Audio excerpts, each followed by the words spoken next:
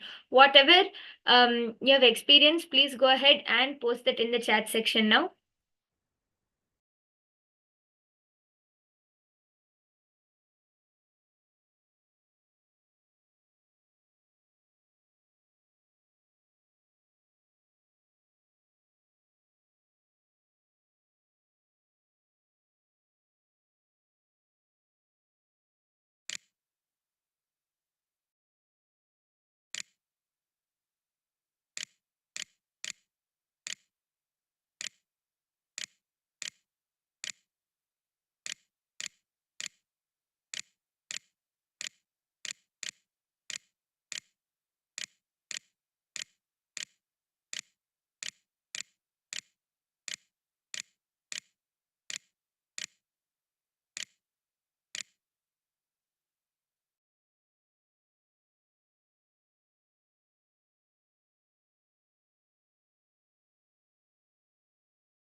Yes.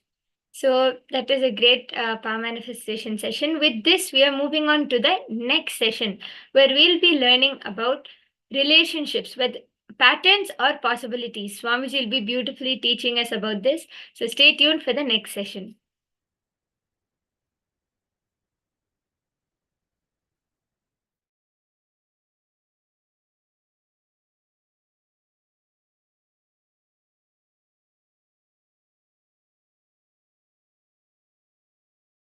Husband sent a text to his wife at night. Hi, I'll get late. Please try and wash all my dirty clothes. And make sure you prepare my favorite dish before I return for dinner. He sent another text. And I forgot to tell you that I got an increase in my salary at the end of this month. I'm getting you a new car. She immediately texts back, oh my God, really? Husband replied, no, just I wanted to make sure you got my first message.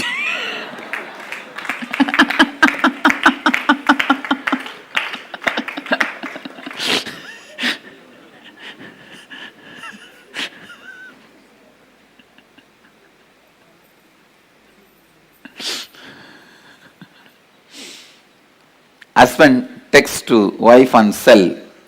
Hey, what are you doing, darling? Wife, I am dying. Husband jumps with joy, but types, sweetheart, how can I live without you? Wife texts back, you idiot, I am dyeing my hair. Husband, bloody English language.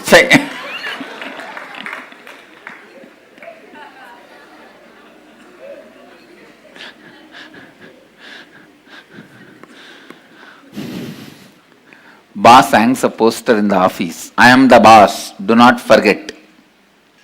He goes to lunch and comes back from lunch break. He finds a slip on his desk. Your wife called and she wants her poster back home.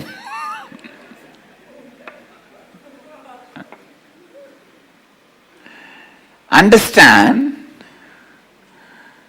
relationships can either lead to more and more imprisonment in your patterns or liberation. Pattern or possibility, it can lead you to more and more space of possibility.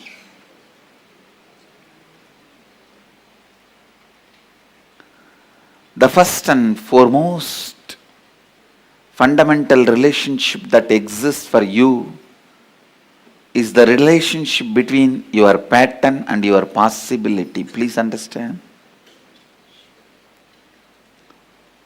Please come to the space of listening. Dhyan se suniye. Listen. I am not talking about with whom you relate, with what you relate. I am not talking about your relationship with your husband, wife, brother, sister, father, mother. I am not talking even about all that. I am talking about from which space you start relating. I tell you, if you relate from the space of possibility, even if you live with a large family, you are a great sannyasi, enlightened being. If you relate based on the patterns, even if you are living alone, you are bound, patta, fallen, grihastha. Understand?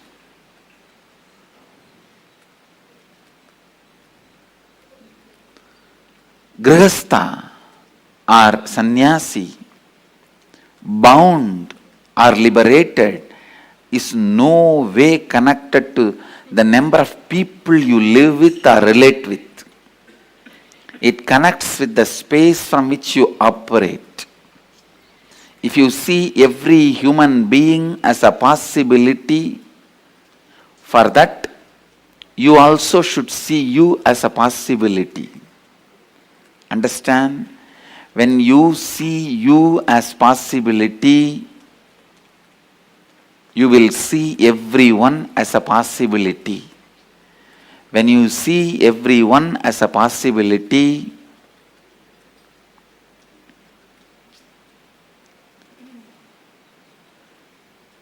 life,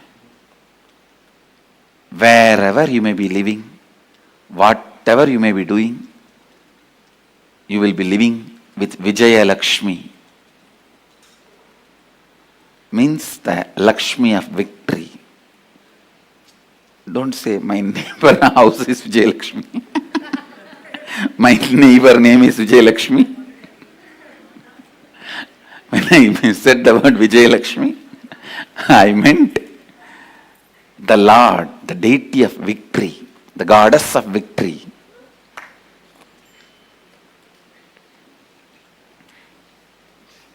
Please understand.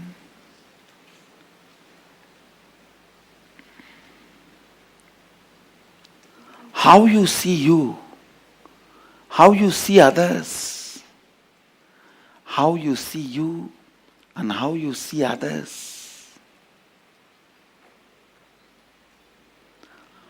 All relationships you experience in your life can only from two space, two frames. One, listen. Please listen, because I am giving you the punch statements for your life. One, inside the frame and perception given by your pattern. Inside the frame and perception given by your possibility.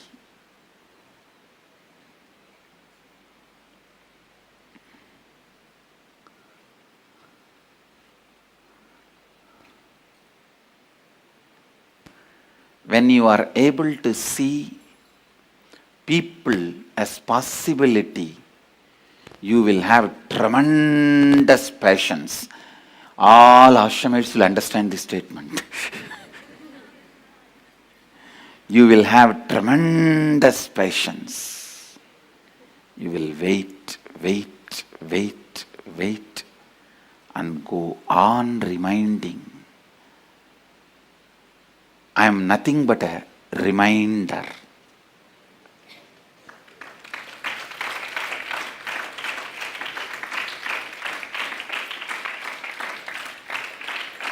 I am nothing but a reminder. when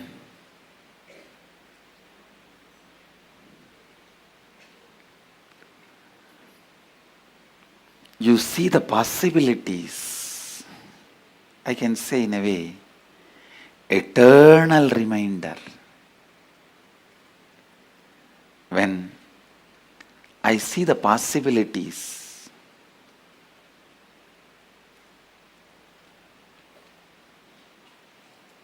please understand, when I see the possibilities,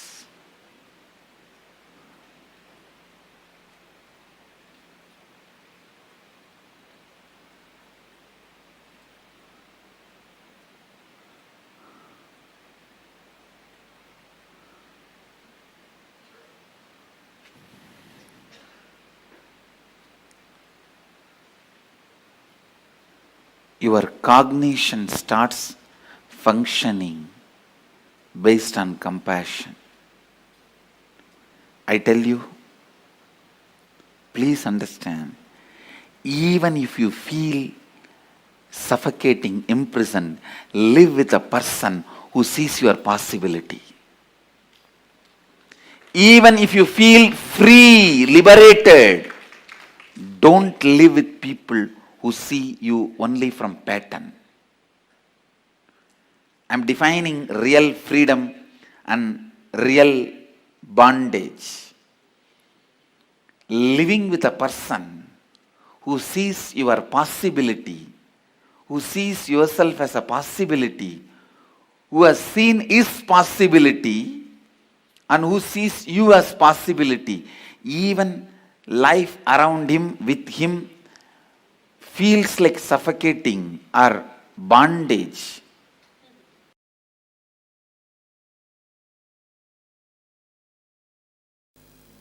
I'll expand on how the integrity and authenticity expands your relationships and enriches you to have the fulfillment.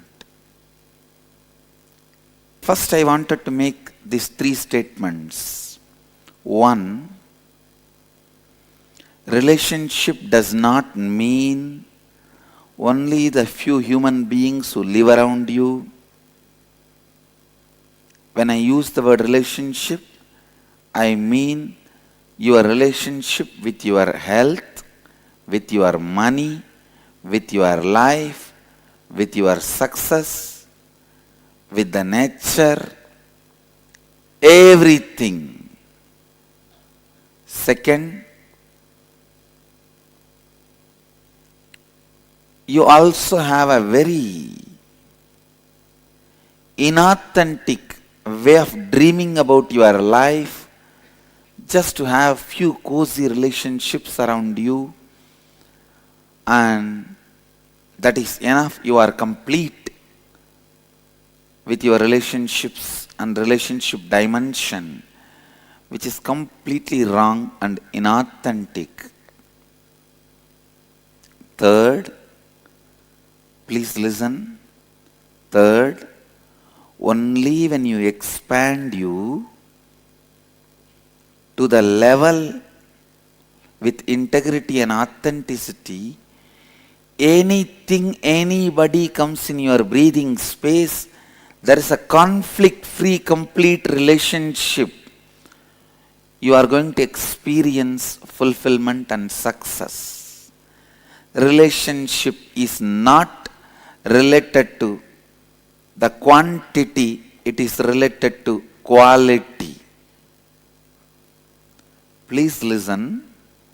The third statement takes the concept of relationship completely to the different level altogether. When you bring integrity, you will heal all the damage you caused inside you, outside you, due to the relationships, the ignorance you had in the zone of relationships. Listen. Your ignorance in the space of relationship not only causes damage in others, it causes damage in you also.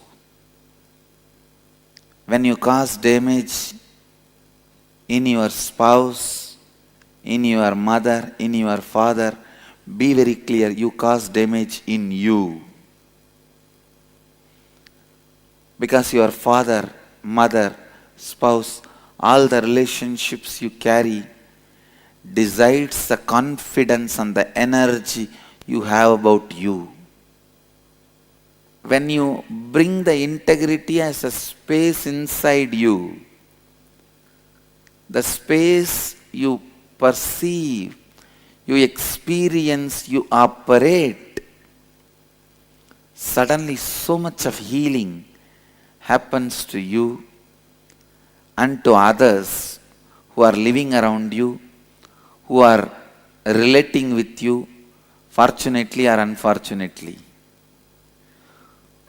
Listen, one of the important healing factor in relationships is the other person feeling confident, you are transformed, you are going to be different in future. To tell you honestly, nobody is too serious about the past hurt. Everybody is expecting about what is going to be the future. If you give them the confidence, assurance, the future is going to be really transformed, authentic and responsible. There is nobody who is not ready to heal their past or drop their past. Everyone is waiting to drop their past and relate with you in a new way. Who is interested in carrying the past wounds? Just like how you are waiting to drop the past and have the new future. Everyone is waiting to drop the past. I have seen in my experience, when authenticity happens, you are ready to spontaneously relate with every new being who is coming in your presence. I have seen some people running away from society, hiding themselves in caves. Listen, sitting in cave and meditating is not wrong, but if you are doing it for wrong reason, it is wrong. If you are inauthentic and unable to handle the people who come in your space authentically, spontaneously, you just want to escape from all relationships and you go and hide in the caves, living out of completion is your birthright. Every human being, first thing they should do when you start living your life is find the root thought patterns, suffering patterns, which is causing you suffering, and complete. That completion gives you the courage to relate with human beings with integrity and authenticity. People are afraid to relate with other human beings. Even when you go to meet your friends, you prepare all the statements you have to tell him. Why can't you be spontaneous? Even to meet with your friend, why do you need so much of preparation? Why do you need so much of inauthentic strategy planning? Why do you need so much of lack of integrity verbal preparation? It is so unfortunate. The trust level between the friends is dropped because the trust between you and you is stopped. You are afraid. Even with you, you don't sit spontaneously. Even with you, you rehearse and talk.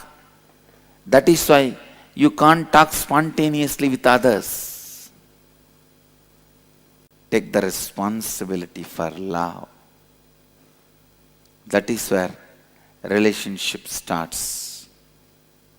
Do not say to anybody, I love you, unless you are ready to take the responsibility to fulfill their expectations about you without bothering whether they are ready to fulfill your expectations or not. When they are also fulfilling your expectation, you are also fulfilling their expectation. It is called business partnership. It is partnership in the business called life. Don't call it as love. Sometimes, not only you have partners in the business, even in the life you have partners.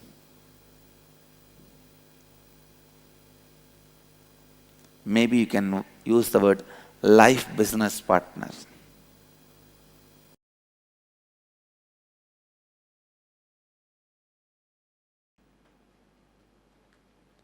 You have only two possibilities.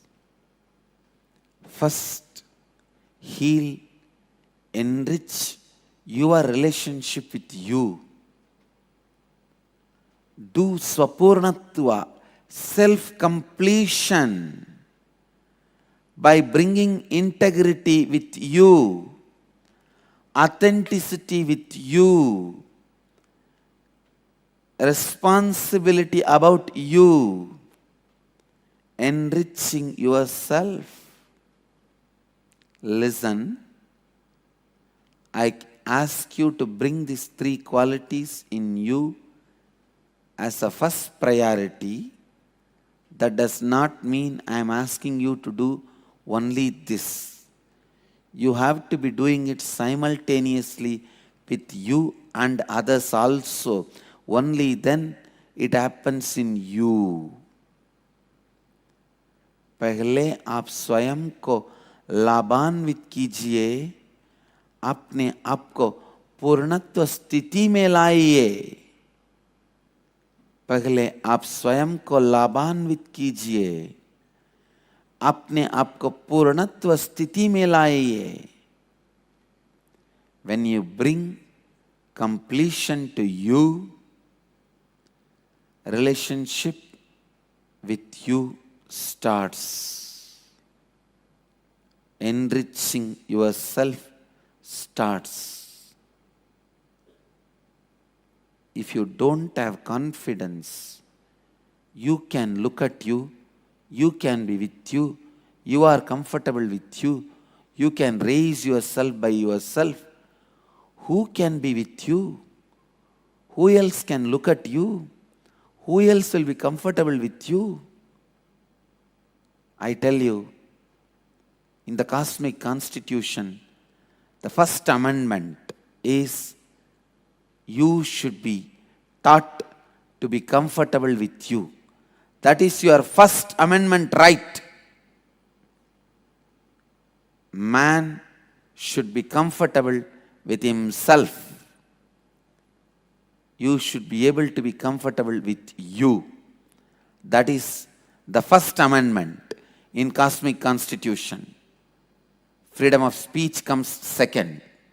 You have freedom to speak with others only if you have freedom to speak with you.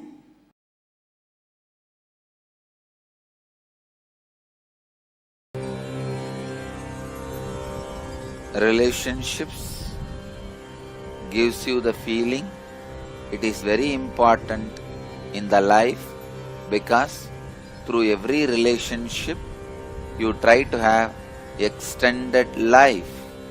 While you are living, whatever your body and mind cannot do for your interests and pleasure, you try to fulfill through the body and minds of your relationships, and same way whatever they cannot fulfill through their body and mind, they are trying to fulfill through your body and mind. So mutually each other helping to fulfill the other's interests through body and minds of each other is relationships.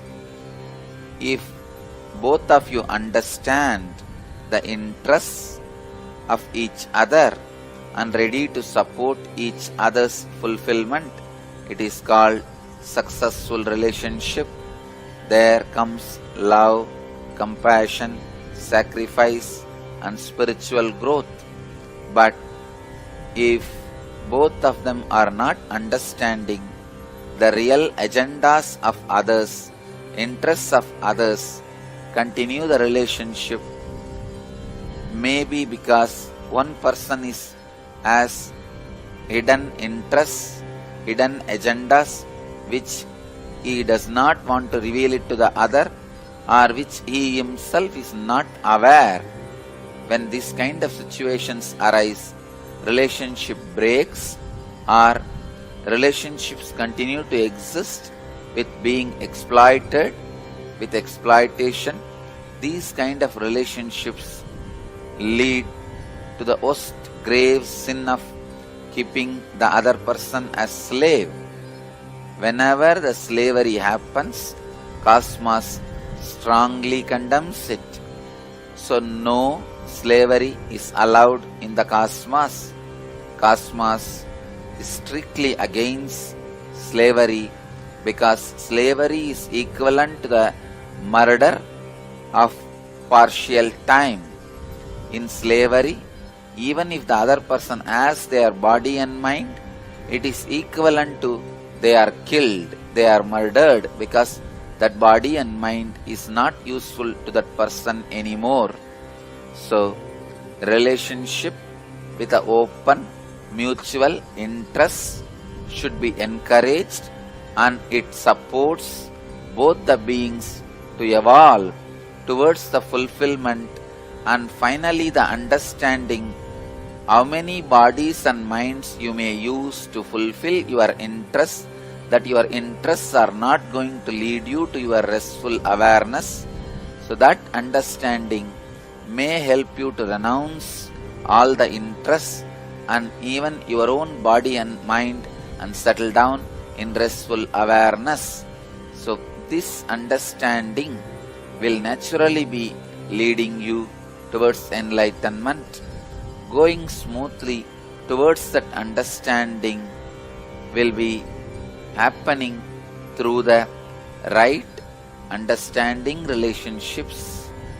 The relationships with the mood of exploiting other person with a hidden agenda without you revealing it to the other person about your interests, or you yourself may not knowing it by yourself, will lead to more and more destruction, depression. If the relationships continues, it will be the sin of slavery. If it breaks, it will be giving you a great devoid, depression, feeling of emptiness.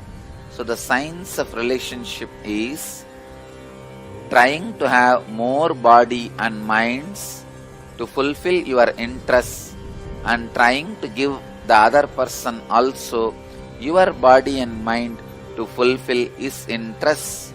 As long as it is mutual, it is with a deep understanding, it should be encouraged, supported and blessed.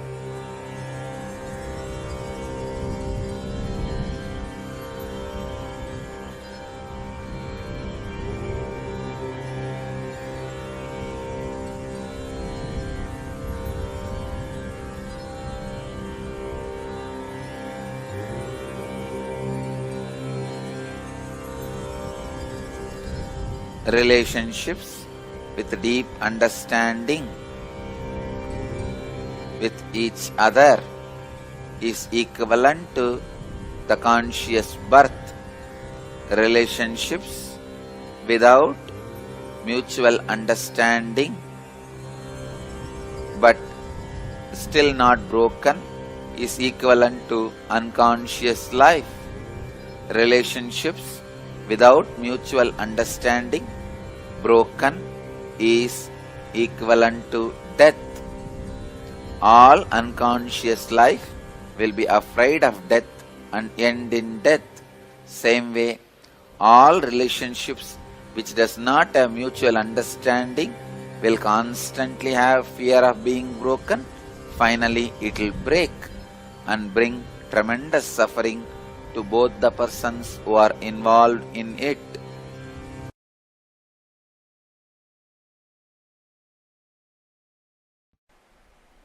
Understand the science of relationships. It is not just the phenomena of the mind, it's a phenomena of the body.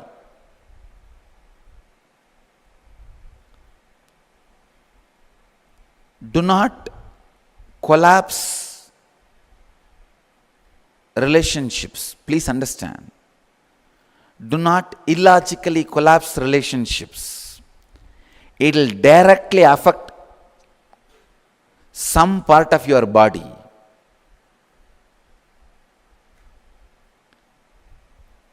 Unless you are logically completely convinced that this relationship can't be maintained, this is going to be abusive, it is going to be disturbing and disrupting your life, don't collapse any relationship. That is why I always insist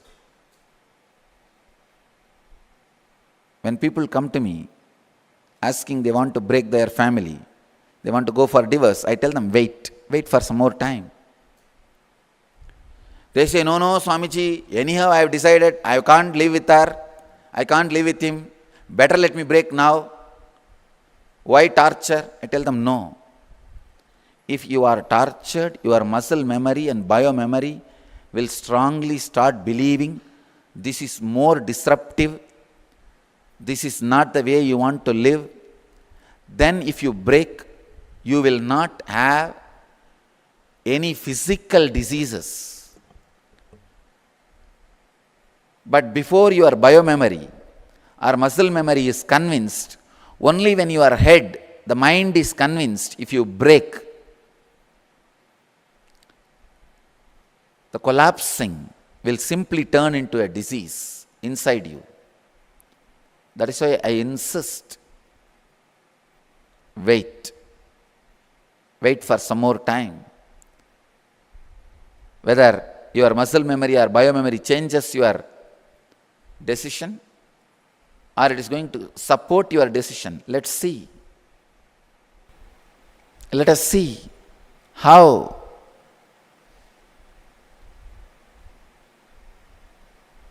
your mind is able to continue.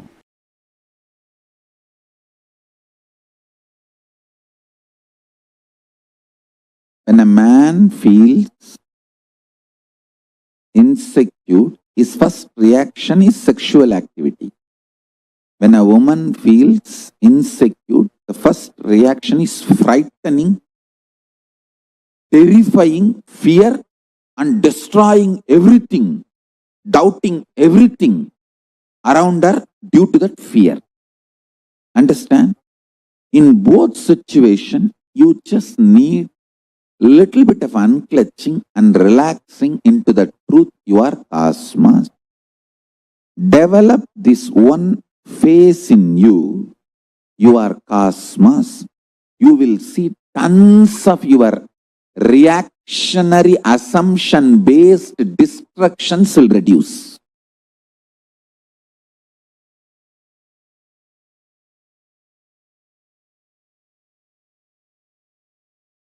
All women, if you teach your man he is cosmos and help him to unclutch, you will not be harassed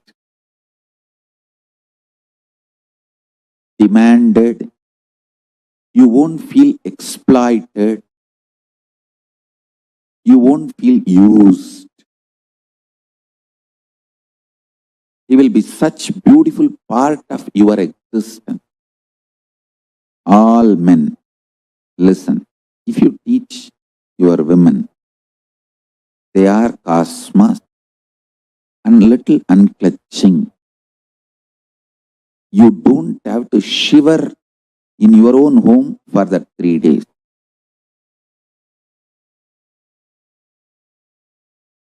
You don't have to be shivering,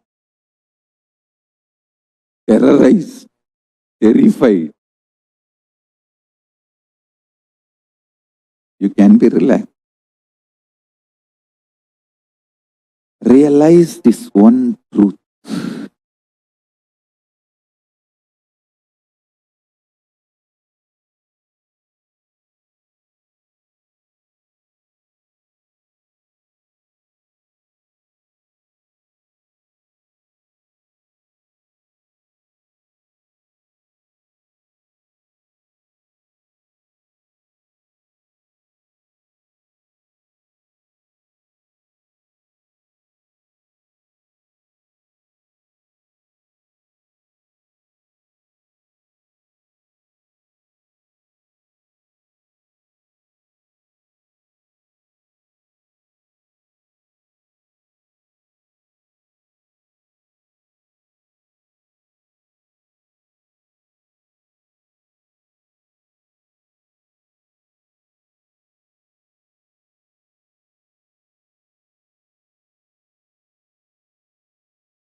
Nityanandam to all the participants who are sitting with us here today.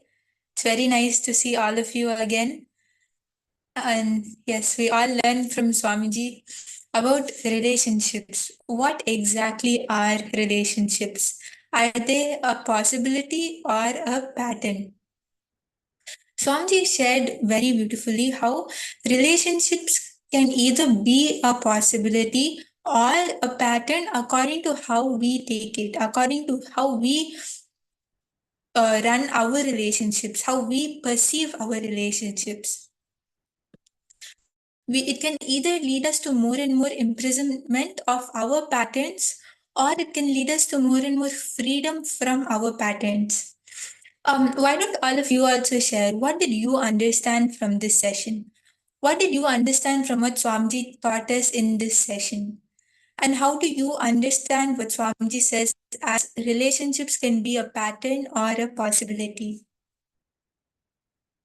I request all of you, please do share with us your clicks, your cognitions, and how you think where you can do more of self-completion, bring more integrity and authenticity in relationship you hold with yourself in order to bring completion in relationship with others and have more of integrity and authenticity when we deal with others in our relationships.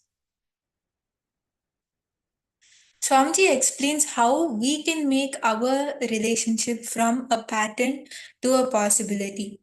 When we bring integrity authenticity, responsibility, and enriching. When we bring the four tattvas in our relationship, at that time we can just change it into a possibility. When we bring integrity, at that time we will heal all the damage which has been caused inside you and outside you due to the relationships.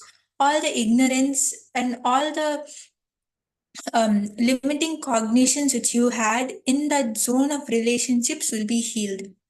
When authenticity happens, at that time you will see the higher possibility of your relationships. You will see who you really are. You'll be able to spontaneously relate with every new being who comes in your presence, every new being who you get a relationship with. And when you take the responsibility, at that time, the love starts, the whole relationship starts between you.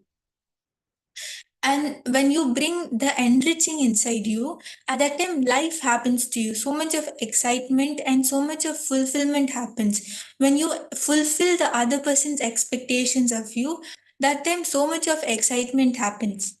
And actually, Swamiji says that the first relationship is between your pattern and your possibility inside you.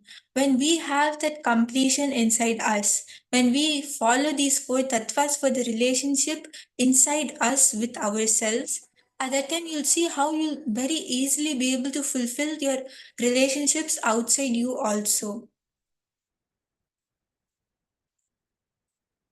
Yes, so I request all of you, please share in the chat, share with us, how do you feel, where all you can be more integrated, more responsible, more enriching and more authentic in your relationship with yourself as well as with others. Please share with us. Ma Orienta, Ma Yogaratha, all of you can share what you understood. Okay, Malalita has posted that I have to complete about my communications. I feel my Vishuddhi chakra hurt and I want to cry. I have problems with communication. Okay, yes, Ma Lalita, actually Swamiji says that like now when you are having that, when you have the hurt in your Vishuddhi chakra, at that time it is related to your vak, means what you speak, whether you give a promise to yourself or you give a promise to others or whatever words you utter. For example, you decide that, okay, today I'm going to do this, I'm going to do this task. You tell it from that making a decision, you tell those words which come from your vak shakti, which is located in your Vishuddhi chakra. At that time, you're giving a word to yourself. When you don't fulfill that, it is like a small pollution which happens in your vak, in your Vishuddhi chakra. So when we realize that, when we bring awareness to that and complete with it, we complete with that, with the unfulfilled promise we gave to ourselves, and we heal that. In the same way, you can find out what is it which has caused that incompletion inside you. What is it which is making you feel like that about your Vishuddhi chakra? You will see that even your problems, like if you're facing your issues with communication or whatever hesitance is there, will also get healed, because that is only an outer, only an outer dimension. It is not the real problem. When you go to the root of it and complete with that, you will see that this, when you're facing issues with communication, that will also get completed. So right, Malalita, and thank you so much for sharing. Please understand, this straight boils down to what Swamiji is just now shared and initiated all of us into, wherein when you, Seema, when you bring integrity, wherein you fulfill every word which you give to yourself and every word which you give to others, you will see a lot of healing will happen. Right? As Swamiji just told all of us, when we are integrated, we will bring healing.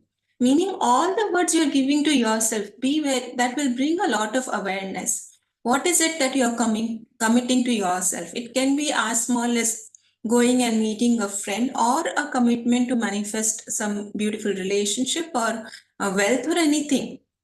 Bring integrity there. Be aware of the words and you're uttering inside, as well as the words you're giving to others. Bring them to completion. When you do that, as Ma Brahma Yoga just shared, a lot of healing will happen to Vak. The Vak will become pure.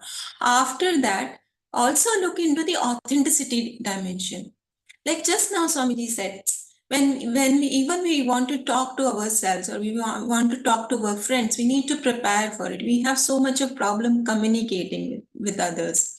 So that is where we need to bring authenticity. Authenticity meaning being how we are inside. Outside also we are the same. There is no difference. It's such a beautiful space of completion, that the space of oneness happens, and simply we will be able to flow, spontaneously relate with ourselves and others. We will have no problem in relating. We have this problem in communicating and relating only when we have incompletion. Only when what we feel inside and what we have outside is different. And that will align, that identity will align when we give our best. When we give our best to ourselves as well as to others in whatever we have committed, right? Whatever commitments we have for ourselves and as well as for others, we perform to the peak of it. That is when we will experience that authenticity dimension, and it will be spontaneous. So I hope that brings clarity. If any other questions, you can please post in the chat.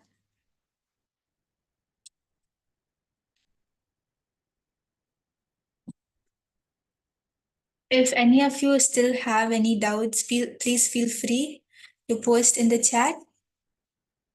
Ma Ashini has posted, relationship brings pain, problem, there is incompletion. That's absolutely correct, Ma. That is the essence of what Swamiji taught us today.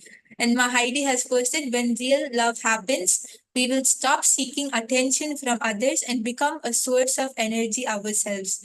Love is the ultimate healing energy. That's absolutely correct, Ma Heidi. It's very nice to hear.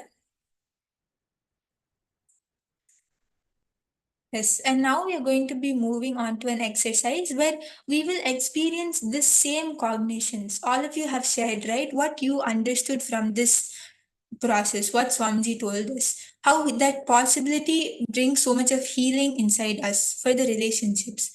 Now we are going to be doing a process where we will be bringing that very possibility inside us.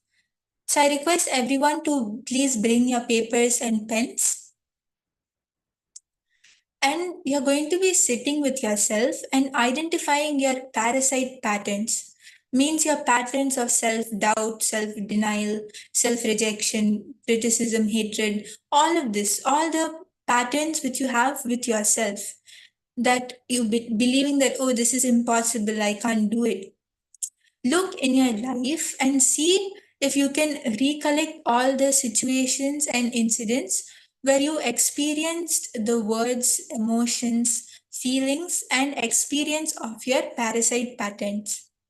You would have had some situation with your friends or with your family or at school where a certain something happened. Someone would have told you something, or you would have seen something where you experienced that self-denial, that self-doubt, the impossibility, the self-criticism. All of these parasite patterns would have come up in you, would have surfaced.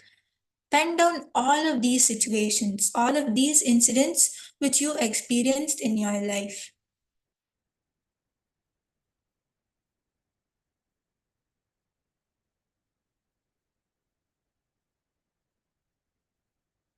I request everyone to please take a few minutes and start penning them down.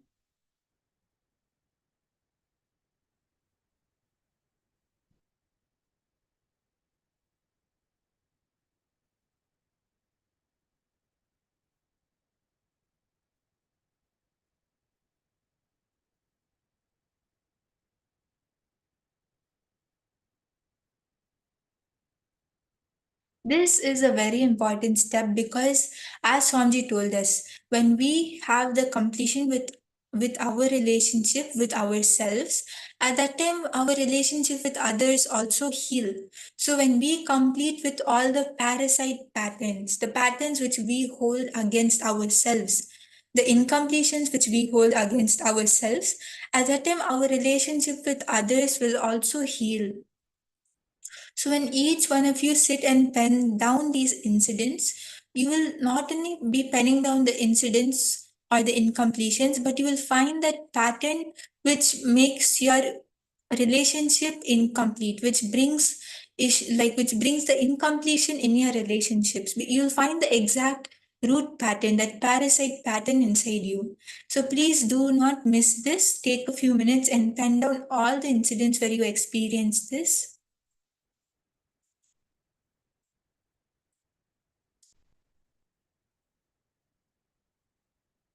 I hope all of you are able to understand and you're able to understand the process. As Mayonana has posted, is it okay? Can I? Are these self-doubts? Yes, Yonana, actually, when with the context from which it comes is what makes it a self-doubt. For example, when you say can I, when you say that word can I, if it comes from the cognition that, oh, am I equal, like am I good to do this? Do I have that potential to do it? Do I have the am I good enough for it or no? I don't think I'm ready for it. When it comes from that self like when you put yourself down and you tell this word, at that time it is a self-doubt. At that time it is a parasite pattern. So it always matters the cognition from which you tell the word. So this is a very important step. So I request all of you, Swamiji has been very beautifully shared. When we want to compete with others, we have to compete with self. We need to have very complete and beautiful relationship with self that only flows as love and completion with others. So this is the time. Take some time and find out all the parasite patterns which are sitting inside us and which are giving this space of incompletion in our relationships. Mayonana, I hope you were able to understand what I explained.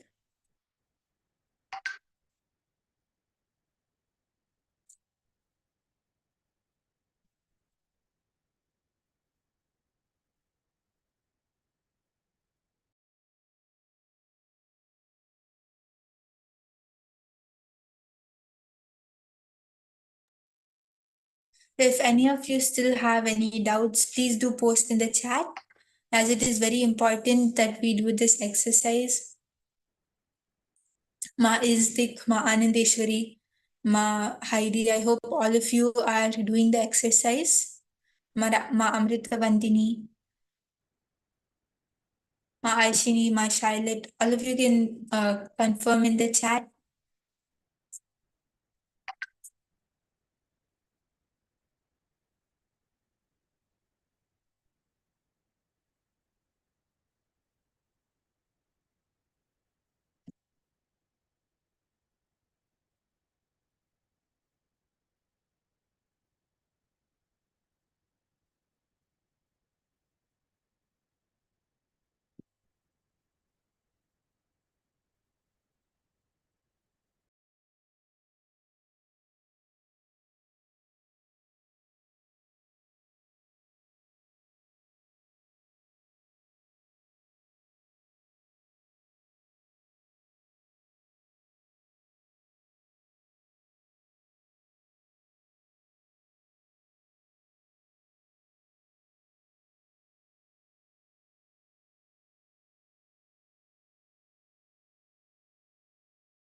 Yes, Ma Lalita, you're saying that you're facing issues with the communication and with your partner, right? So actually, Swamiji says that an easy solution for this is when you do the completion inside you. When you complete with the possibility and the pattern inside you, at that time, naturally the completion will happen outside as well. First, when we start with the completion inside us, when we bring the completion in our relationship with ourselves, at that time it will reflect outside, and naturally, without us even doing anything, the completion will even happen outside in all your relationships. So I hope you're able to understand and relate to it. When you do the completion with your patterns inside you, and when you drop that doubt with which you have for yourselves or whatever self-depreciating cognitions, at that time you will see that when you have the completion with your own relationship with yourself, the completion will happen even outside.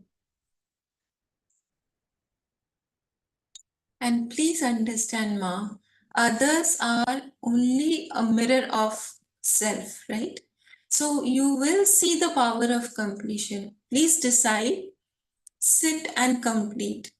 When you decide and when you sit and complete with yourself, you will see simply the way life responds to you will be very different.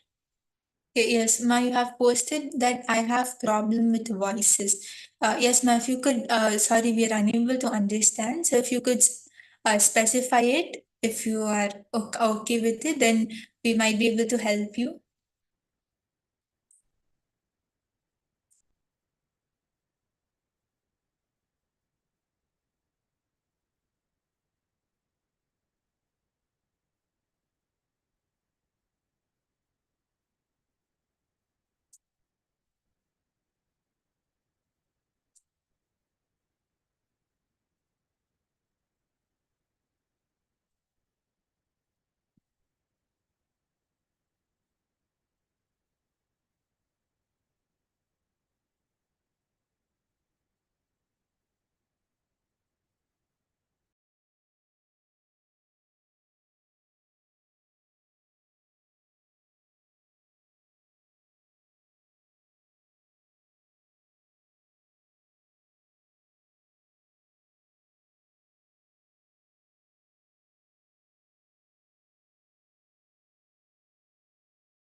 Okay, Lalita is saying basically you like to be in silence. That's perfectly fine, Ma. And please understand, when we are not okay with too many voices around us, it is just too much of restlessness inside us because of the incompletions we carry from the past, right? So, too many inner chatter, too much of inner chatter when it goes inside, it causes restlessness. And that inner chatter will come down when you do completion and when you do unclutching. So I request you, if you could please do unclutching, it will really help you. You will see so much of peace will simply happen. It's because the thoughts per second which are there currently are too many. And because of that, you're not able to bear any voice or sound in it. It makes you restless or feel you uncomfortable. So all of that will drop once that inner chatter settles down, and that will happen with completion and unclutching.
Yes, now once all the participants have finished penning down all your parasite patterns, we are going to be moving on to the next step of this exercise. So now all of you are going to be sitting with your Atmamurti and you're going to be looking at your Atmamurti as a mirror. And you're going to be talking to Swamiji, you're going to be talking to your mirror, and you're going to be you're going to be having the listening, literally like you're talking to another person in front of you, and you're going to be completing with all the incidents which you wrote down, all the patterns which you found. So you're going to be telling everything to the Atmamurti. You're going to be seeing Swamiji as a mirror, and you're going to be telling Swamiji all the incompletions, all the incidents which you wrote down just now. When you actually you have to drop all the other things which are happening around you and just put your awareness on this. When you are telling an incident, you have to tell it like you have to be fully aware of it and be fully in that incident. Just take it out of you, and you'll see that when you tell an incident to Swamiji, when you tell the pattern or the incompletion, just by taking it out of you, just by writing it down, and just by telling it to Swamiji, the completion will happen with that incident. So I request everyone to please do take a few minutes and do this step now. We have to complete with all the incidents which you wrote down just now.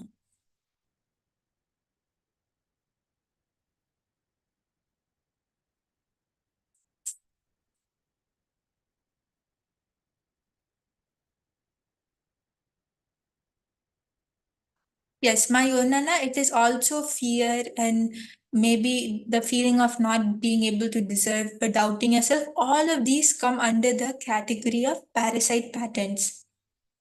So I hope everyone is able to understand. Please take a few minutes and you can bring your Atmamurtis, or you can bring the picture of Swamiji if you don't have an Atmamurti, and tell all the incidents to Swamiji. You'll see that so much of completion happens when you do this. You'll feel like you'll feel so light inside you. You'll know that yes, I have actually completed with all of these parasite patterns. And this is the time when all of us has found these patterns. You may have done this before as well, but do it again. You will see the next level of completion and next level of breakthrough and manifestation happening. So wherever we feel we are stuck in relationship with ourselves or others, and relationship is not just the relationship as we see with human beings, but with all the different aspects and dimensions of life. So wherever we feel we are stuck, see, one pattern always runs in all the dimensions of our life. So when we complete with the pattern, we will have the breakthrough in all aspects of life. So it's a very beautiful chance. Go through the process completely. Please sit with Swamiji and complete with all these patterns. Share with Swamiji. You will see just by talking to Swamiji and talking to Swamiji's picture, you will see simply that pattern will burn. Simply will have a beautiful completion. So let us all start the process, please.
Yes, I request all the participants to please sincerely sit, connect to Swamiji, and share all your incompletions, all the patterns you have identified.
If any of you have any questions or doubts, please do post on the chat. Or if you have done the process, you can post yes on the chat. all of you will see that how much of good effect this will have on you when you sincerely do it. When you sit and when you do this process, you will feel so light inside you. So much of completion will happen.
I hope all the participants have finished the second part of the exercise.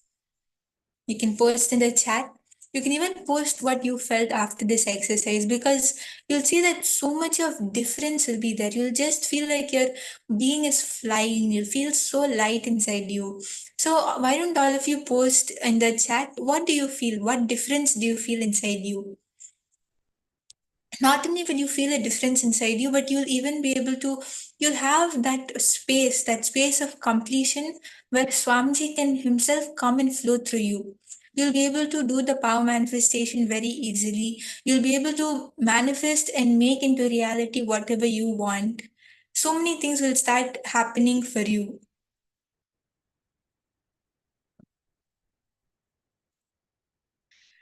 And now, after this exercise, we are going to be moving on to the power manifestation.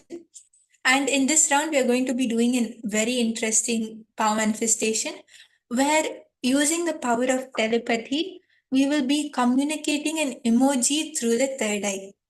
So I will be holding an emoji in my third eye, in my mind, and all of you will be using the power of telepathy, and you'll be seeing what exact emoji is it which I am holding in my third eye. So how many of you are excited for this? You can wave your hands. Yes, I can see so many of you are smiling and ready to start the power manifestation. That's great to see.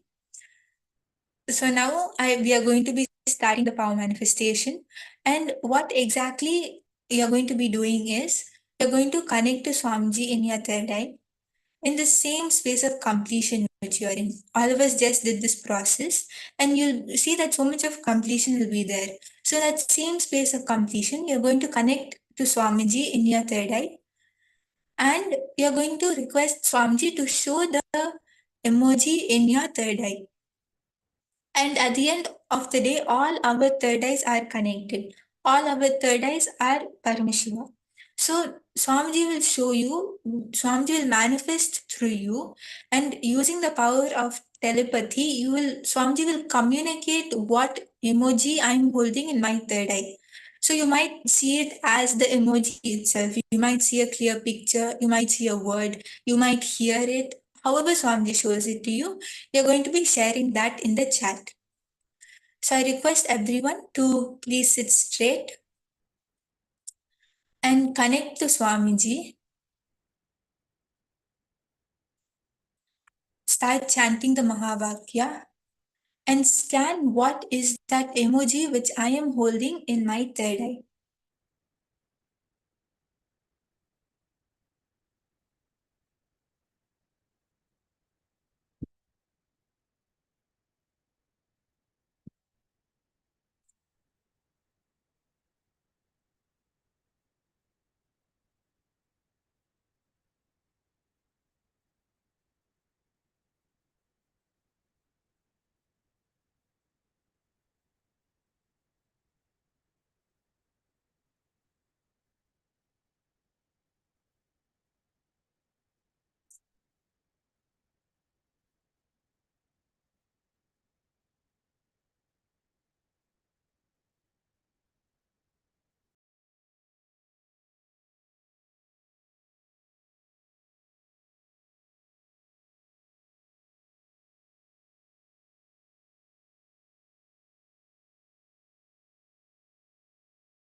Put your awareness on your third eye and see what is that image, what is that emoji which Swamiji is showing you.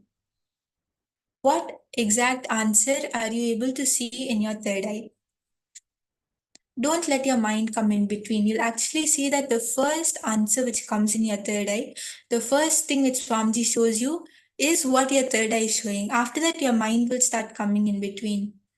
So I request all the participants to put your awareness on your third eye and you'll be able to see the answer which Swamiji is showing you.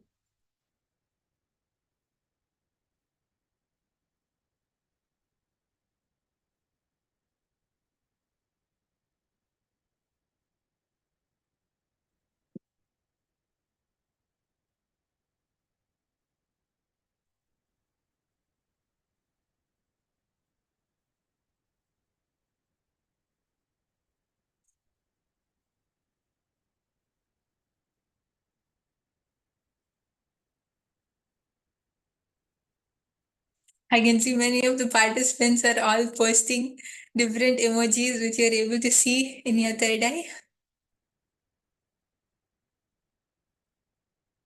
All of you can post what is it which Swamiji showed you? Yes, let's quickly finish posting. We are going to project the answer now for all of you.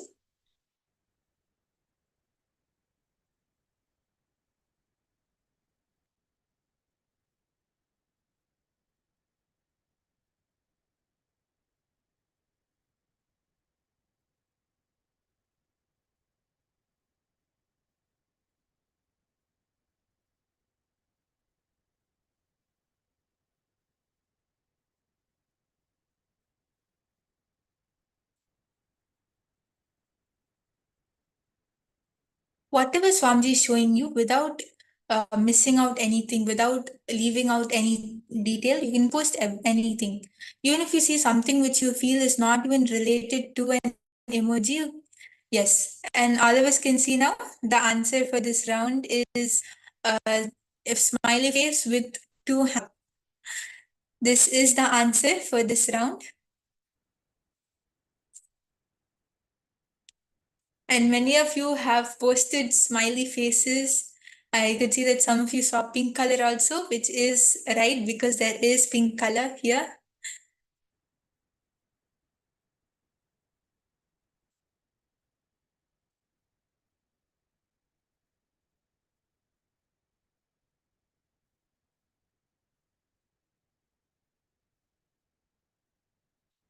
Ma Heidi, you saw a smiley face with hearts. That is very similar because this is a smiley face. Oh, Ma Priyatma Sarupini, you saw a cute one. Okay. Yes, many of you saw so many different emojis and they're actually very close to this, as all of you can see, right? Many of you saw a heart face or a smiley face, and that is all very related to this answer. So a big round of applause for all of you. Yes, Malalita, you saw a smiley face, which is correct. This is a smiley face. Even Ahajendra, you both of you got it, which is amazing.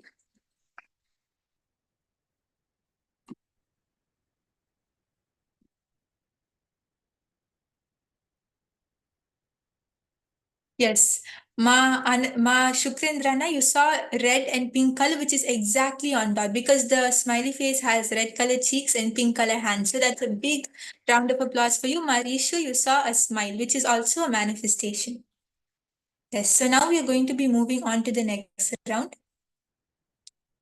I'm going to be holding the next emoji in my third eye, and I request everyone to connect to Swamiji and type out all the details which you're able to see. What are the colors? What type of lines? The drawing you're able to see? What is the exact facial feature? The expression which you're able to see? You can post. You can write down everything. So I request everyone to connect to Swamiji and start chanting the Mahavakya.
Look through your third eye and see what exactly is that emoji. What exactly is Swamiji showing you?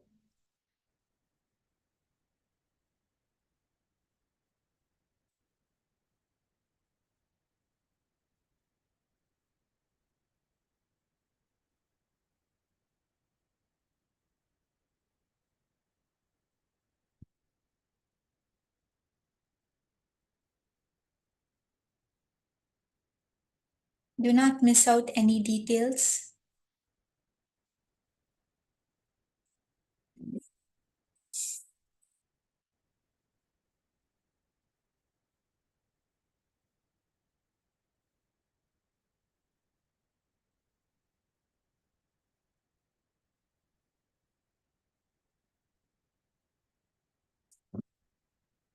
Yes, Malalita, I'm holding another emoji in my third eye.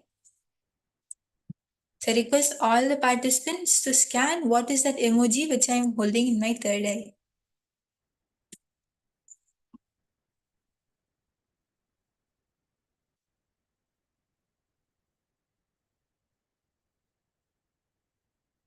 Once Swamiji has shown you the answer, you can start posting in the chat.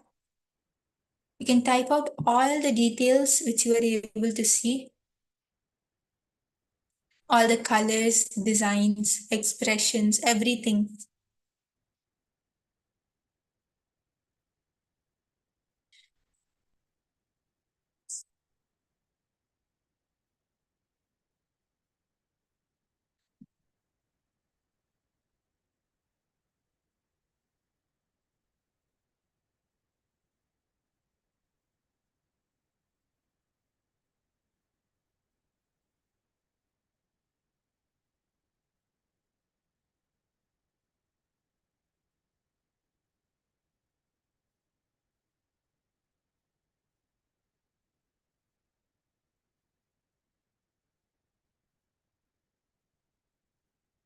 Yes, I can see many of you are posting what Swamiji showed you. Ma Priyatma Surupini, you saw a silly face with one eye wink. Ma Heidi, Ma Naresh, all of you are able to see so many different emojis. If anyone still has to post, please do post in the chat.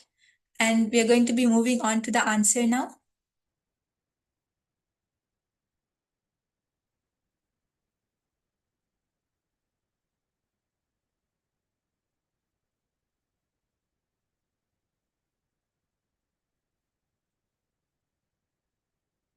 So the answer for this round is a playful emoji. So here you can see that it is a smiley face with the tongue sticking out. And there is pink color and black color and yellow color. The main color here is pink.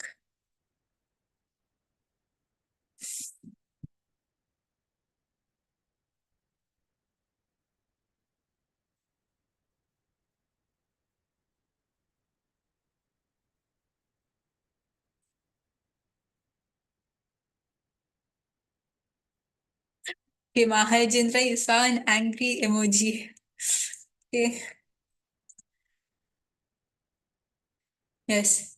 So all of you will see that even whether you are manifesting or whether you are not manifesting, when you just hold that same intensity and when you just hold the same surrender, knowing that it is Swamiji who is manifesting, whatever I am able to see in my third eye, it is Swamiji who is showing that to me.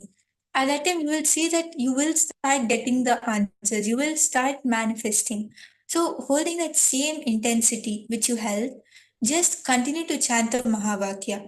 And now I'm going to be holding another image in my third eye. And you have to just unclutch from whatever happened, whether you manifested, whether you didn't manifest, unclutch from everything and just scan what is it which Swamiji is showing you. So now I request everyone to connect to Swamiji, chant the Mahavakya, and scan the emoji which I am holding in my third eye.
as Swamiji is showing you the answer, whatever you're able to see in your third eye, all of you can post that in the chat. Whatever color you might see, you might even see a number. You will be like, why am I seeing a number? But whatever it is, you should not doubt your third eye at all. Whatever Swamiji is showing you, post everything in the chat.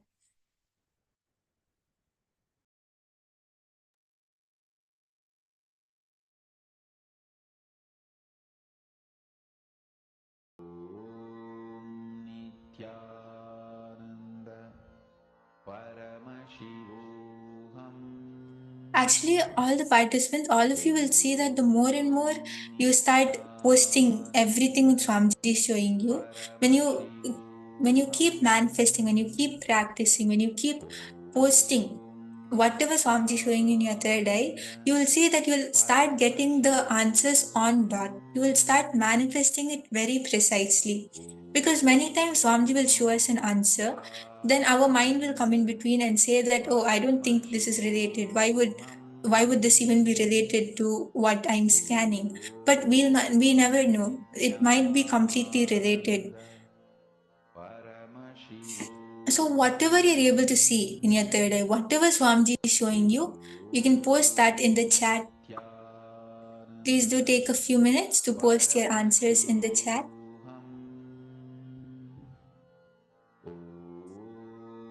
Nithyananda Paramashivoham.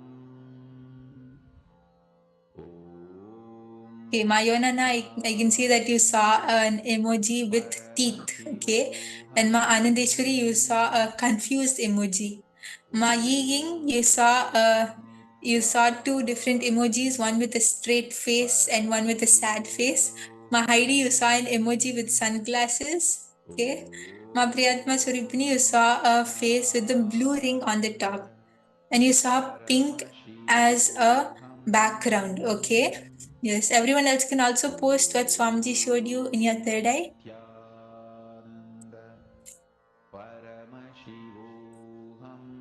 Ma Chandrasekhara, Ma Weeping, Ma Kareen, all of you can post. Ma Kamadahanananda, Ma Rishu, Ma Shukrendrana, all of you can post what Swamiji showed you in your third eye.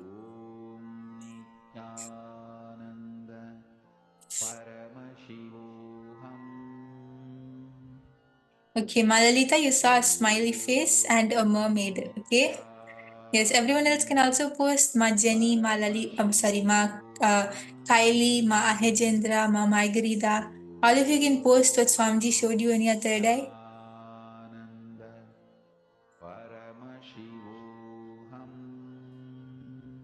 I request every single person to post.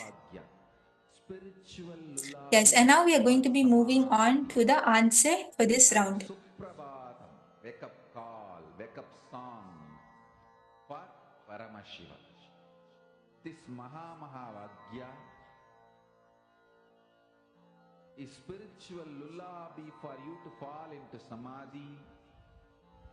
Suprabhatam, wake up song for Paramashiva. Yes, and all of the participants can see that the answer for this round is a kind of a shocked face where here he has his eyes to the middle and his teeth are shown. And there is pink color, which is the unique color over here. Suprabhatam, wake up song for Paramashiva in me. For Paramashiva to manifest. With this one spiritual powerful cognition. Mayonana, you got the answer exactly on dot. You saw the exact emoji. A big round of applause to you, Mayonana. You actually mentioned with teeth. So that is amazing. That is an amazing manifestation. And many of you were able to see different expressions which were kind of related. Yes. So all of you can share your experience of this manifestation. How did you feel after doing the power manifestation today? all of you can go to the Kailasa's Paramashivoham page and share what did you experience from this power manifestation? What was your click? Let's all take a few minutes and quickly post on the Facebook page. One spiritual powerful cognition. Chant this Mahavagya. And now we are going to be moving on to the next session where we will be learning from Swamiji about true love and fulfilling relationships. What exactly is true love and fulfilling relationships, and how can we manifest that for ourselves?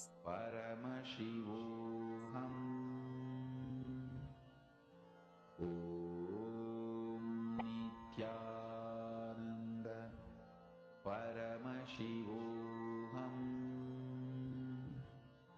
Om Nityananda Paramashivoham. Om Nityananda Paramashivoham. Om Nityananda Paramashivoham. Om Nityananda Paramashivoham. Om Nityananda Paramashivoham. Om Nityananda Paramashivoham.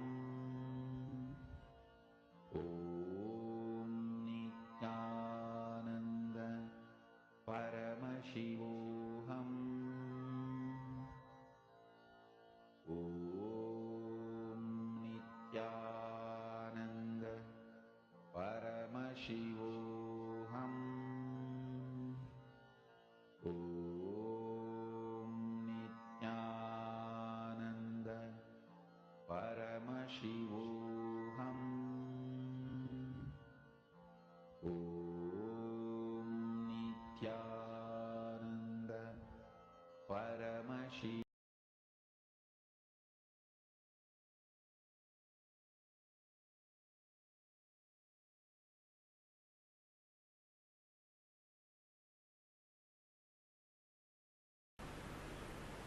Love. Vast, huge ocean. The subject which will taste different from different banks or beaches. It's like an ocean, tastes in different, looks different in different places, feels different in different beaches. This emotion also, you can't even use the word emotion. There is a question here. Is love just another emotion? It is not emotion, it is yen motion.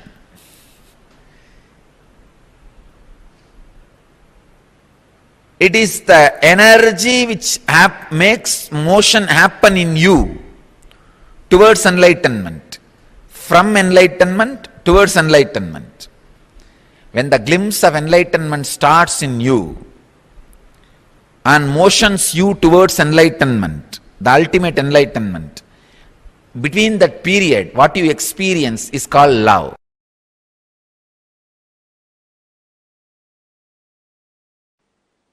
You always show the soft things as the symbol of love because you know only pseudo love. Understand? We always show only the bird feeding the baby bird as the symbol of love, action of love. A rose flower we show as symbol of love.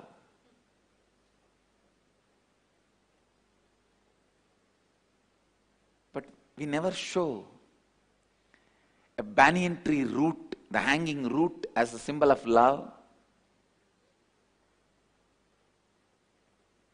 or a lion with a lion cub as a symbol of love, because we know only superficial, pseudo love.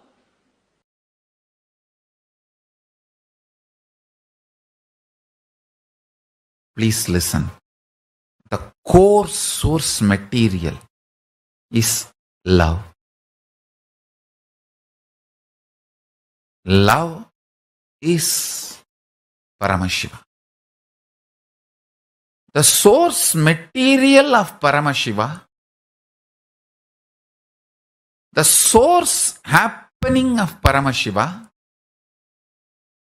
the core happening of the cosmos, cause, karana, karya, result, action.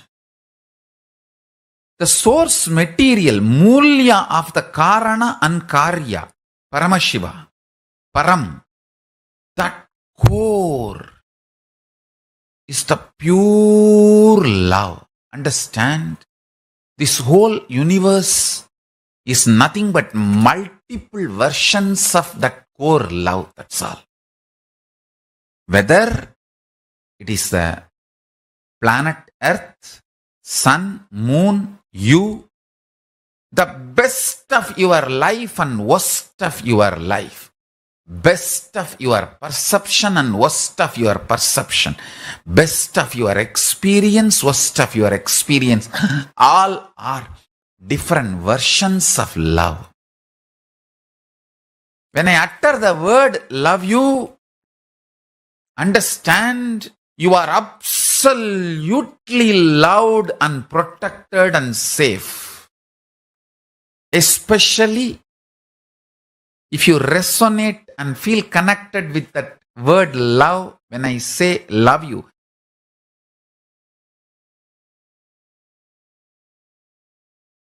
I tell you, this extraordinary grounding Arunagiri Yogeshwara gave me with his tremendous love made me extremely integrated and very grounded. Listen. Not being grounded is one of the worst suffering modern day humanity is facing. That is why so much of revolt, anger against everything. It's not that people are angry with some political system, economical system, religious system.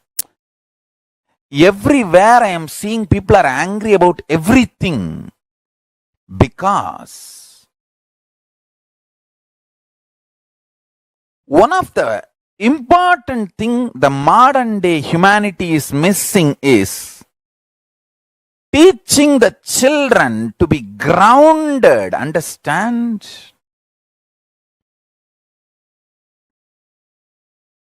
Only after I grew up, I feel grateful to my gurus. The way they grounded me with my integrity.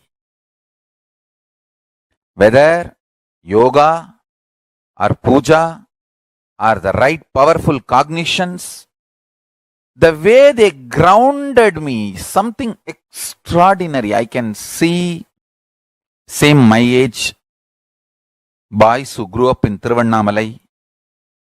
The difference, the only difference is Arunagiri Yogeshwara grounded me. The extraordinary love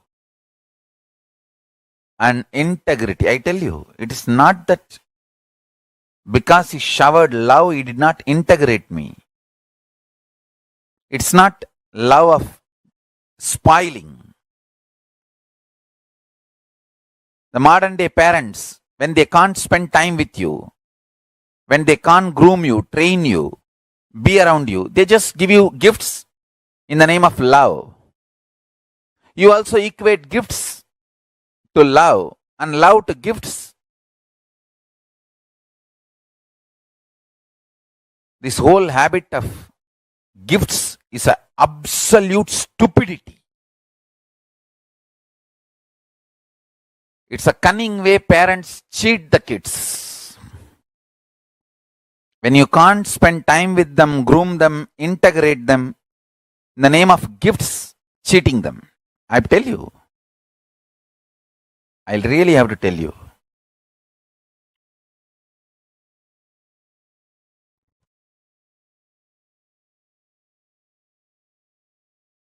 Understand?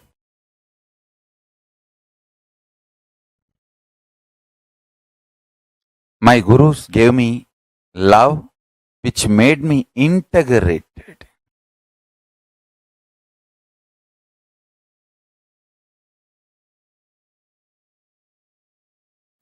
Please listen.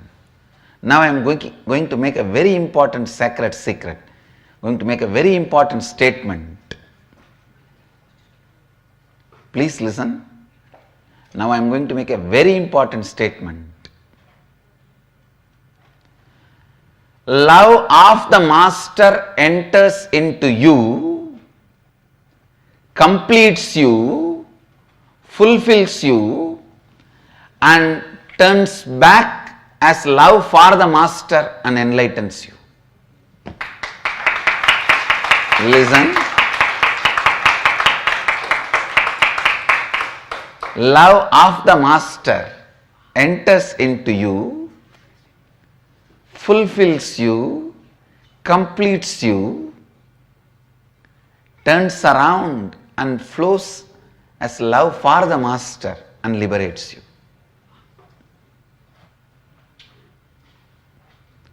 Blessed are those who taste love of the Master. Whether it is a benign look, benevolent look, or a serious look of a surgeon. When a surgeon looks at the tumor, remember, he looks at the tumor, not you.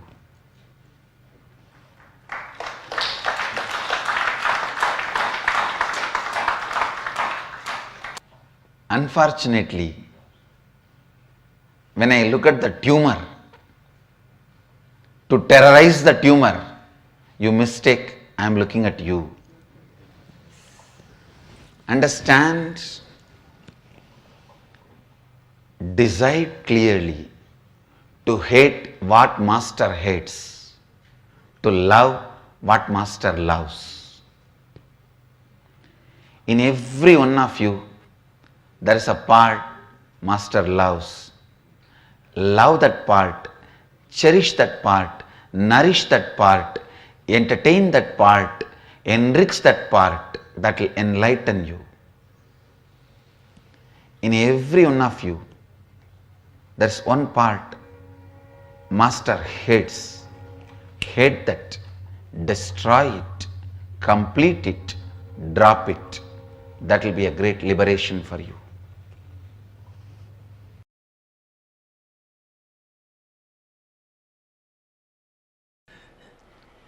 So I wanted every one of you to be very clear. The truths I am sharing with you is directly from the inner space of Mahadeva.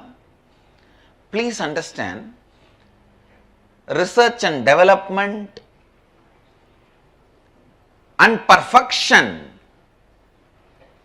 of these great truths, the way they are lived, the way they are transmitted, the way they are contemplated, the way they are listened, this perfection, the research and development and the perfection has happened in a great loving space of Mahadeva. In the love of the Master, all these teachings become part of your very bioenergy. Love of the Master is from the space of bioenergy, pure Kundalini Shakti, unpolluted. So naturally that awakens your Kundalini Shakti, your core opens up. The story of Bhatmapada, one of the great disciples of Adi Shankaracharya, proves clearly, just by the feeling connection with him, feeling connection to Adi Shankara, he has mastered the nature. He was so powerfully in tune with the nature. He was so beautifully in sync with the nature. You may not know the story. There was a great disciple of Adi Shankara who is not that intellectually capable, but highly devoted, dedicated, integrated to the Master, integrated to his disciplehood. One day he went to wash the clothes of the Master to the other banks of the river. He was washing there. Some of the other disciples of Shankara were discussing and they were making fun of Bhatmapada. What is this? This fellow is all the time washing the clothes and cleaning. Did he come here to become a laundryman? If he is not learning any scriptures and not studying, contemplating, when is he going to get enlightened, master the nature, Prakriti, life? Shankara was just laughing. He may be a little less capable in intellectual way, but he is an amazing, intelligent being who is doing what needs to be done first, who is putting first things first. Shankara wanted to show this to other disciples. So he just sits up and calls from where he is, Bhatmapada, please come. Actually, he uses the word first time, Bhatmapada. Earlier his name was different. He just calls his disciple. The moment Master called, the disciple forgot everything. He just starts walking on the river. And the river, oh God, now I have to protect him. When somebody is in such a deep space of trust with the whole cosmos, Master is a representation of the whole cosmos. I cannot allow him to suffer, I cannot let him down. So the river just makes lotus flowers and holds his feet wherever he puts his feet. Please understand, lotus will never happen in the river because river is flowing water. It happens only in ponds, stable water. But here, river produces the lotus and holds his feet when he walks and makes him cross the river. Usually, people will be anxious when they cross the river. Maybe first time, river would have been anxious when a person is crossing the river. That she has to safely reach him the other side. Because every step is held by a lotus. He was called Bhatmapada. Shankara demonstrates to all his disciples the need for the loving space for the transmission of the Advaitic truth to happen, because your birth itself has happened when you denied the self, Advaita. Something that deep which is able to make you assume a human body and broken mind can't be transcended unless you trust somebody more than your human body and broken mind.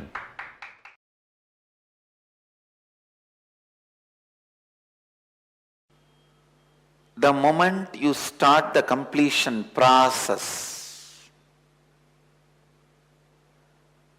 the Guru's grace has started happening in your life. Please understand. Your self-effort brings Guru's grace. Guru's grace brings more self-effort. Guru's grace inspires you to start the completion process. Completion makes more Guru's grace flow in your life. It is virtuous circle. You might have heard the word only vicious circle. Now I am introducing a new word, virtuous circle. Love of the master enters into you and inspires you to do the completion process. Then it turns as love for the master. When the Guru's grace enters into you, it starts moving you towards completion process. When you start the completion process, automatically the more Guru's grace enters into you.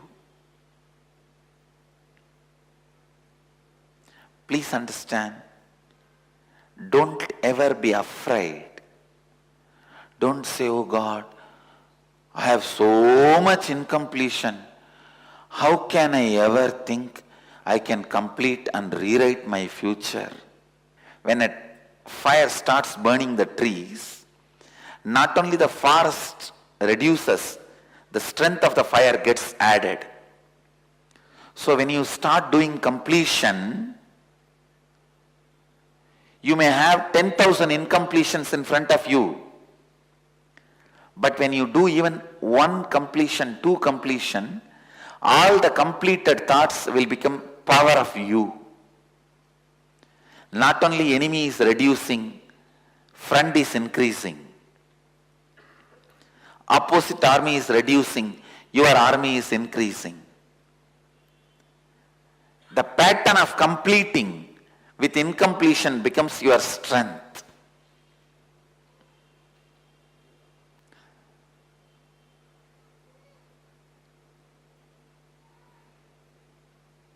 When you start walking or running, day one, don't start thinking, how can I run the marathon of 50 kilometers? First start running 1 kilometer, 2 kilometer. The stamina your body builds, that will take care that you run 20, 30, 40, 50 kilometers.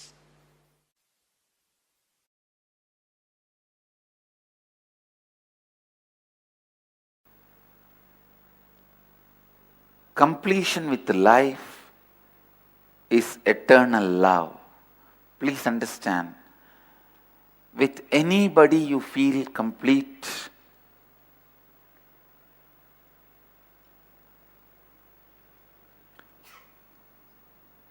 Don't think the person is completing you. Your completion is making that person beautiful. Please listen. What I am talking is a very important point. If you see somebody and you are in love and you feel complete, be very clear. That person has no role in your completion experience. Because of your completion,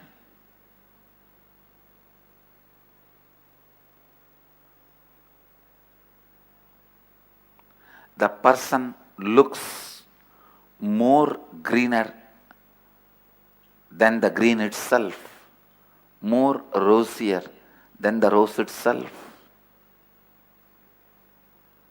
more beautiful than the beauty itself.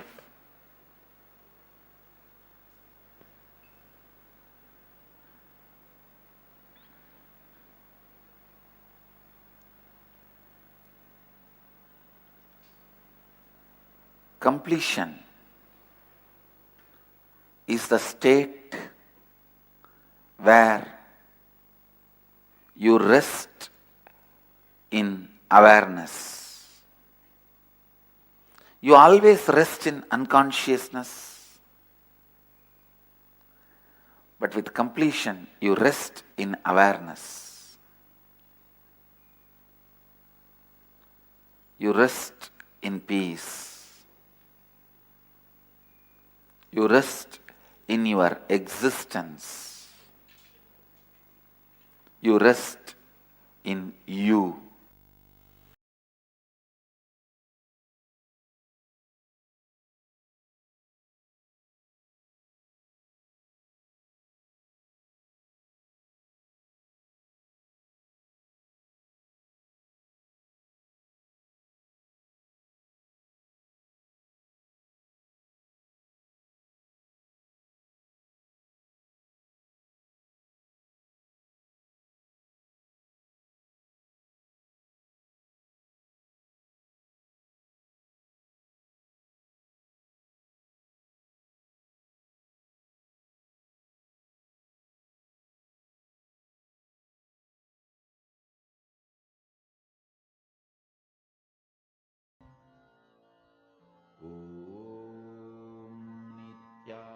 Nityananda Paramashivoham.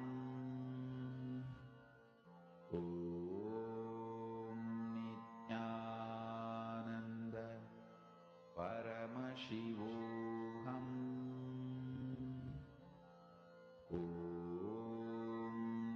Nityananda Paramashivoham.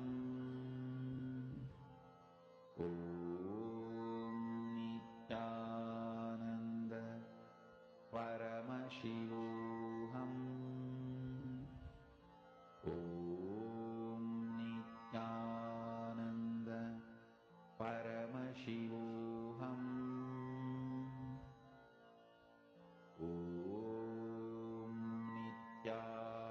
Nityananda Paramashivoham.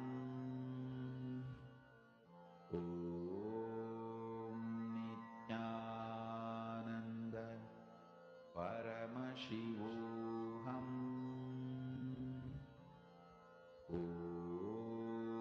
Nityananda Paramashivoham.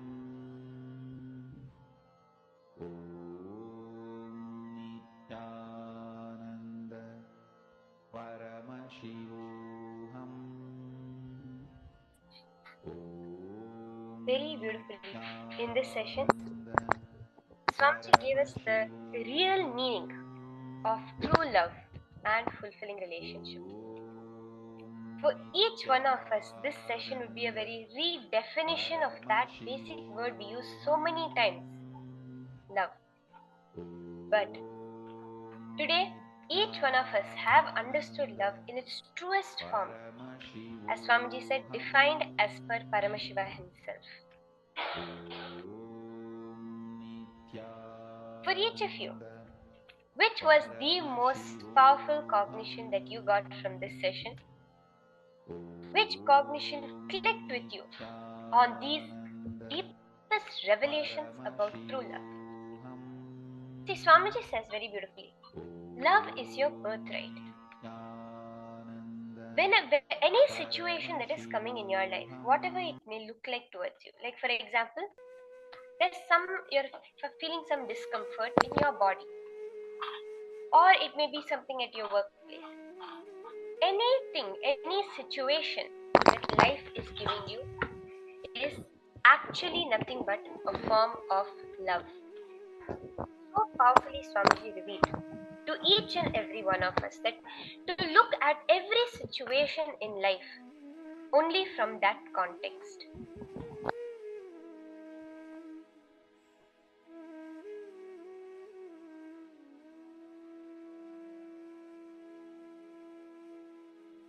Where Swamiji again said, a fulfilling relationship, any relationship can be fulfilling only if it is reminding you again and again of that oneness experience. Whenever we are having a relationship we feel is really fulfilling us, it has nothing to do with the other person externally. The feeling of fulfillment, the feeling of love has nothing to do with the external person. There is only one thing, it is because you have used that as a means to experience your own natural space of oneness. That is why you find it so fulfilling and so nice. And as Swamiji so beautifully revealed, the love of the Master is what enters into you, completes you, fulfills you, overflows, turns back as love for the Master and enlightens you. Because the love of the Master is from the space of pure Kundalini Shakti, bioenergy, unpolluted. The love of the Master is not the same as the attention. It is pure energy flooding you and naturally makes pure energy come out of you. The Kundalini Shakti, your core itself, opens up within you. That is the power of the love of the Master. How many of you have experienced this? How just the amount of love, care that Swamiji has showered on each of us made you feel the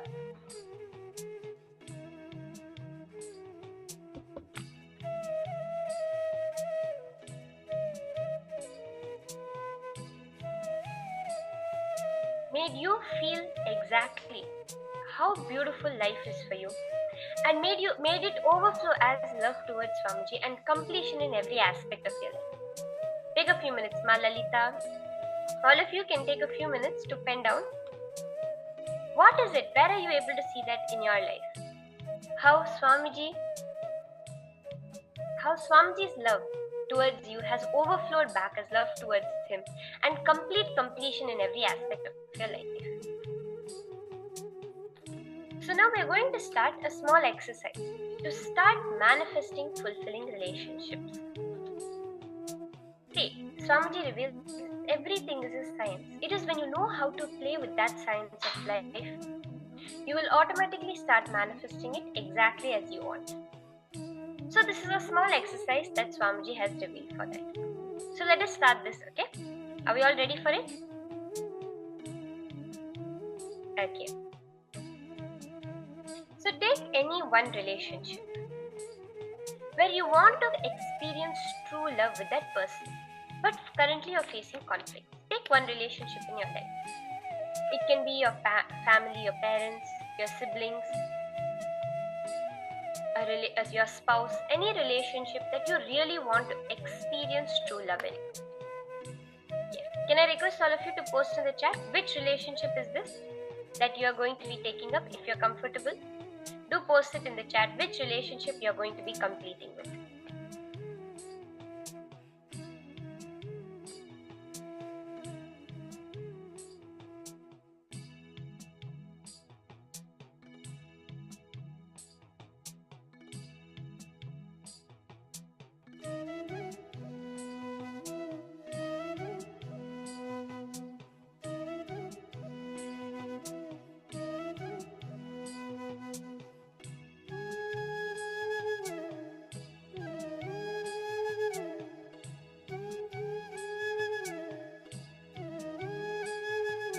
Ma Yogaratha, Ma Shukra Indra, Ma Sadashivamayi, Ma Arieta, Ma Aruishu, Ma Lalita, all of you can post in the chat, please.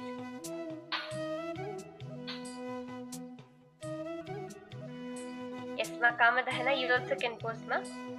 Which relationship are you deciding to complete with today?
Now, once you have picked the relationship,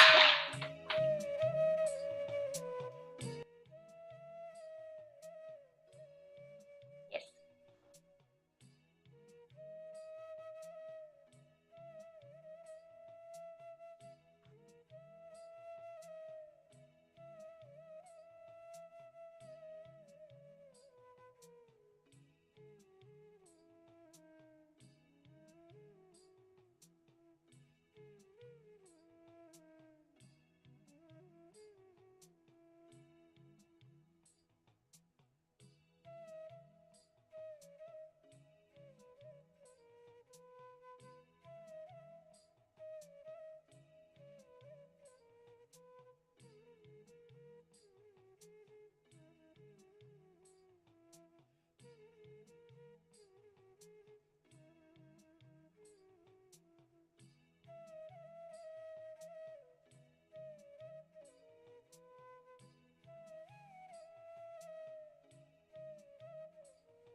So in this relationship now, take a few moments to pen down 5 answers to these questions. Okay? These are 5 questions to which answer it for yourself. Okay? So let's say you have chosen the relationship of your mother. You really want to experience true love with your mother, but for some reason or the other, you always seem to be facing conflicts. First thing, what do you feel when you are with that person? What exactly is going on within you? What feelings are coming up when you are with that person? Is it irritation? Is it happiness? Is it sadness? Is it boredom? What exactly goes on within you when you are spending time with that person? Just understand, this is a very powerful exercise Swamiji has revealed. So if there's any relationship you really want to experience love with, do this exercise very sincerely. You will see definitely the change manifesting in your life, because everybody around you is nothing but a reflection of you. As Swamiji said, the person outside has no impact on the love or the not love you're feeling towards life. It is the space of oneness you are feeling. The more and more you experience that space of oneness, the more you will find relationships fulfilling and experience true love. So sincerely do this, and first pen down, what do you feel when you are with that person? What are all the emotions that are going on inside you? What do you feel about when you are away from that person? So when you are with your mother, how are you feeling? And when you are away from your mother, what is it that you are feeling? It can be any relationship right now that you want to experience real love with. The third question is, how do you show yourself to that person? When you are with them, what do you show yourself as? Are you trying to seek attention from that person? Are you trying to show yourself as a very caring? Are you trying to show yourself as a very strong person? Many times you may try to show yourself as a very hard or distant person from that person. So what is it that you show yourself to that person as? Pen that down. And fourth, how does that person perceive you? From whatever you know, from whatever your experiences, how does that person perceive you in their life? Are they indifferent towards you? Do they perceive you as someone that's nagging? Do they perceive you as someone irrelevant? Or do they perceive you as someone very close to them, their own family?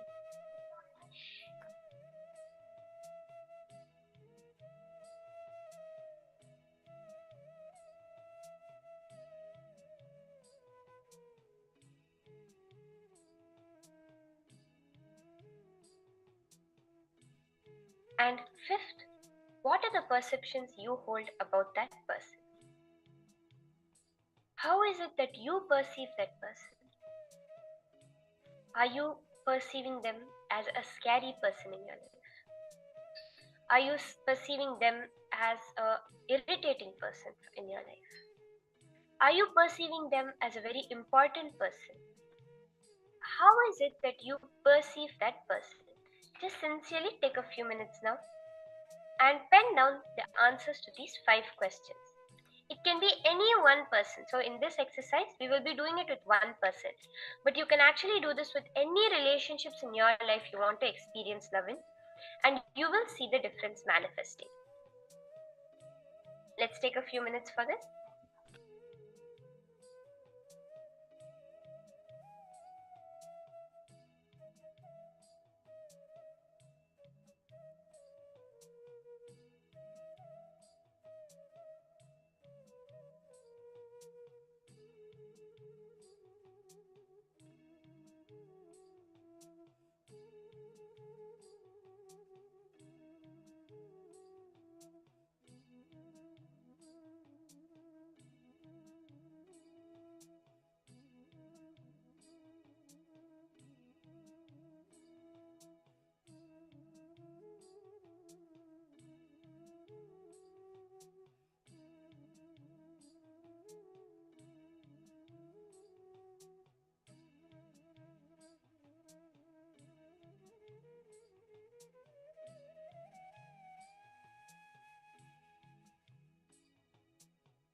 Now, move on to the second step. Let's move on to the second step of this exercise. So first we pen down the current cognitions where we have what we are holding about the person. In the second step now, go through again. Again go through each thing that you have written down. See if you have authentically answered it. Are you completely authentic and integrated to your answer which you have written down?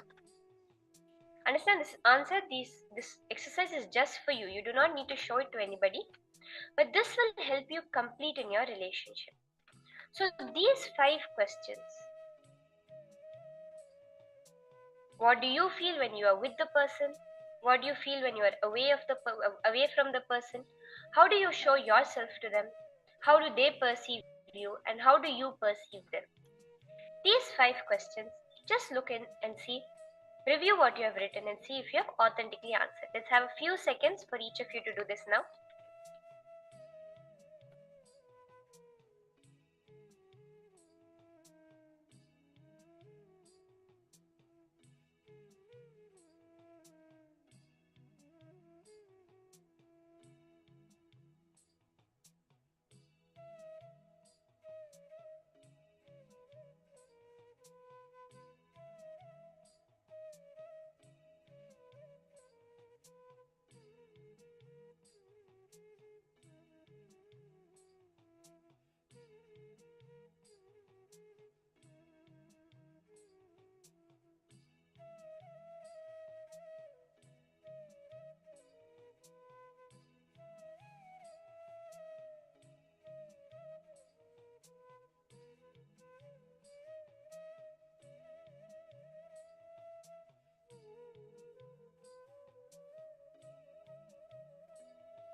Once you have reviewed, you have verified that you have written down all the answers completely authentically.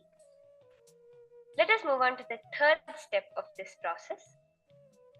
Identify the conflicts, the contradictions, and incompletions in your answer and pen them down. Now, for each of these things that you have answered, what are the conflicts you find? For example, you say you want to experience true love with the person, but when your perception about them is as a very frightening person.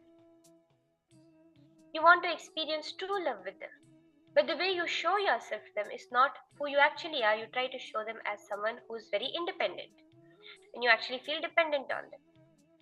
These are the conflicts and the contradictions within what you have penned down. Same way, where do you feel incompletion? Whether it's about their perception about you, how you feel when you are away from them, does it make you incomplete? Or how you feel when you are with them, does that make you incomplete? Take a few moments and finish penning down this. Identify each of these statements. What are the conflicts? What are the contradictions and the incompletions in what you have written? All three, identify for each of these 5 points and pen it down.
Very sincerely do this authentically in each of these 5 aspects of that relationship.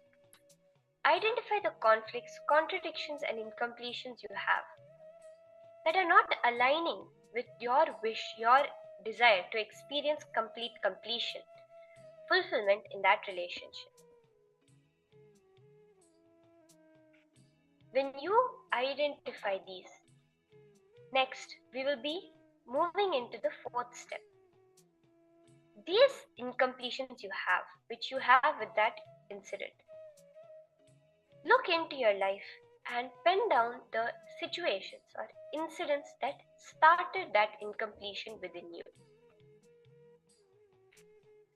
There'll be a certain incident where you first felt that, either towards that person or towards relationships in general. Just look back. Like, take the example of you hold a lot of fear towards that person. Either, for example, you hold a lot of fear towards the father, towards your father, towards any paternal relationships in your life. That same fear will continue on to your partner. It would have continued to your teacher in school and then to your partner as you grow up. Why? Because that original incident which first caused you to develop fear against your father, it can be specific to that relationship. Let's say you feel a lot of lack of communication in a certain relationship. When was the first time, the incident, exact situation you developed that feeling within you? See, this is very subtle. You have to go back to the first time that feeling got developed within you. It can either be when you were a kid, it could be at some time during the start of that particular relationship. But whatever it may be, go back to it. Look in, deeply look in, and see the first time when you develop those incompletions related, those complications, conflicts, contradictions related to that relationship. Yes, take a few minutes now to pen down these situations. Look back in your life. The first situations and incidents where you started to develop this incompletion towards that relationship within you.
As you identify these incompletions, relive them within you. Each incident, relive it. Let's say it started when you were 16 years old, in your first relationship. Relive it not as a 36-year-old or a 40-year-old or a 50-year-old that you are now. Relive it as that 16-year-old. It could have started when you were 8 with your mother. Do not relive it as a 20-year-old or a 40-year-old that you are now. Relive it as that 8-year-old. What were the exact feelings, thoughts, emotions that went within you at that age? Relive it as if it's happening again right now. Swamiji says, when you consciously relive it, especially within the presence of the Master, within the presence of the Avatar himself, it will only cause relieving to happen from that incompletion. So take a few minutes now to relive those incompletions, those incidents, and relieve it.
authentically, sincerely relive each and every incident. The minute you do that, that incompletion will leave your system. And along with that, you will see how beautifully the true love will flower in that relationship you have with that person. So let's take a few more minutes to finish this exercise. Finish reliving each and every incident that caused the incompletion to start within you first.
So now, with that, let's all move into the next beautiful power manifestation session.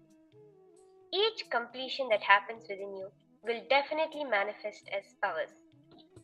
So as we have been working on from today morning, we'll be continuing with the power of telepathy, through which we'll be able to communicate without a device. So in this power manifestation now, as you did first, we were seeing an emoji that the Acharya was communicating towards you. And in this round, you're going to be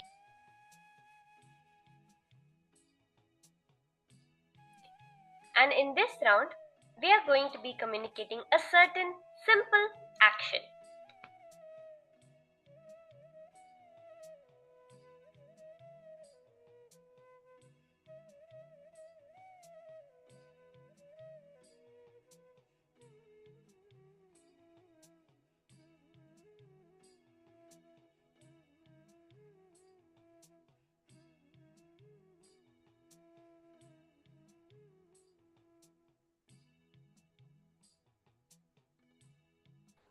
So now I will be communicating without words, without any external means, a certain action for all the participants to do. And each of you are going to be posting in the chat what you saw that action to be.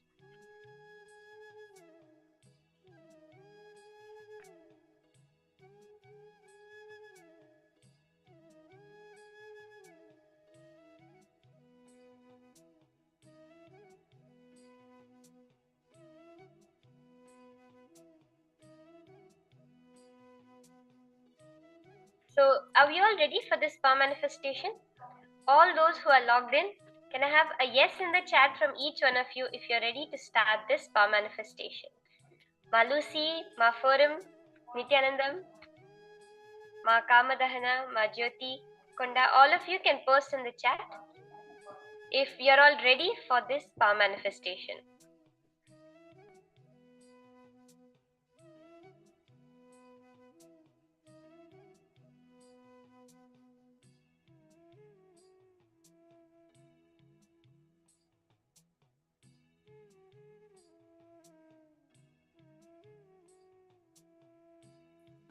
Mananda Aghorini, you can also post, ma.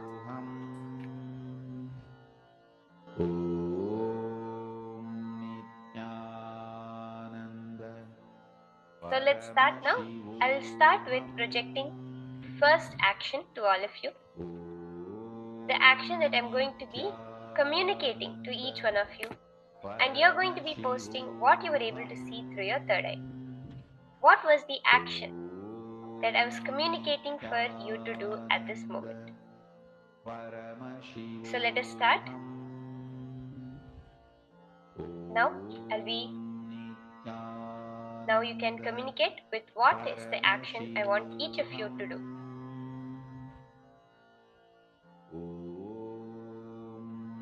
Nityananda Paramashivoham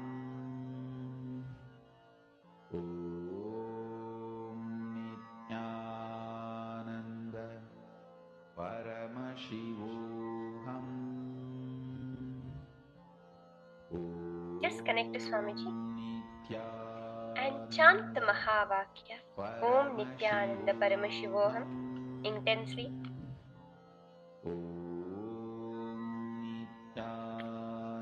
In that space of pure unclutching, understand it is Swamiji's love towards you that goes within you, awakens the Kundalini, manifests as powers and flows back as love towards him. So just know that Swamiji is the one manifesting through you right now.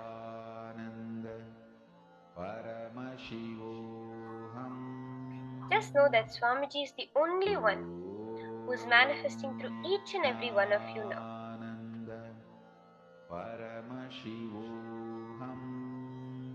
Chant the Mahavakya Om Nityananda Paramashivoham intensely.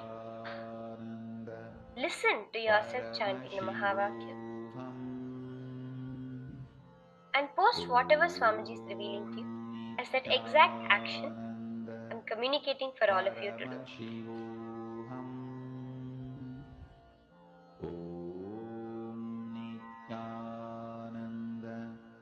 Paramashivoham Om Nityananda Paramashivoham Om Nityananda Paramashivoham Om Nityananda Paramashivoham Om Nityananda Paramashivoham Om Nityananda Paramashivoham Om Nityananda Paramashivoham Om Nityananda Paramashivoham Om Nityananda Paramashivoham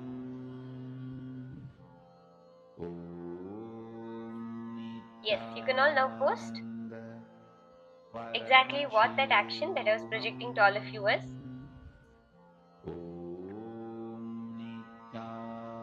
Take a minute, go to the chat and post. Paramashivoham Om Nityananda Paramashivoham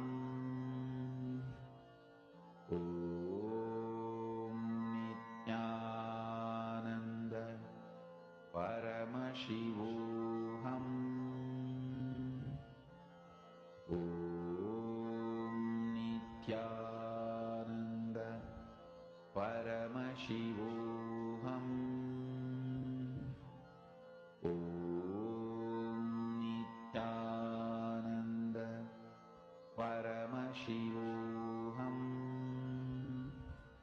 Okay, so the exact action that I was showing, which I was communicating to all of you, was the action to straighten your right hand. The exact action was to lift and straighten your right hand, which I was projecting to all of you, which I was communicating to all of you. So let's enter into another round. Again, you can just listen through the third eye, chant the Mahavakya, and see exactly what it is, that action that I'm communicating to you. Paramashivoham Om Nityananda Paramashivoham Om Nityananda Paramashivoham Om Nityananda Paramashivoham Om Nityananda Paramashivoham Om Nityananda Paramashivoham Om Nityananda Paramashivoham Om Nityananda Paramashivoham Om Nityananda Paramashivoham Om Nityananda. Yes, as we are scanning, you can continuously post in the chat also exactly what the command that I'm giving, what is the instruction or the action that I'm giving through my third eye, communicating to all of you to do right now. Om Nityananda Paramashivoham Om Nityananda Paramashivoham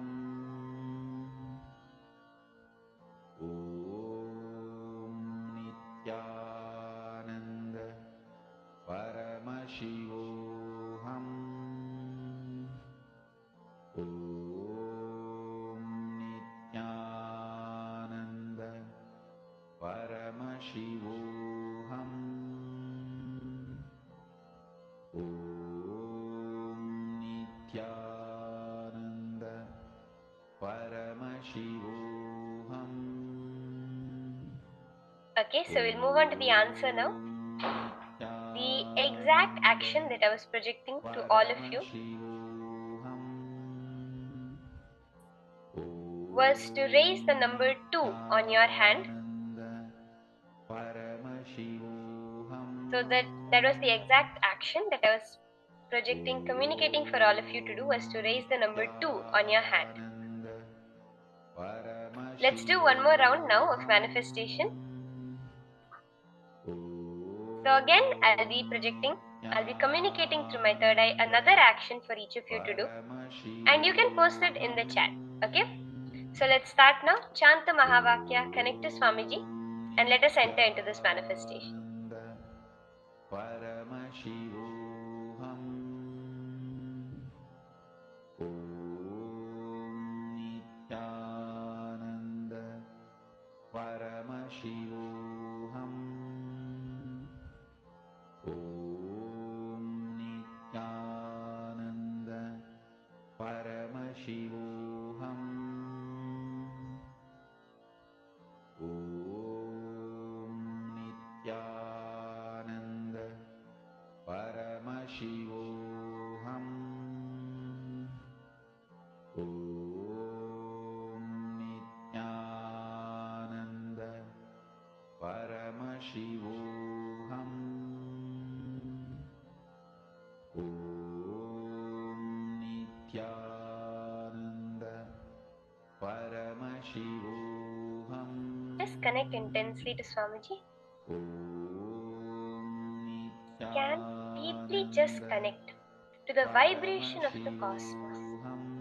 As Swamiji says, love is the glue that holds every part of the cosmos together.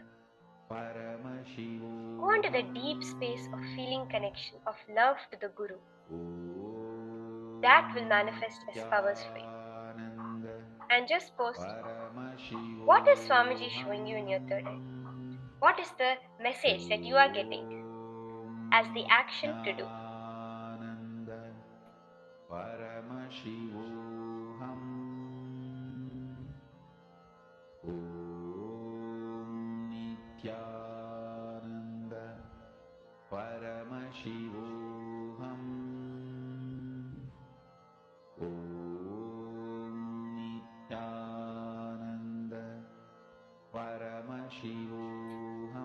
Yes, okay.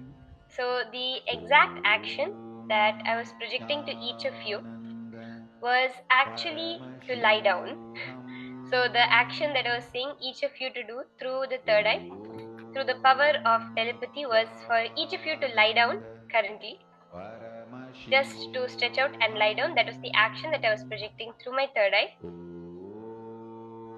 And see, the more and more when you connect to Swamiji, every completion, everything will always result in power manifestation. Because power manifestation is the side effect of the oneness you feel. As Swamiji said, every relationship that gives you fulfillment, it's because it's making you realize, go back to your original space and state of oneness.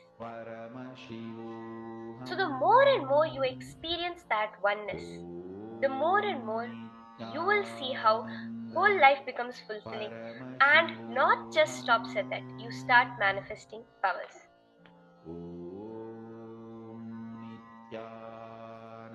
So now, in this next session coming now, we are going to be experiencing, understanding from Swamiji about oneness in relationships. Swamiji, as Swamiji always says, one of the biggest things is many times there's no communication in relationships. Swamiji says, gives a very funny story for this, where Swamiji says that a woman went to a lawyer and asked for a divorce. And the lawyer asked, on what grounds are you filing for this divorce? And she said, oh, 5 acres we have. And the lawyer said, okay, I think you're not understanding what I'm saying.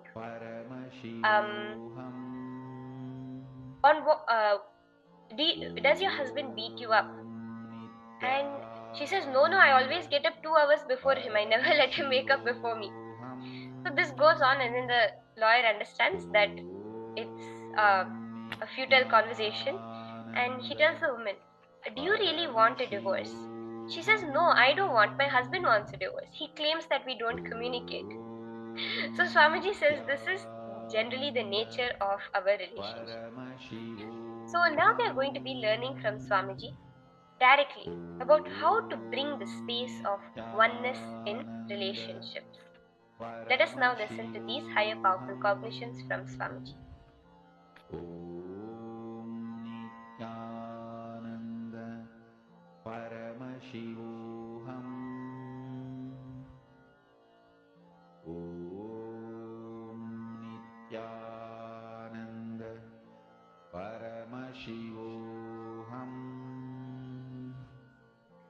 So now we will be listening to the higher powerful cognitions from Swamiji on the sacred science of bringing oneness in relationships.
Understand?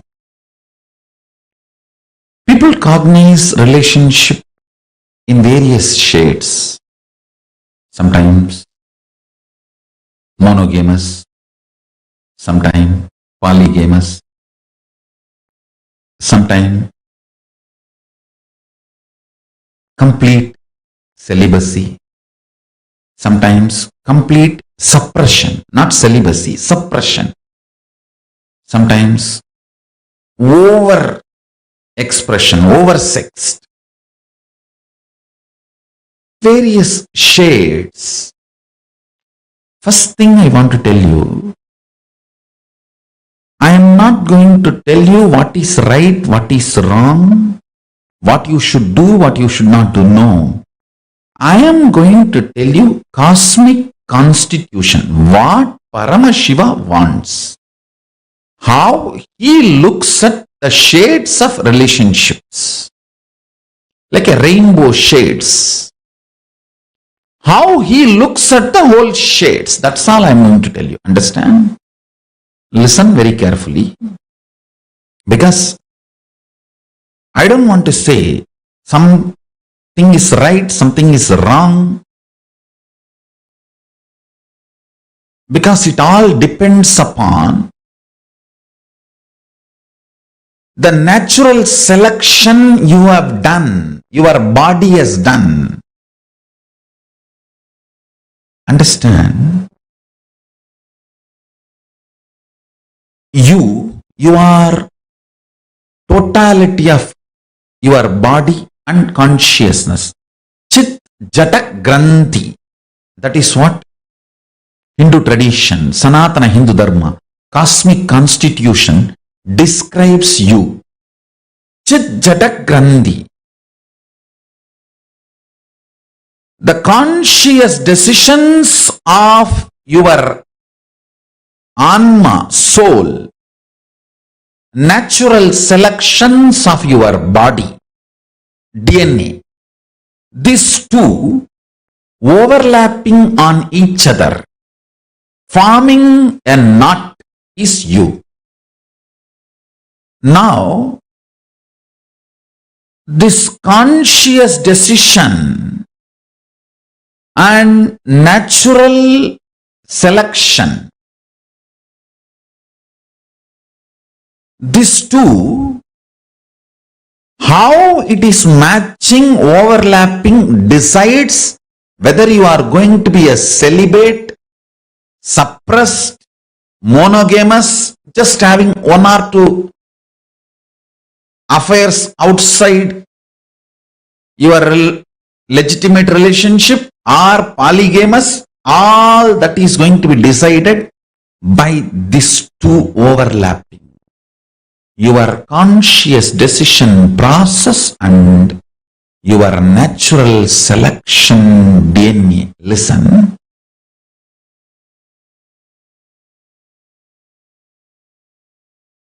Just because every one of you have a human body, do not think you are all human beings. This generalization is the worst crime done against you. Each one of you are unique because your conscious decision process is not measured by any so-called rational scientific methodology till now. Only the natural selection, DNA evolution, natural selection is studied. Only that part is studied and understood. Understand? Just because the science has not yet evolved to study something, you trying to deny that is a mediocre mentality. Be very clear. Do not accept authority. Faith on, blind faith on so-called rational system. Listen. Blind faith on so-called rational system and bowing down to the authority of the rationality never allows you to see the reality. Please understand. Before even the science was catching up with the reality, reality was reality. If you have taken the body from animal to human being first time, now only you have done the natural selection process and jumped into the human body.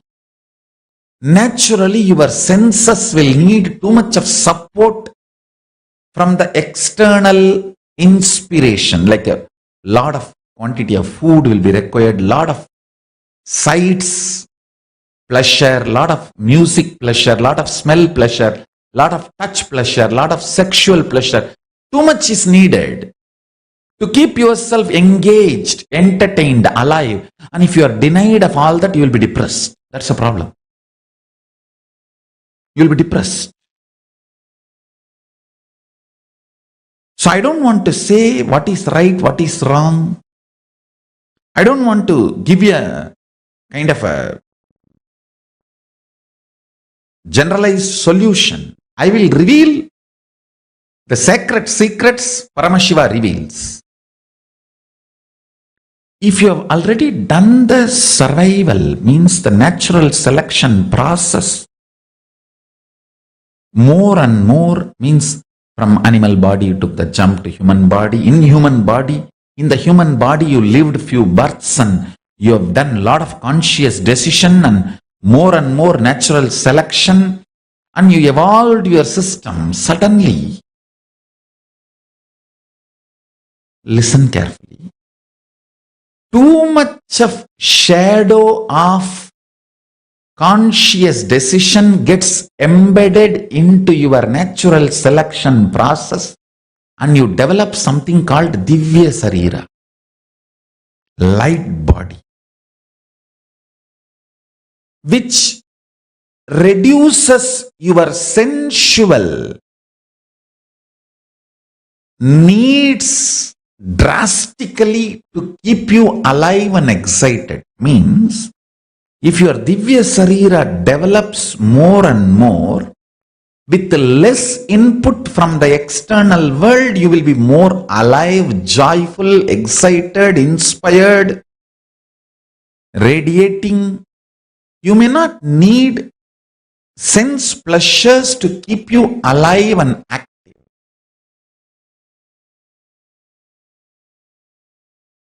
Now, you need to look in and see where you are standing in your natural selection process and where you want to go using your conscious decision power. Natural selection is not prison if you know to use conscious decision. If you don't use conscious decision, the natural selection DNA you evolved can be a prison. Understand? If you know how to get out of a room, that room is a room for you, not prison. If you don't know how to get out of a room, then that room itself is a prison for you. Understand? 5 times planet Earth has gone through complete extinction. But life comes back. That life you are carrying inside. That life you are carrying inside. Understand?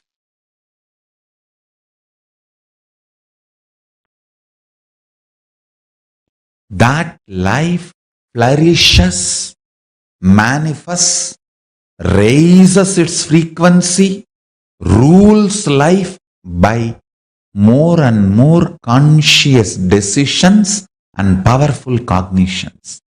That is the greatest asset you can gather when you are a baby, when you are growing up. That is the best asset. I should say that is a fundamental right for all human beings.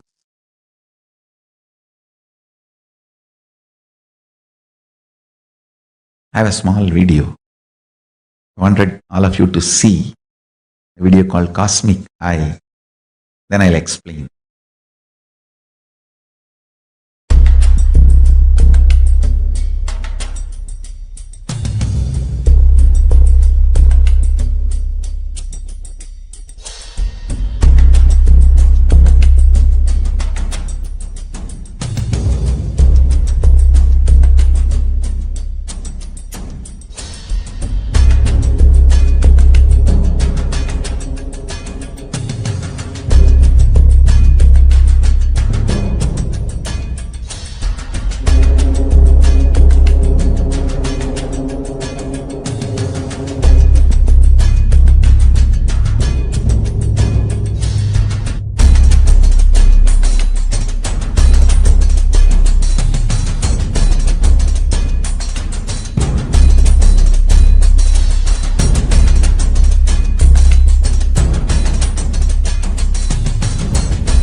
Understand, knowing the telescopic and microscopic reality of you, self,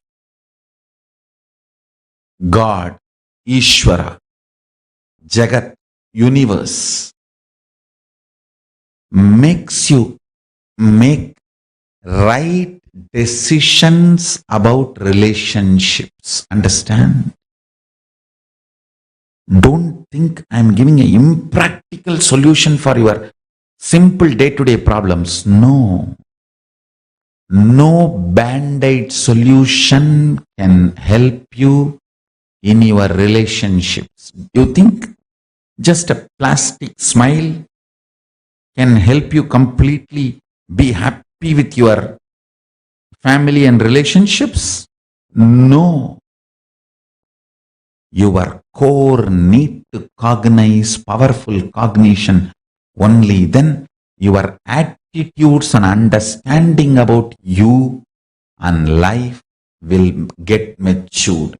Maturity means having the telescopic and microscopic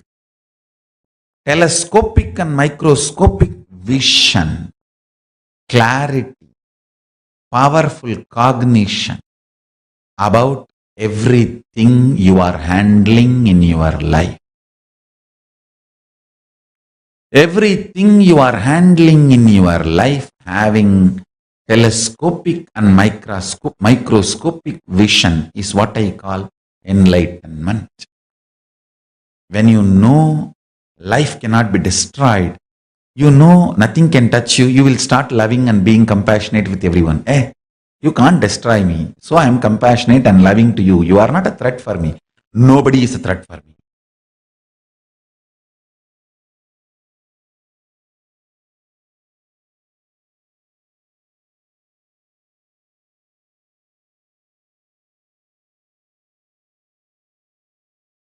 Nobody is a threat for you. From that powerful cognition, when you love, that's a real love. Understand whether love or life or laughter or dance, everything has to be from powerful cognition.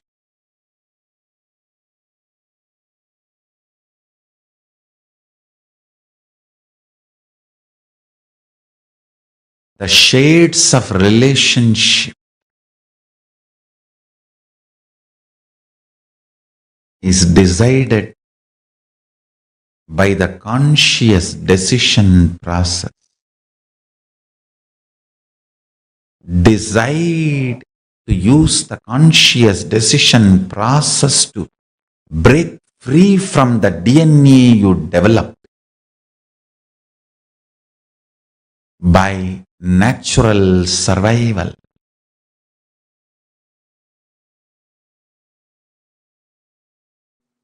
Whatever expression you do from the truth you are consciousness, sparkle of Paramashiva.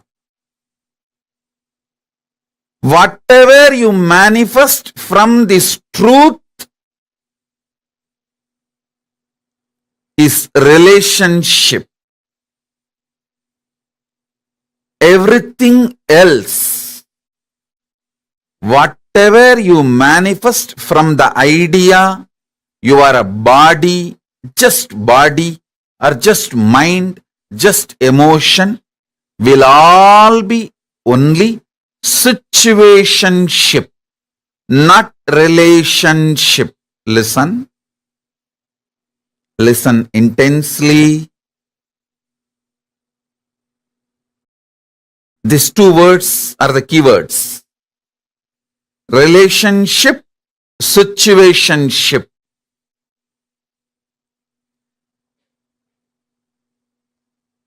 The inner understanding, the core understanding about you. If you have the understanding, you are consciousness. You are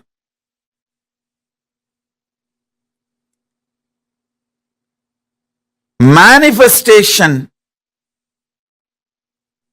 sparkle of Paramashiva.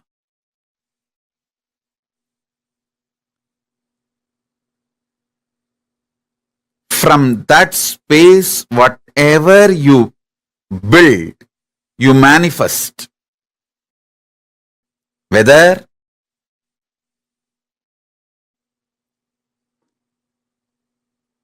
you move towards food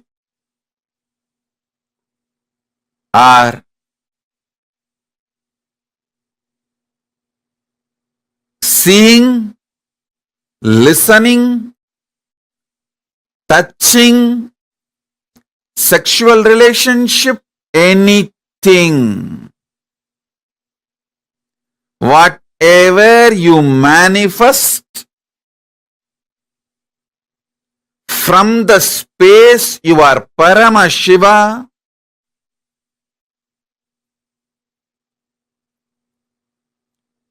it will all be a relationship, amazing relationship. All relationships are good for you because from the move, from the space you are Paramashiva, when you move towards anything, you will only experience oneness.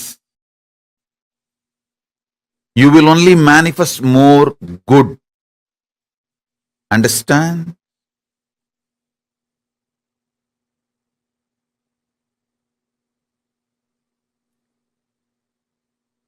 From the space you are Paramashiva, even if you eat, that food will become one with you and you will become one with that food. You will bless the food and the food will bless you. You will do good to the food and food will do good to you. It will all be amazing, auspicious relationship. I am giving the example of food, whether food or any sense, listening, smelling, seeing, touching, including sexual relationship. If you operate from the space you are Paramashiva, if you operate from the space you are Paramashiva, including sexual relationship, all will be auspicious, lead to more and more oneness. This beautiful Ardhanarishwara will be your experiential reality. Ardhanarishwara is the pure manifestation of the cosmic union, Paramashiva and Paramashiva Shakti. Listen. From the space you are Paramashiva, when you operate, you are literally living God. Not God-man, living God. Understand?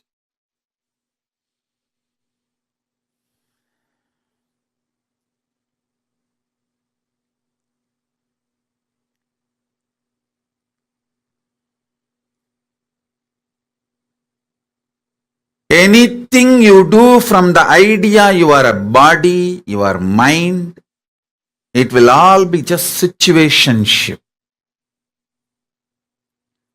Do not expect any relationship started with the idea you are just a body and mind to be a permanent relationship in your idea, in your life. Even the word relationship is wrong. Everything you do from the idea you are body and mind is just situationship. So don't blame the situations, other person, anything.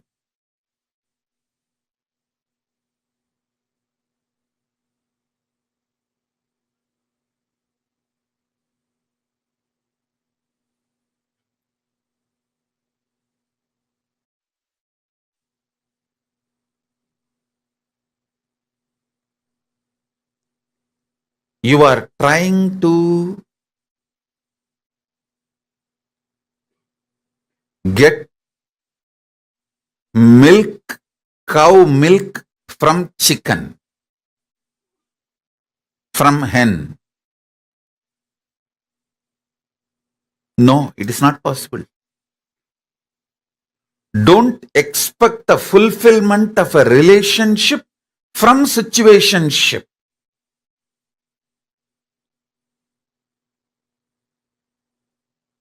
Most of you get into so-called relationships because the situation pushed you into it. That's all. Even if it was your willful decision, the will you carry is operated. It functioned, it manifested from the idea you are body and mind. See, you operate from the idea of body and mind, but you expect something which can come only from consciousness. Fulfillment, completion, peace, all this can come only from consciousness. Something which can come only from consciousness, how do you expect it from the operations you did from the idea you are body and mind.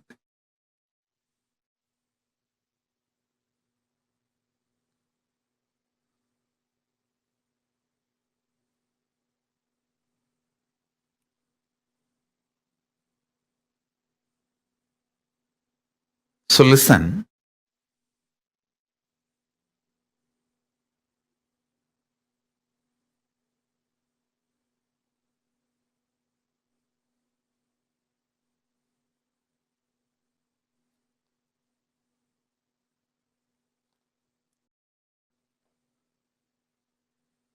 Contemplate and meditate intensely. See how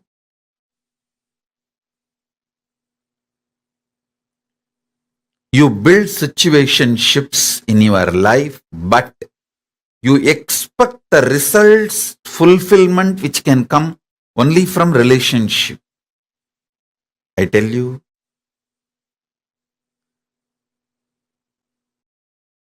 from the right space, anything originates will be an amazing relationship. With the wrong space, anything originates will be just situationship. I am not saying situationships are wrong. I am only saying don't expect too much from situationship. At least be very clear. Your situationship cannot give you what relationship can give. You marry ordinary man or a woman who is cunning, strategic, violent, exploiting, manipulating exactly like you, and you expect the other person should behave like Paramashiva, should give you everything you will get only from Paramashiva or Paramashiva Shakti. What is this? Listen. You get into a relationship. You marry a male or a female, someone exactly like you. Hypocritical, cunning, exploitative, manipulative, cheating, strategic.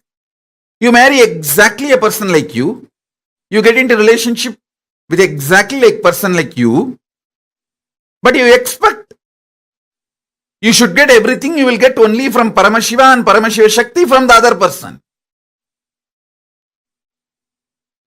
Situationship cannot give what relationship can give you.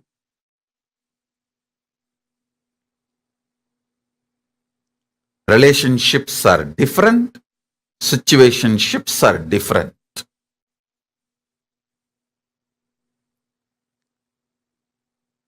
Only the absolute honest connection you have with your consciousness, through your consciousness with Paramashiva, only call that as relationship. Everything else, call it as situationship. Listen. You cognizing, knowing your consciousness, your relationship with your consciousness, that can be called as relationship. Through the realization you are consciousness, the relationship you build with Paramashiva, that can be called as relationship. Other than this, do not call anything as relationship. Everything else is situationship.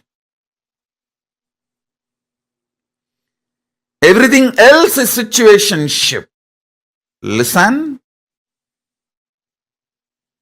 This one truth will solve all your problems of life about relationships. All your relationship problems can be solved, resolved with this one understanding. This one understanding can resolve everything.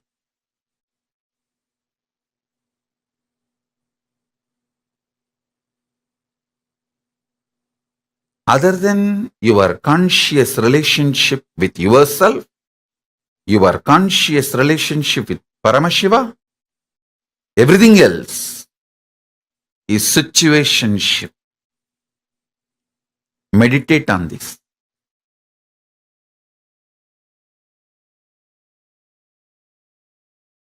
Understand.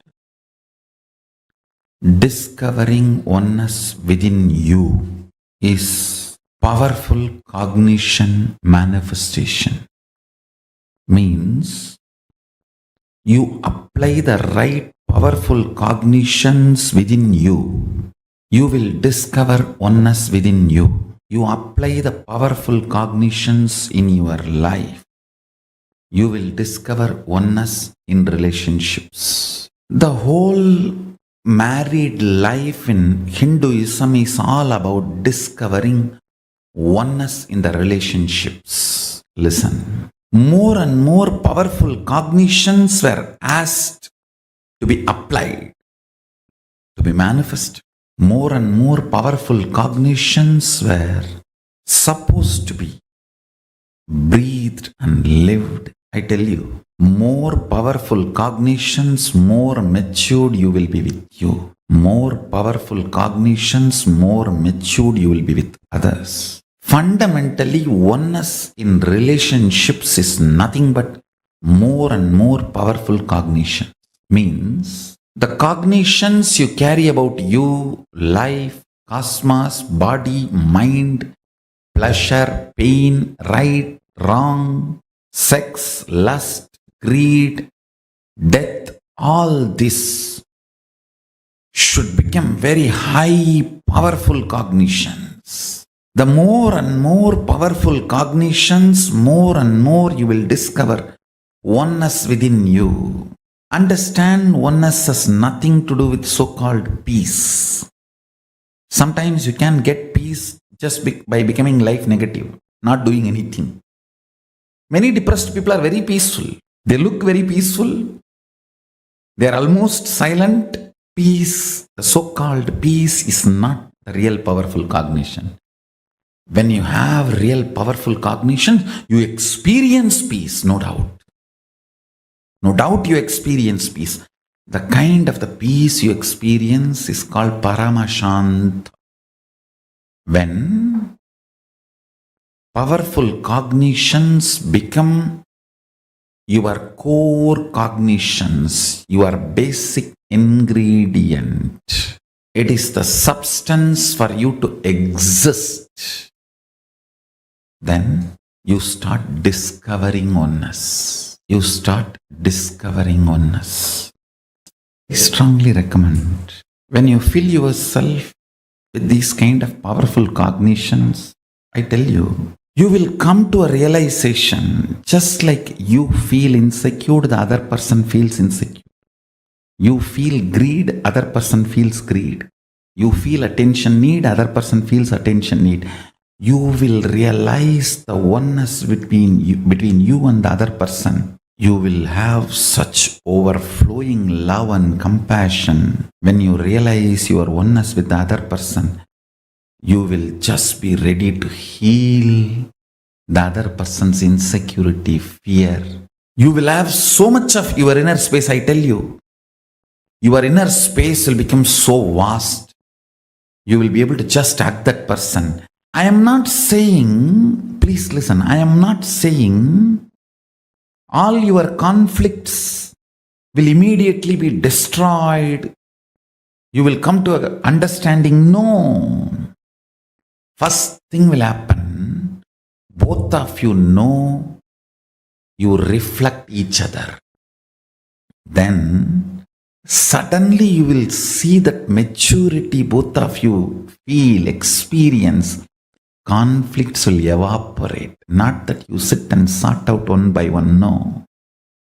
Conflicts will just evaporate. Understand, whenever you know the other person is you and your reflection, you know how the other person is going to respond every moment, and you know how you should be acting and reacting. I tell you, knowing the other person is your reflection is power. It's not just a spiritual strength. It is a real power in the world. You just know how the other person is going to behave. You just know how to deal with him. Because you know he is going to reflect you. You just need to see which part of you he is going to reflect. And you know how to handle that part. And you handle that part in that person over. How you handle your greed, same formula applies to handle his greed. How you handle your fear, same formula applies to handle his fear. How you handle your inspiration, same formula applies to handle his inspiration. How you handle your laziness, the same formula applies to handle his laziness. How you handle your cunningness, the same formula applies to handle his cunningness. Knowing the other person is your reflection makes you intelligent. Deciding to use compassion to heal the other person makes you God. It's life. Whoever decides for life, compassion as the strategy for their existence, live like a God in the cosmos. In relationships, not just relationship with human beings, even the chair you sit, you have a relationship with it. Every item you use, you have a relationship with it. And I wanted to tell you, I am successful in downloading 3 pages of the Cosmic Archives, Akashic readings directly into my computer without any logical, rational answer how it happened.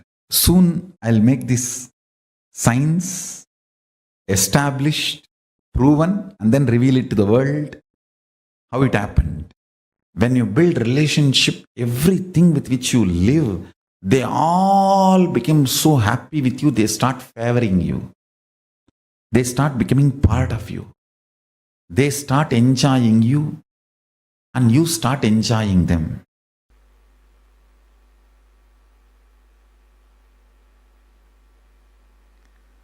The more and more completion happens in you, you will see everyone around you feels complete with you.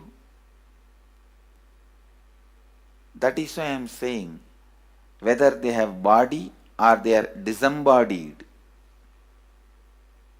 in the deepest corners of your being, deepermost layers of your being, deepest parts of your being, you experience such powerful awareness, such joy.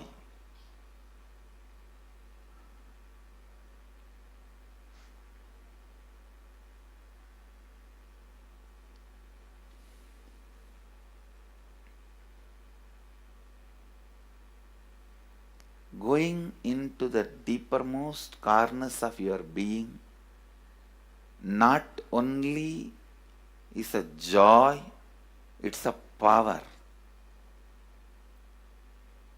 Because suddenly you will see everybody around you, everything around you listens to you. It really becomes a vibrant power where the tendency to exploit is not there. Listen, that's a very important thing.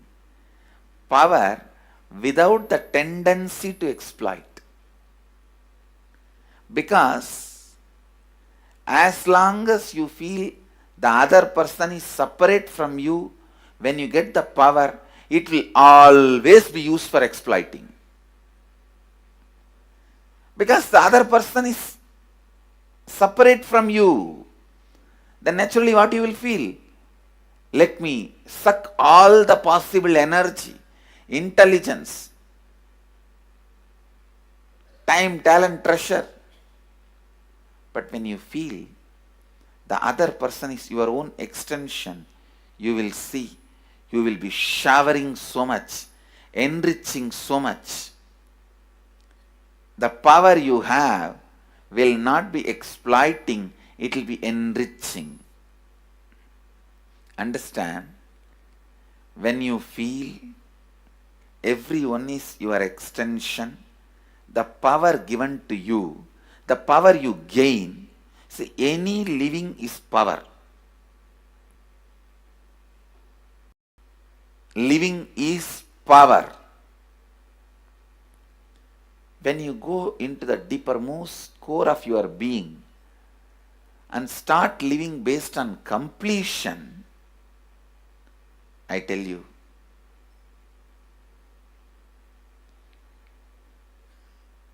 the first power you will experience is everything around you listens to you.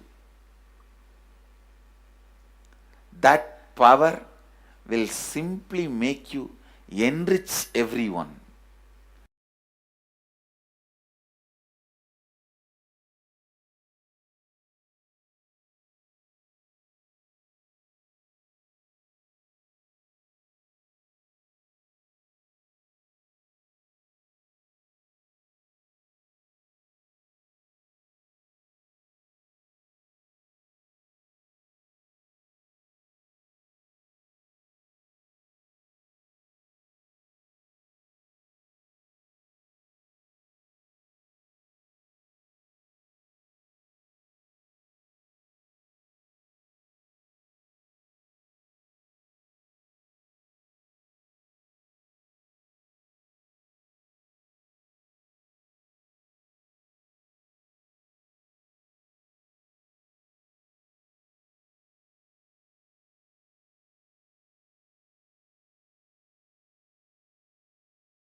Yes.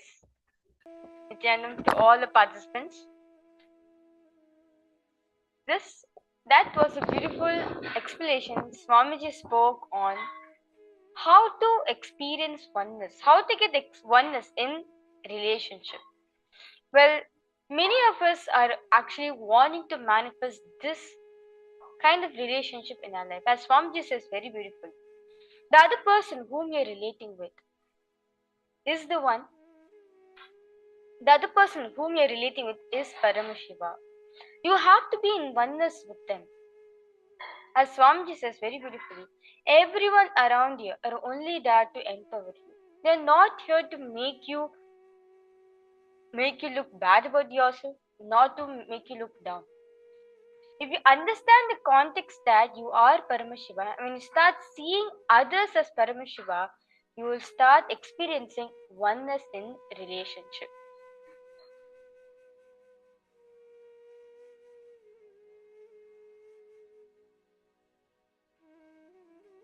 I request all participants to post any questions, any clarifications you want to have. Any clarification you have, any doubts, I request you to post in the chat section. Please feel free to post in chat section.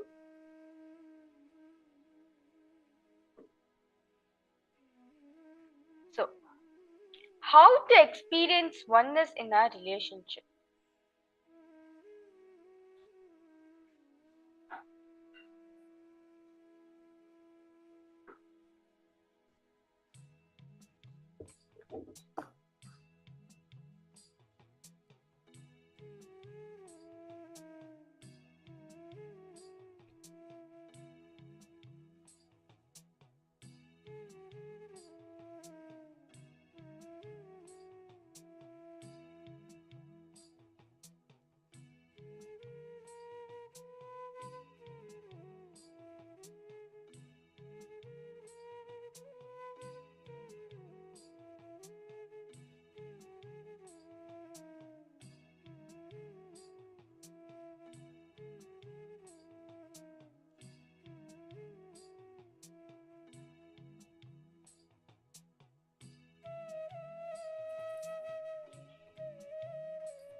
Okay.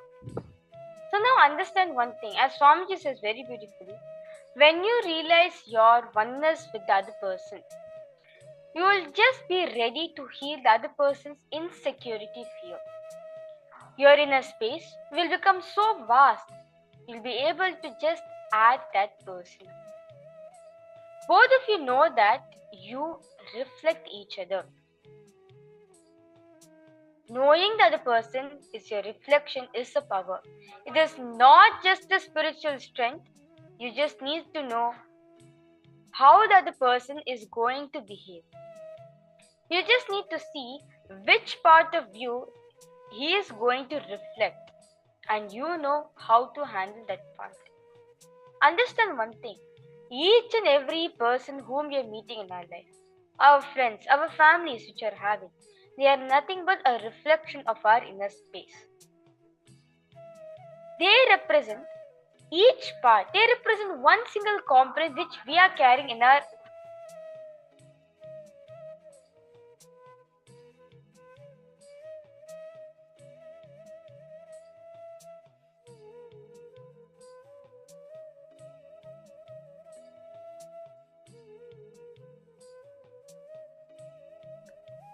Yes, sorry for that. So understand one thing. Each and every one of us whom we are meeting with the person, whom we are having relationship with, whom we are associating ourselves with, understand they are nothing but a reflection of our inner space. For example, one of your friends are behaving very rude to you, or one of your friends are basically are very resistant when you approach them. Understand they reflect the resistance part of you. They reflect the rudeness part of you. Let's take one more example. If at all when you approach, you have a friend, or let's say even your spouse, even or your wife or your husband, whatever. When you go approach the other person, if they're so happy, if they're so joyful, understand they reflect the joyfulness part of you. They reflect the happiness part of you. Same way, as Swamiji says very beautifully, anyone whom you're associating yourself, they are nothing but a reflection of our inner space. As Swamiji very beautifully says in the Bhagavad Gita satsang that all the Mahabharata characters are nothing but a representation of each part in our inner space. To give an example, Duryodhana, who is the prince of Dhritarashtra, who is the son of the blind king Dhritarashtra, he represents the self-denial part in each and every one of us. Same. The integrity part of you, as Swamiji says, Arjuna is the one who's embodiment of responsibility. He represents the responsibility part of you. So understand, each and every person whom you're associating yourself with, they are nothing but a reflection of your inner space. As Swamiji says very beautifully, life is a mirror. If you put yourself with full makeup and you go look yourself presentable, naturally life is going to make itself presentable to you. But when you put a very, not a good makeup, only a half-done makeup, naturally the same thing will be reflected in the mirror, because the mirror is nothing but a reflection of you. Same way, whatever anyone whom you're associating yourself with in your life, understand they are a reflection of your inner space. Even a child, from a child to as old as a grandmother, a great grandmother, both are nothing but a reflection of your inner space. So now Swamiji is saying very beautifully over here, it is not just the spiritual strength alone. You are going to get many strengths out of it. When you understand the other person is just a reflection, not just spiritual strength alone, you'll get physical strength, mental strength, psychological strength, neurological strength, spiritual strength, and ultimately conscious strength. That is the purpose of having a relationship with people. That's the context out of which you should build right relationship with life. Understand one thing. Most of the time, as Swamiji says very beautifully in the satsang which all of us watch, most of the time we only go based on the pleasures. We do not understand what the other person is trying to convey to us. Because we do not think they are a reflection of our inner space. You'll only think if the other person is not giving you any pleasures, or if the food is not giving me any pleasures, or if the place I'm living, or the surrounding I'm living, or the environment which I'm living is not giving me any pleasures, we just disconnect ourselves from it. We feel that we are entitled to have pleasures in our life. But understand one thing. Everything around you, you are the source for it. And everything which is happening around you, it's nothing but a reflection of your inner space. Is all the participants understand this is a very important truth which Swamiji is revealing over here. It is nothing but a key, the passcode for you to crack the code for you to experience oneness in relationship.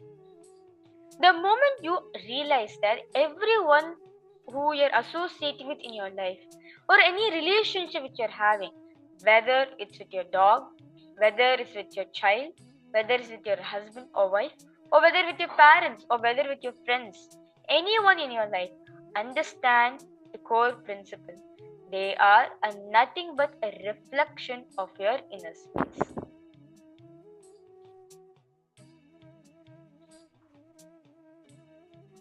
I request all participants to pose any doubts, any questions, any clarification you want to ask. Please feel free to post in the chat section. So understand one thing. As Swamiji says very beautifully,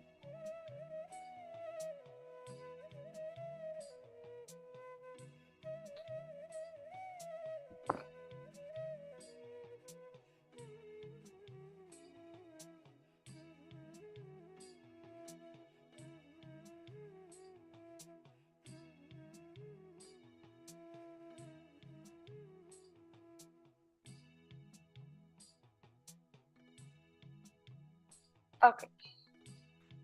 As Swamiji says very beautifully, when you understand this, you will be able to handle any situation, any circumstances which is happening in your life. As Swamiji says very beautifully, when he ordains, he sustains. Means, when Swamiji is giving to you, he not just give you the instruction, he gives you the energy, the knowledge for you to experience that. So same way, when you are having a relationship with someone, understand that when you are relating with that person, you have the energy, you have the knowledge to handle whatever situation comes between the person and you. So now, all the Paramashivam participants, all of you are nothing but a teamly. As Swamiji says very beautifully, team plus family is equivalent to teamly. So now, I request all participants to sit with your teamly with the decision to bring completion. Teamly is not just including your friends or your families, whomever you feel complete with, whomever you relate with. It can be even your dog, it can be even the deities whom you worship, it can be Swamiji, it can be anything. Whatever you feel that they are part of your life, that they have done something big to your life, they are part of your teamly. Now, I request all participants to sit with your teamly.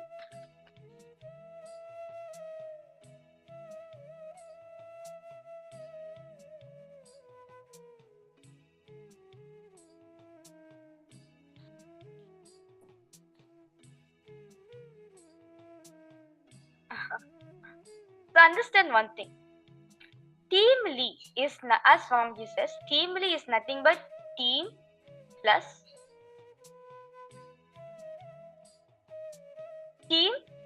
plus family is equal to teamly. It includes not just your friends and family alone. As Swamiji says very beautifully, take 21 people in your life whom you feel so connected with, whom you relate with. They are part of your team. Choose 21 people who you decide to be their team.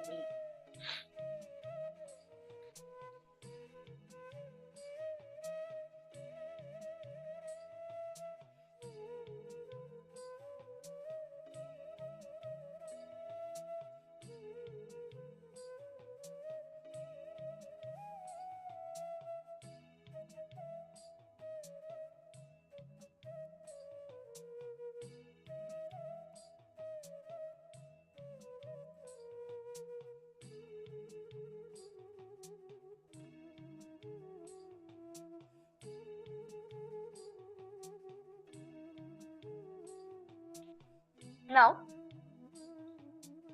take a decision. Take few moments to sit with your teamly and bring completion to them. Understand one thing.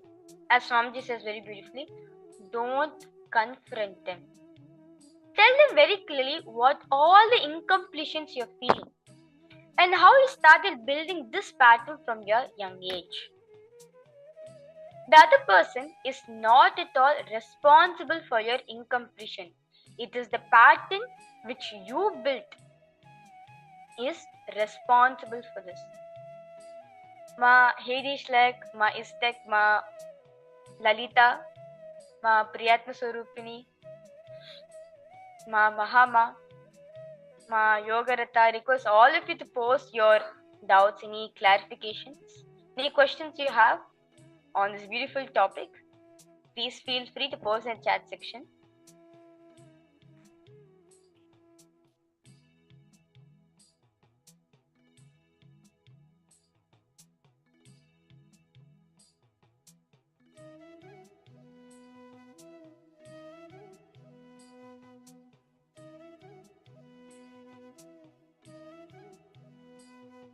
Understand one thing. If you're having an incompletion with other person, if you're having a problem with other person, spend some time with them and decide to do completion. Understand one thing. Do not confront them. Sit from an open hearted space that you really want to complete. You really want to give yourself a breakthrough. You want to come out from this path in which you are suffering. Talk to the person. For example, if you are having an anger issue with your mother, sit with your mother and say, these are all the incompletion which I'm having about you. And once you tell all the incompletion which you have, look inside yourself and see when was the first time in your life you started building this pattern in you.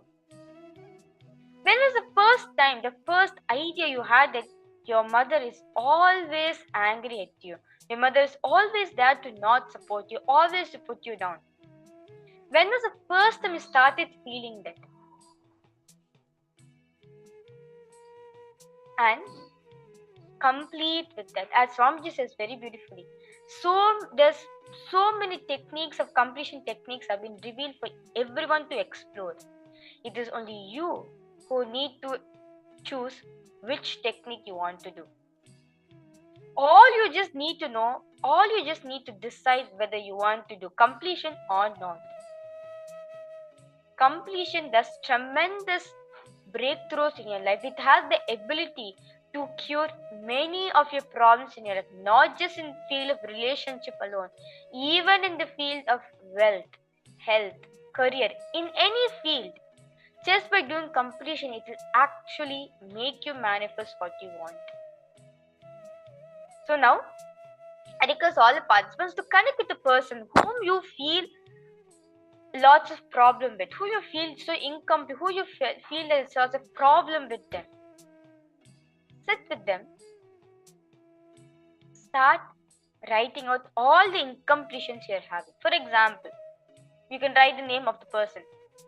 I'm having incompletion with my mother. And depend on all the incompletion which you're having. And go back and see in your life, when was the first time you experienced this? When was the first time you had the idea that parents, mother, person who's taking care of you will always be angry? Understand one fundamental thing. The other person is not responsible for your incompletion because they are just a reflection. It's like a shadow is there. You see a shadow. Can you fight with your shadow? Obviously no. It sounds silly. Same thing. For example, if you're not able to manifest a proper relationship in your life, you blame the shadow. Can the shadow do anything to you? No. It's useless for you to say anything to the shadow because it is your shadow. Same way, the other person is nothing but a reflection of your inner space. Whether you shout at them or blame at them, they are not responsible for it because they are your reflection. And you are the source of that reflection. So everyone understanding this? All the problems, all the incompletions which you're having in your life, understand you are the source for it. You are the cause for it. Many of you may not agree to what I'm saying, but Swamiji says very beautifully, consciously and unconsciously, you are the one who's deciding it. Well, consciously you may not know that you want to manifest, but inside yourself, unconsciously, you're cherishing this within yourself. And that is the reason that pattern is the one which is responsible, which is making you to manifest incompletions in your life.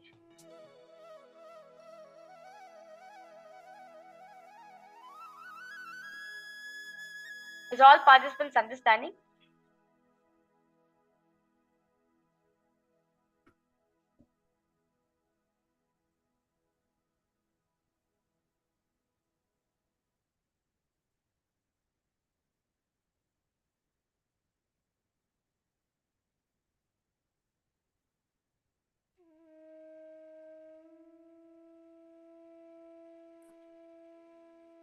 Now understand one thing. The incompletion is not because of that person, but because of the mold you are carrying, because of the pattern which you are carrying. so, let the other person know the pattern which you developed from the young age, which is responsible for your incompletion. This discussion, this completion should go on incident by incident with the other person, step by step, till both of you are completely complete. Is everyone understanding this? I request all participants to take few moments, sincerely do this. Maybe I request all participants to connect with the person who you feel where you face a lot of problem with that person. Choose that person. For example, if you have lots of incompletion with your mother, connect with your mother. If you have lots of incompletion with your friend, connect with your friend. If you have lots of incompletion with your child, connect with your child. Sit, discuss with them. As Swamiji says very beautifully, they are not the cause for your incompletion. It is because the cause of your incompletion is because of the mold out of which you are carrying. For example, you are having a clay. You have the ability to make the shape, define a shape for the clay. If you want the clay to be a heart shape, you can make it a heart shape. If you want the clay to make it not have a shape, look complete disorganized, well, the clay can become like that. Well, it's up to you how you want to carry it. Same way, even in terms of relationship also, you need to understand you are the one who's having the clay. If you mold yourself out of completion, the other person will nothing but reflect completion in you. If you carry the space of incompletion, understand the other person will reflect your incompletion. If you carry anger within your inner space, the other person whom you're associating with will reflect that pattern in you. So now, I request all participants to connect with the person whom you feel a lot of incompletion, whom you feel lots of hatred towards it. Tell all your incompletions with your partner. Tell, incident by incident, relive the whole incident along with them until both of you are completely complete. So all participants understanding this beautiful exercise? Okay, yes. So now, request all participants to take few moments and connect with your teamly and start doing this process.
If you need any help or if you have any questions, any doubts, please feel free to post in the chat section and I'll be right there to help you and guiding you to do this powerful, beautiful process.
Ma Kamadahana, Ma Forum, Ma Jyoti Kunda, Ma Saroj,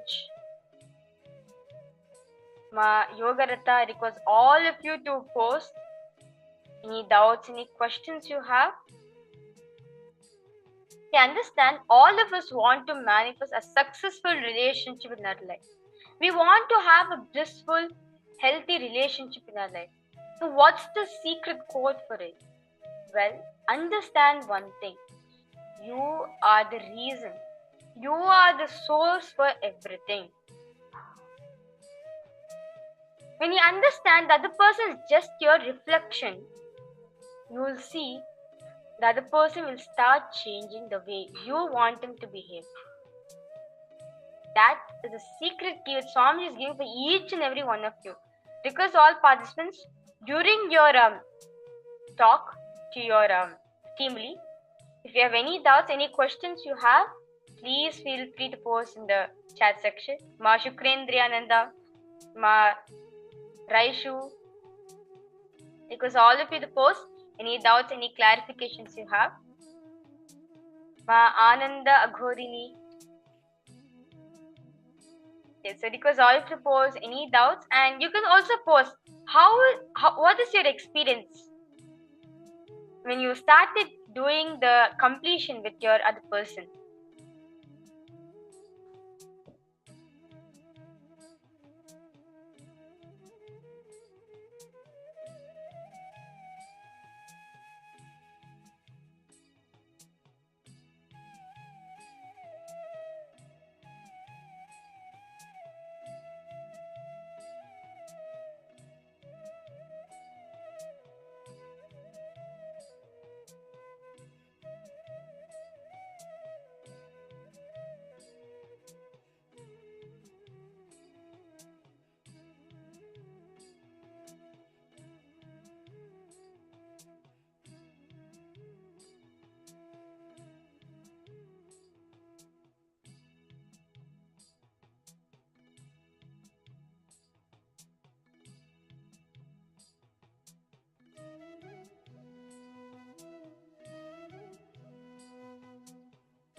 Okay. And I request all participants to relax. If still the completion process is going intense, I request all of you to take this as a homework right after the session, right after the program gets over, to connect back to the other person and do this completion process. With this, let us move ahead to the power of telepathy.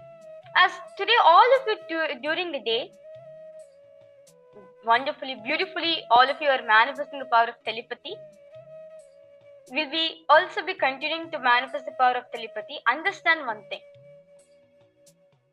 This power of telepathy will actually help you. Will actually help you to manifest a good, better relationship in your life. Swamiji says very beautifully, any power manifestation you take, any power you take, it is only a solution for all the problems you have. This power of telepathy will heal many of the relationship problems which you're experiencing in your life. How? Because you are cognizing yourself as Paramashiva, who is the source. And when you're manifesting the power, when you're connecting with the other person, you know that they are your reflection. You know them very clearly. They are nothing but a reflection. They are still part of you. You are in oneness with the other person. That is the secret key to have a better relationship, a good relationship with anyone. This power of telepathy will actually help you to manifest this in your life. How? What exactly is power of telepathy? Communicating without using the language of words. How can this possible? It is possible when you are communicating with the other person through silence.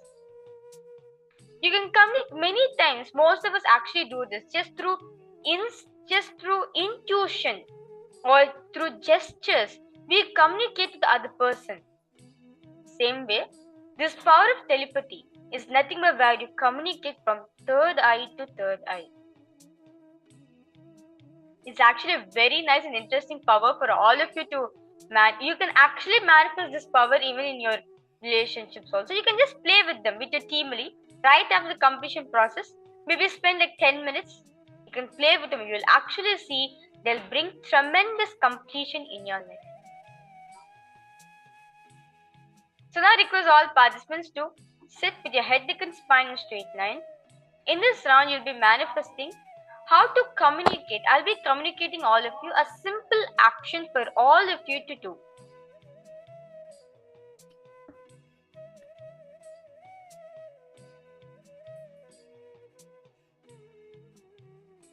Sit comfortably. Make sure you're sitting in a comfortable position. And remember, the other person who's in front of you is nothing but a reflection of your inner space. You are the source. Do not confront them to anything. They are not responsible for your problems. They are not responsible for your incompletions. They are nothing but a reflection of your inner space which you are carrying. When you declare your completion, when you declare your inner space as Paramashiva, you will see your reflection also will manifest. Your reflection also will reflect that you are Paramashiva. With this beautiful understanding, because all participants will be starting the power manifestation now, sit comfortably. Make sure you're sitting in a comfortable position. If you want to get some tea, coffee or some water, I request all of you to go and get something so you can feel fresh and alive.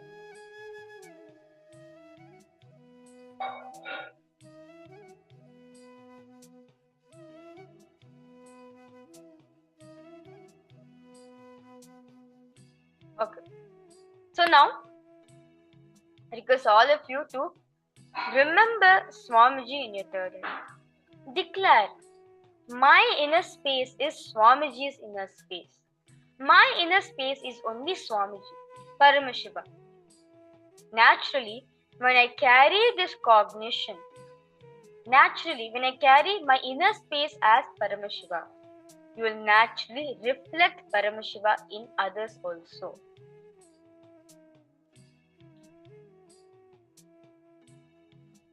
Declare yourself as Swamiji. As Swamiji says very beautifully, the power of visualization will actually start immediately manifesting in your body. Will immediately start manifesting even your relationship. When you declare yourself, when you visualize yourself as Swamiji, as Paramashiva, you will see the other person also will start treating you, will start relating with you as Swamiji, as Paramashiva. That is the power of visualization. So now I request all participants to declare completion with yourself. Declare you are Paramashiva. You are Swamiji.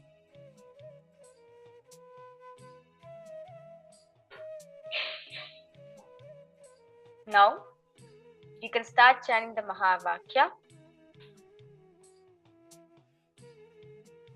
Om Nityananda Paramashivoham. Om Nityananda Paramashivoham. Om Paramashivoham.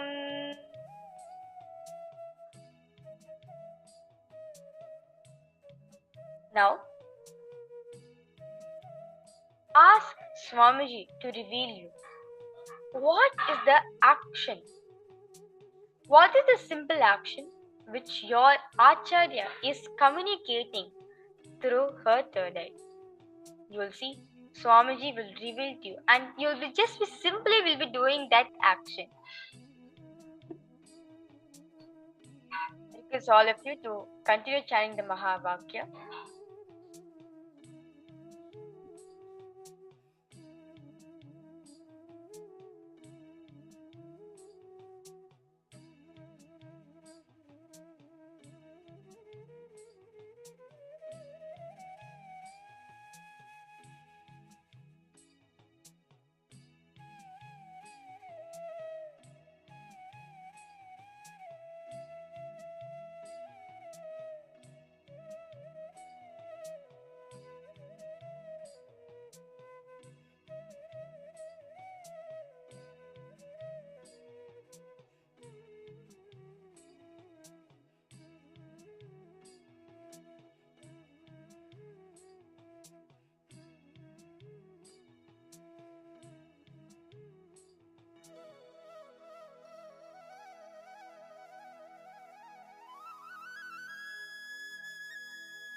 Okay.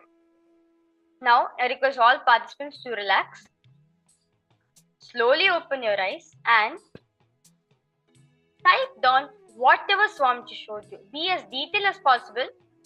Whatever Swamiji showed you, immediately type it down in the chat section.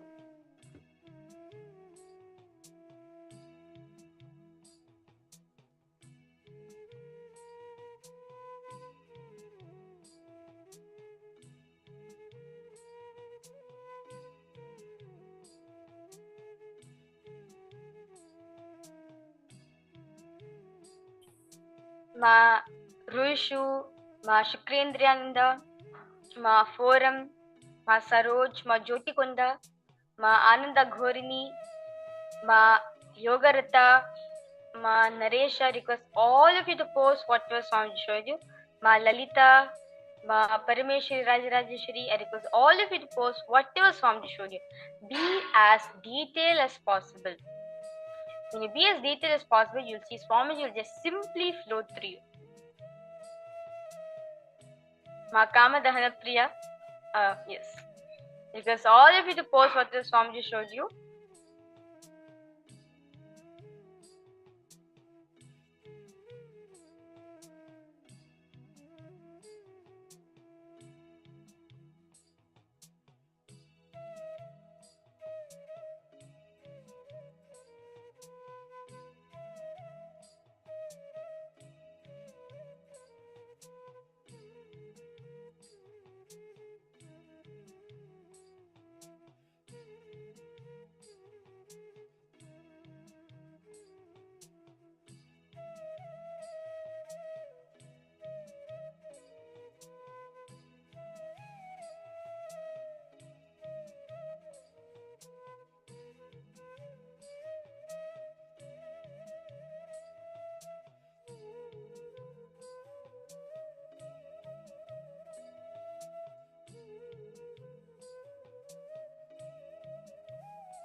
Okay.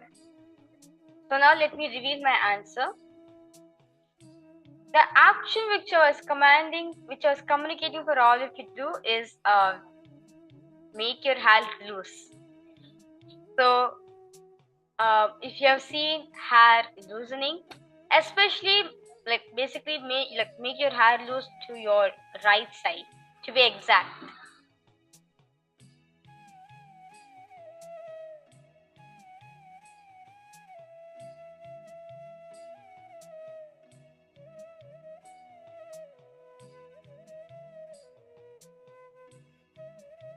Yes.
Okay.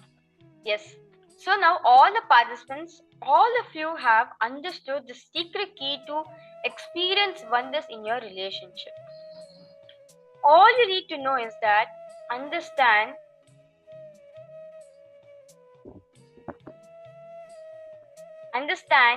you are the source of everything you're manifesting in your life. The other person is nothing but a reflection of your inner space. So, whatever you carry in your inner space, the other person whom you're relating with reflects that. When you correct the inner world, naturally the outer world will be corrected. When you clean yourself, naturally the outer world, the people around you will also have a clean, open-minded inner space. With this, I request all participants to head to Facebook, post your understandings, your powerful cognitions, and your experience, your clicks which you got from this beautiful revelation Swamiji made on experiencing oneness in your relationship. I request all participants to take few moments, head to Facebook and post whatever your experience during the manifestation and during the completion exercise, the completion process which you're doing with your family members. Because all of you to post it in the Facebook group.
The next session.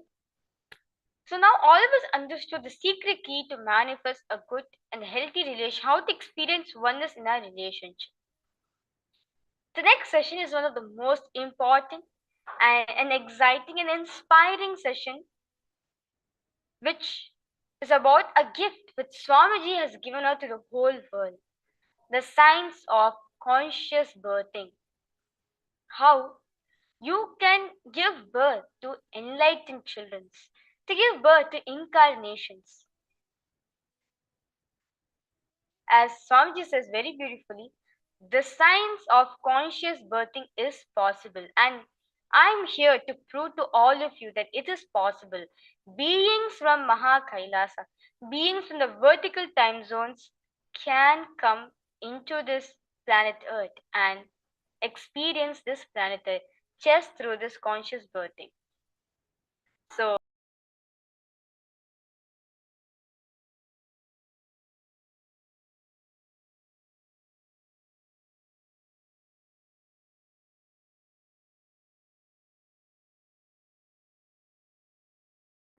consumerism is not the purpose of the human existence.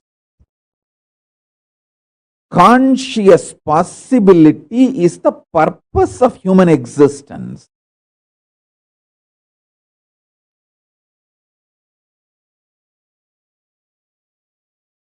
The Hindu civilization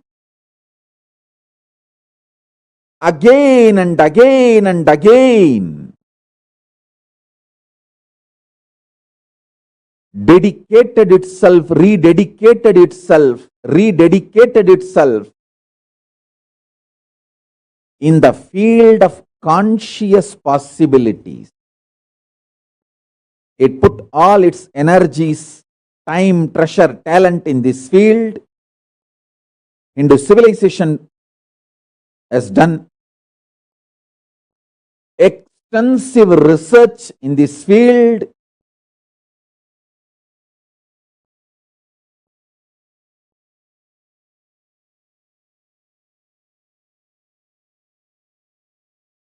Invented, discovered, rediscovered, reinvented multiple dimensions of conscious possibilities.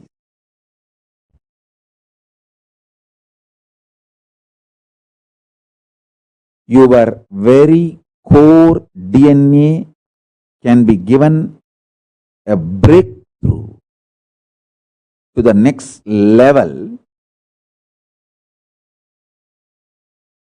if you infuse intense consciousness in your life, in your existence. Understand? Consciousness is the base material on which you experience your I-ness, your I, your existence, what you perceive as you. You experience on the foundation of consciousness.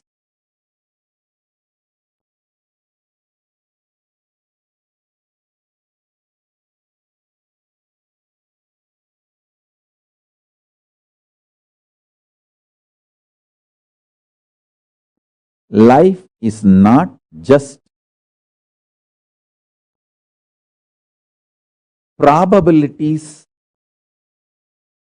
from the mind. All probabilities, good or bad, worst to best, all probabilities are mind-based, mental. I'm telling you, all probabilities are mind-based, mental.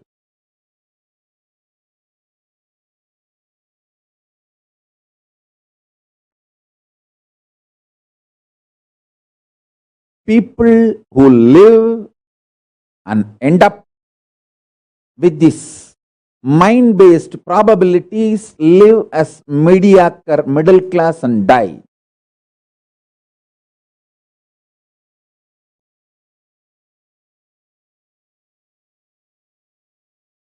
People who experience conscious possibilities in their life give breakthrough to themselves, who manifest these conscious possibilities and demonstrate it to others, give superconscious breakthrough to others also. Understand these examples I am giving. You will understand this. 3 important methodology, dimensions through which my Guru Arunagiri Yogeshwara has taught me. He gave me the science of these 3 methodology to revive the conscious possibility for the world. 1, Varnashrama Dharma, sovereign order of KAILASA, is fundamentally based on Varnashrama Dharma. Brahmacharya, Grihastha, Vanaprastha, Sannyasa, Brahmana, Vaishya, Kshatriya, Shudra, Varnashrama Dharma, centric revival. In that methodology, lots of conscious possibilities can be taught and revived to the human beings. Second is the Gurukul, where a powerful ecosystem is created and one group of sannyasis, acharyas and Gurukul balasans start manifesting powers that become such powerful energy magnet. All over the world, all the yoga prashtas get attracted automatically. Like magnet, and start coming towards the Gurukul, get educated, start manifesting the powers, start manifesting the conscious possibilities.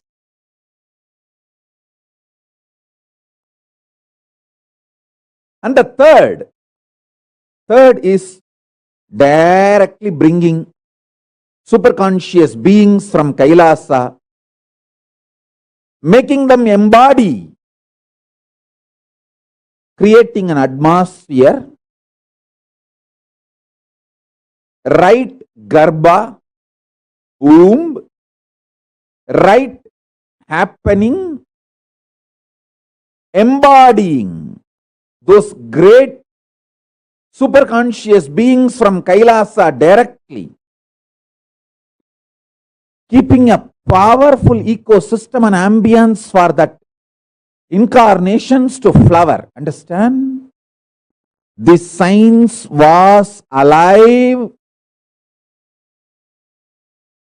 in Adishaiva tradition and even in Tibetan Buddhist tradition, bringing the incarnation. Not only my Guru taught me, Arunagiri Yogeshwara taught me, he gave me the wide proof that this science existed.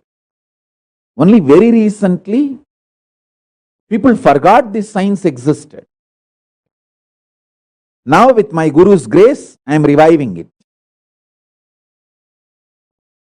My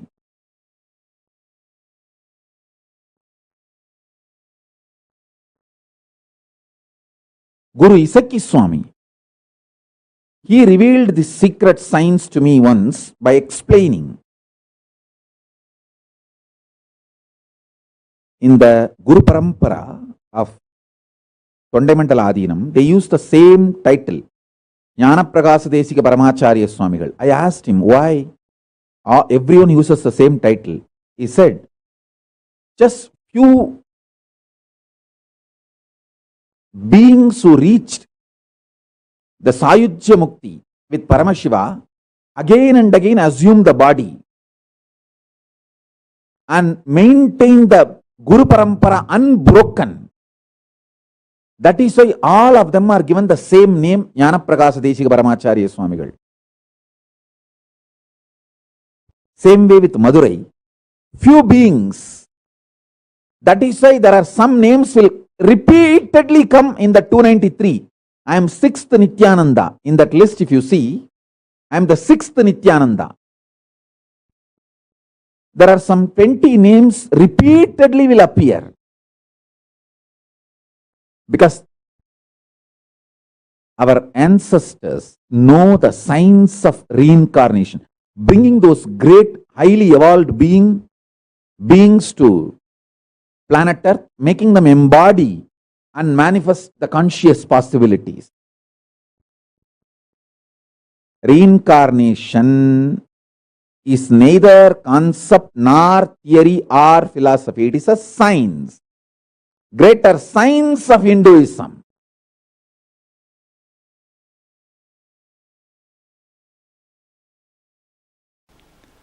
Listen. Microcosm becoming macrocosm is enlightenment. Macrocosm becoming microcosm is incarnationhood. You having the cosmic cognition and cosmos having you in the cognition.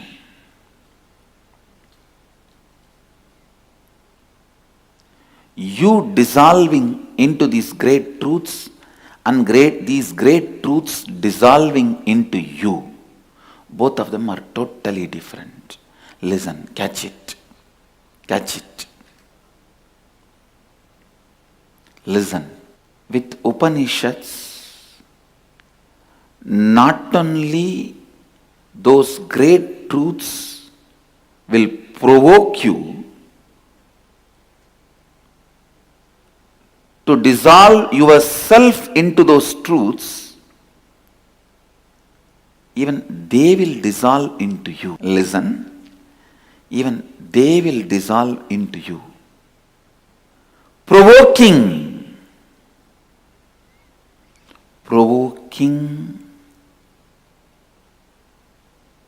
your being to dissolve into the truths can be done by any spiritual book.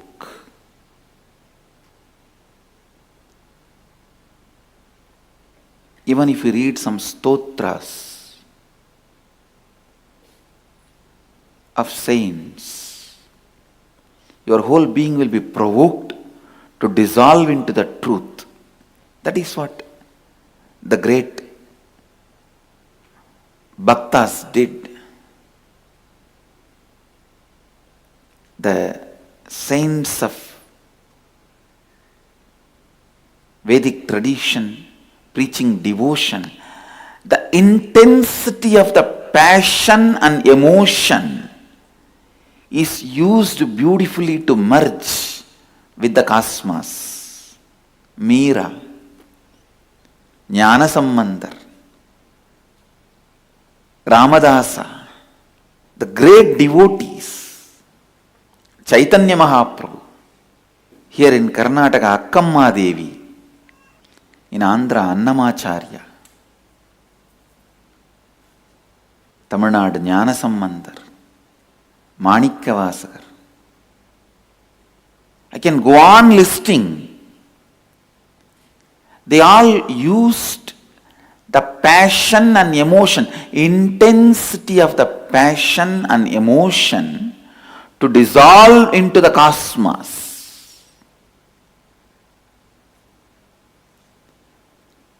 See, provoking you to dissolve into the truth, any spiritual book can do. But provoking the cosmos to dissolve into you, only Upanishads can do it. Only Upanishads can raise you to that height. You become so vast that cosmos dissolves into you. The microcosm becomes so big as macrocosm. So macrocosm can just dissolve into it. If you have to have the whole universe in your mouth has to open to the size of the whole universe. If the truth has to dissolve into you, you should grow taller than the truth. That can happen only by Upanishads. That is why I am telling, Upanishads don't make just enlightened beings, it makes incarnations.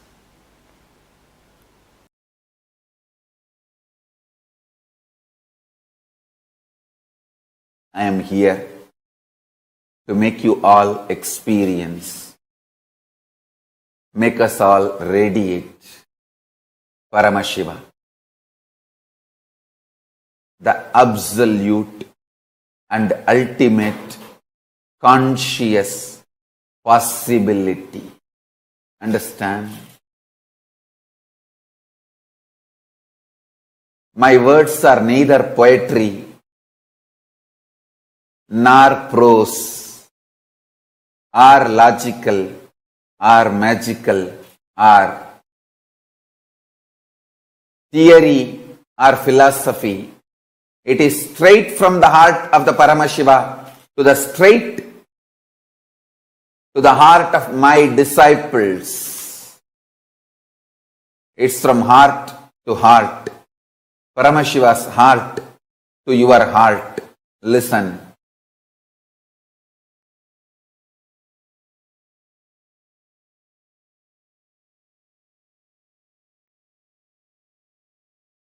My Guru, Vibhudanandapuri, Kuppammal, she used to say, I am the explosion happened in Arunachala Linga, the Arunachaleshwara.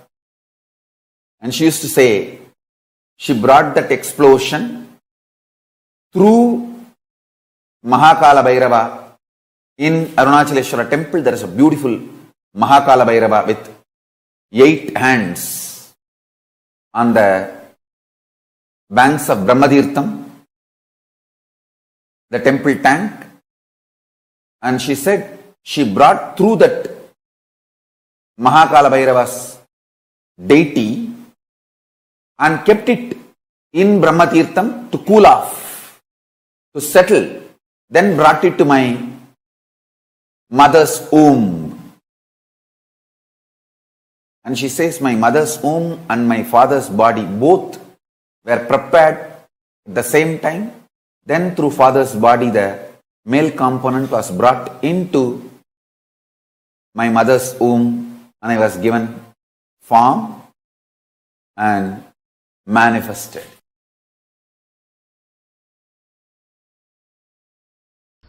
Let me explain the science of Yajna and Aushadha. The great rishis, the scientists of the inner world, mantra drashtas of the Sanatana Hindu Dharma, people like Vyasa, Agastya, Kapila, Ankirasa, Bharadwaja, all these great beings, they sit together. Whatever reality they want to cause, strong thought current which expresses those reality, they bring that thought current and energy into these 5 elements. Bringing that thought current into these 5 elements is Yajna. They bring those gods, goddesses who are embodiment of that thought current. For example, if they want to manifest huge wealth, they bring down the energy of Lakshmi into fire and please her by offerings and receive the boon from her for the manifestation of wealth. If they want the divine city to be constructed, then they bring the energy of Vishwakarma and offer the offerings, take the boon to manifest the huge creativity and construction. So for each action, they bring that energy and please it by offerings and make that thought current into reality.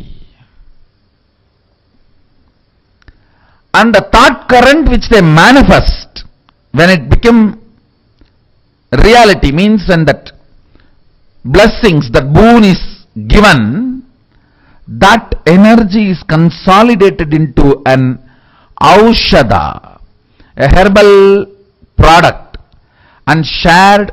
Whoever receives that aushadha manifests that reality. Now, I am going to do 2 things. Understand, this Putra Kameshtiyaham was performed by Dasaratha, and when the Yajnam was complete, when the Yagam was completed, the whole essence, the result, the phala was infused into a milk pudding, into the milk, and it was converted into payasam, and that was shared to all the 3 wives of Dasaratha, and Rama, Lakshmana, Bharata, Shatrugna were given birth. Same way, Meenakshi's parents have conducted the Putra Kameshti Yajna, and it was so powerful. Devi directly landed into the fire and walked out of the fire. She did not even want that result to be converted into a matter and conceived, and she did not even want to go and stay in the Garbha of Kanchanamala, the mother of Meenakshi. Meenakshi's mother, father, both of them are not biological mother and father, because she just walked out of the fire. And same way, Draupadi, the Draupadi's parents did Putra Kameshti Yajna and she walked out of the fire. We have huge references. I was trying to find who is the first person who did the Putrakameshti Yajna, and I saw it is Sadashiva himself. Because the science of creating the Putra, inheritor, without physical relationship. See, the Manmata's wife Rati has cursed Adishakti, Parvati, that you will not have physical relationship. Of course, the curse is nothing, they could have just thrown out. Anyhow, Sadashiva's form is beyond gender and sex. So without physical relationship, he has to create now Subramanya to destroy Tarakasura and Suravatma. So the first Putrakameshti Yajna, with the fire of his own third eye, he manifests that whole software with his 5 faces. The energy gathers and all the faces of Sadashiva contributes their energies. Then his unmanifest, the Avyakta component showers the energy. Then Adishakti showers her energy. The whole thing together becomes the form of Vishwarupa Skanda, Subramanya. And now the Skanda Sashti, auspicious time, when this process was done in Kailasa first time, now we are repeating the same process in Gupta Kailasa again.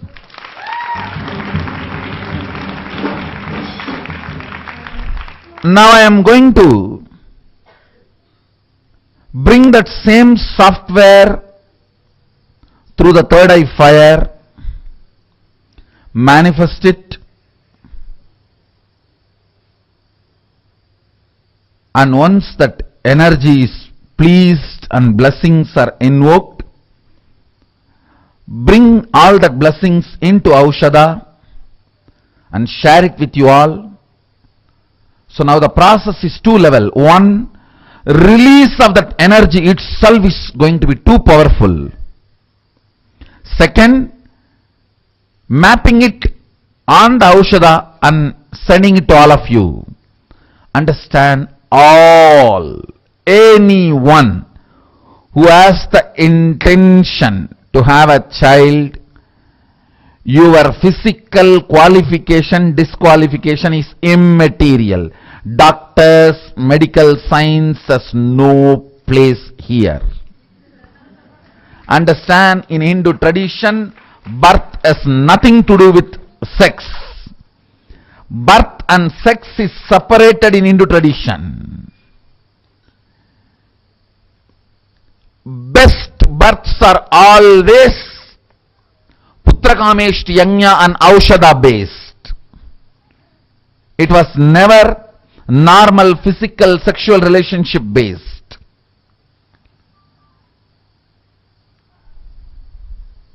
Everyone who is sitting here or online with this intention will be blessed, and all the babies will be embodiment of Subramanya.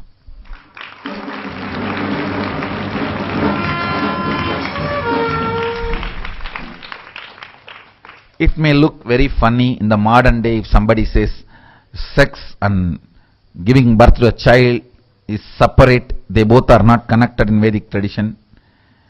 Many things I say will look funny till it becomes reality. Materialistic world people, many things they say it will become funny once they become reality. Understand? What they declare, when it becomes reality, it becomes funny. What I claim, till it becomes reality only, it will look like funny.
That was a beautiful revelation. Swamiji spoke on the topic of conscious birthing.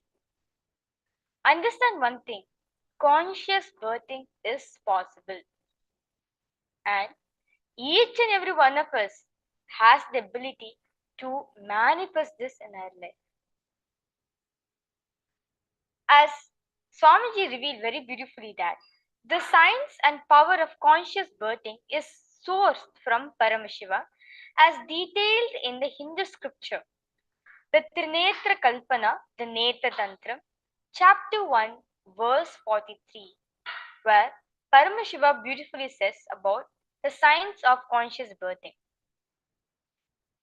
The scripture reveals, Mahapashupatam Mahyam Vishnostacha Sudarshanam Brahmano Brahmadandastu Sarvesham Swam Swamayudham Anekakara Rupena Ayudham Tadanekadha Suranam Swam Swarupena Maya Viryam Samarpitam.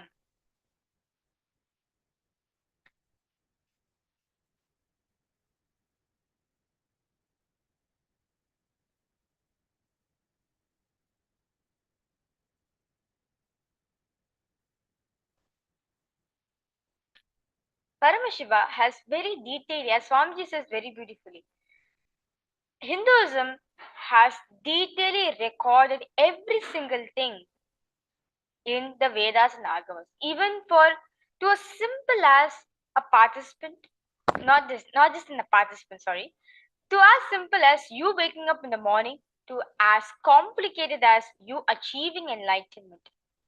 Every single way, very detailedly, Paramashiva has spoken in the Vedas and Agamas.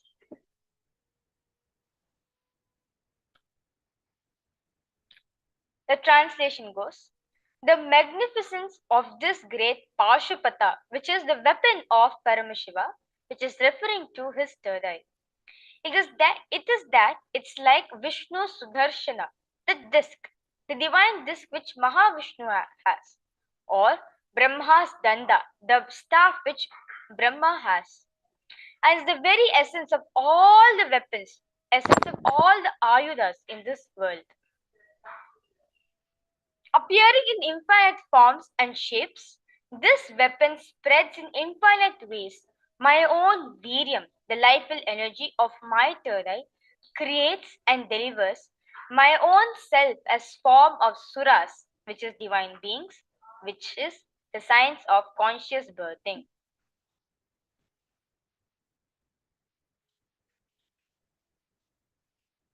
Understand one thing, as Swamiji says very beautifully, Maya Viryam Samarpitam means my own Virya.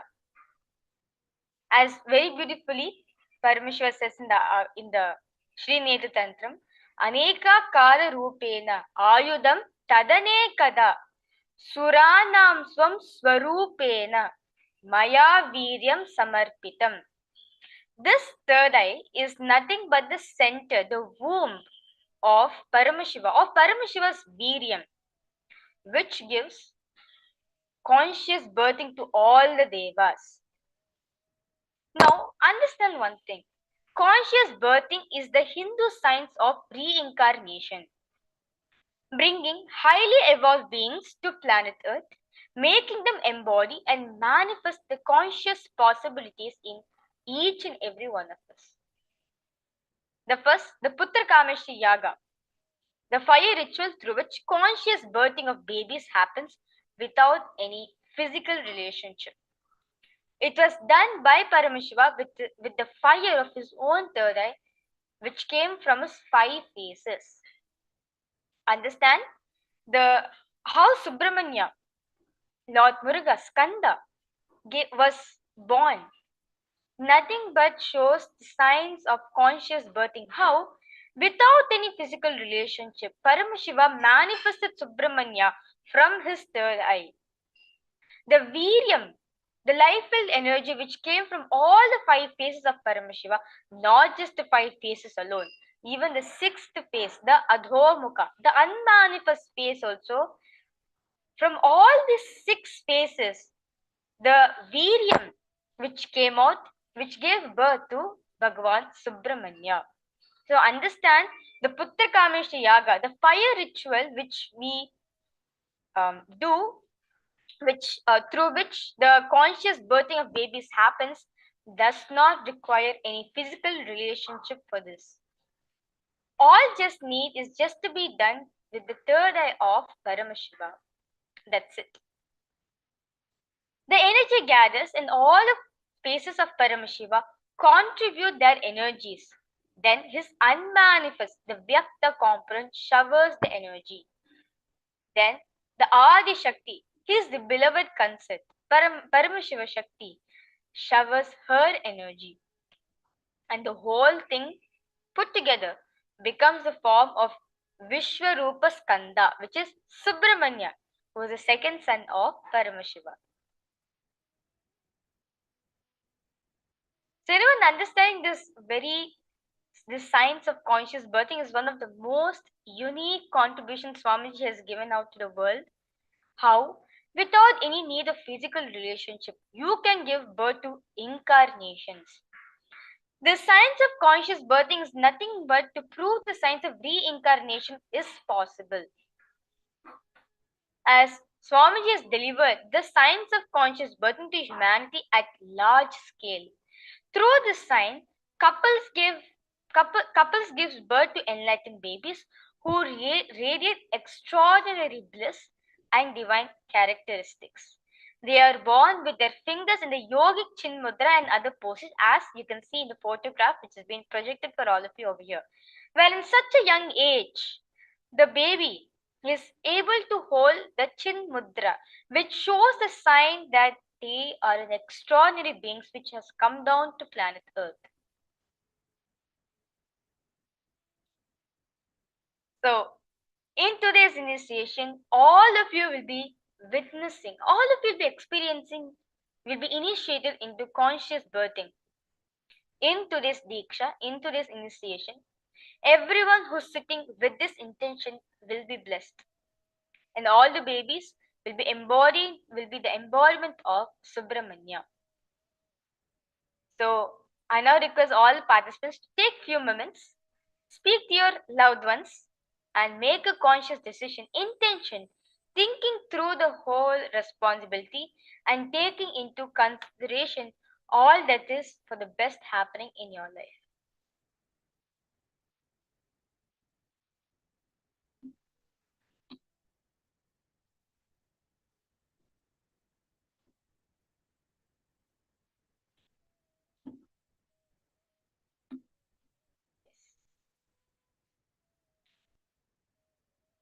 And I request all participants understand this is one of the most unique contributions Swamiji has given to all the to the whole humanity, where your babies, the young ones whom you're giving birth to, they can become gods and goddesses.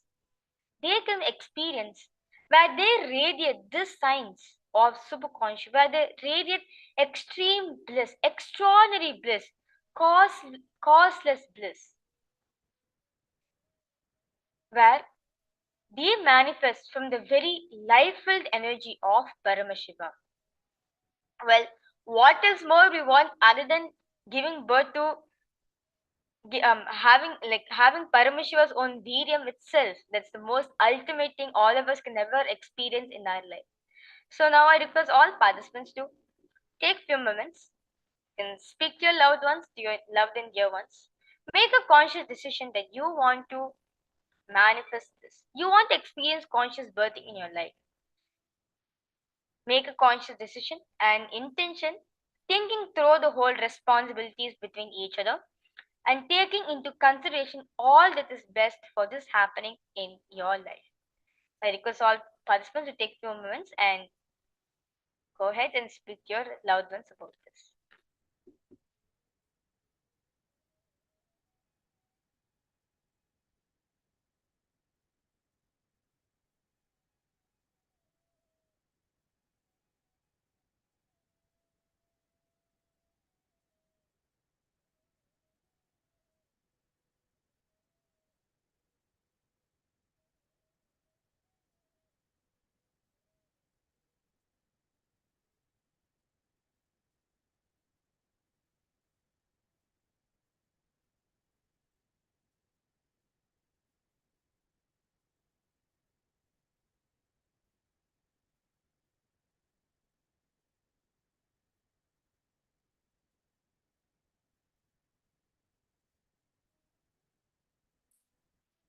understand this is the most best opportunity which we can give.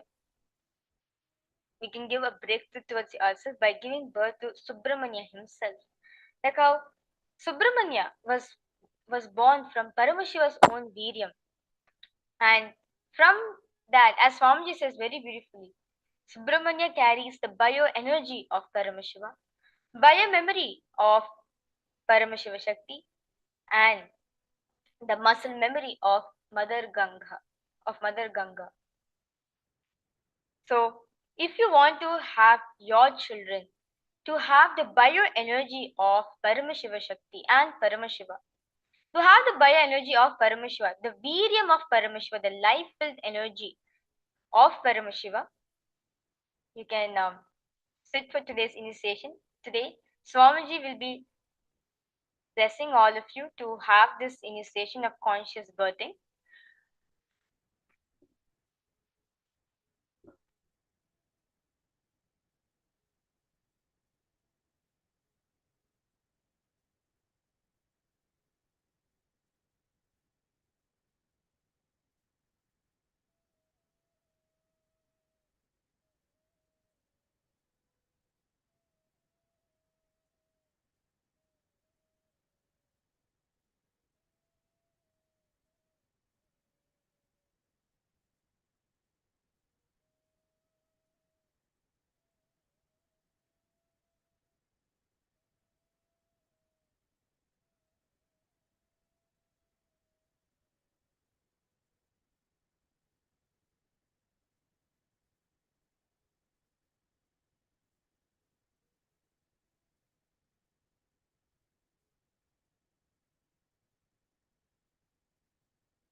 Okay. So yes, so now I request all now I know all participants are so waiting, eagerly want to experience this power of conscious birthing. Well, in today's initiation, you all of you will be experiencing the darshan of Bhagavan Kalyan Sundaramurti, where he embodies the ultimate relationship you can ever have in your life.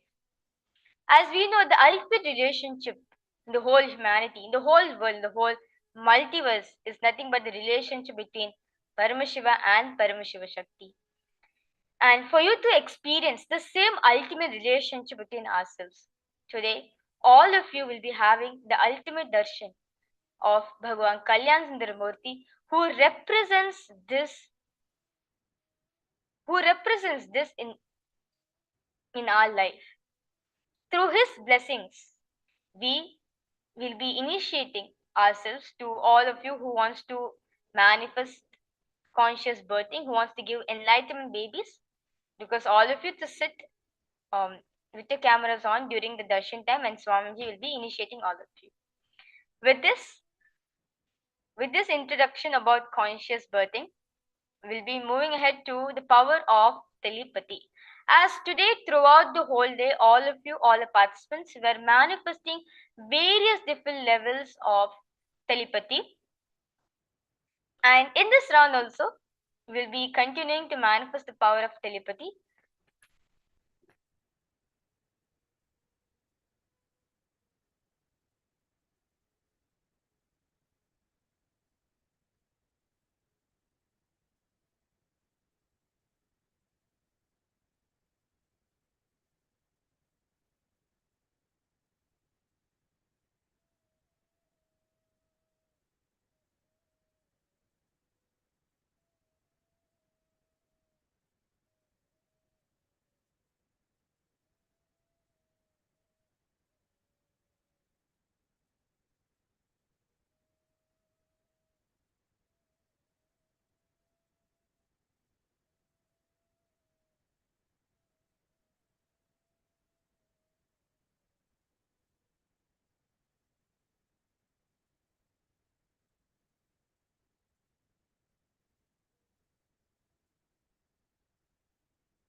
Yes. So now, let us move ahead to the power of telepathy. In this round, you'll be manifesting a unique power where you'll be scanning what is the particular emotion which I'm communicating for all of you to do. For example, if I'm communicating the word happiness, immediately you should be happy. You should, through the third eye, you should scan what emotion I'm projecting, and basically you need to do that action. So all participants understand, in the previous manifestation, all of us were communicating on simple actions where we communicated to all of you how on doing a simple action and you doing an action actually. Now in this round, you'll be manifesting, communicating with emotions through the third eye, where I'll be commanding a certain emotion through my third eye, and all of you will be scanning what emotion it is. Okay? So, ma Jyotikunda, ma Forum, ma Kapmadahana, ma Ananda Ghorini, ma Yogaratha, I request all of you to sit with your head, neck, and spine in a straight line. Request all participants to sit with your head, neck, and spine in a straight line. Remember Swamiji in your third eye. Remember what Swamiji told all of us. If you want to if you want to manifest a oneness relationship between each other, understand that the person is nothing but your reflection. You are the source. Life around you is nothing but a mirror.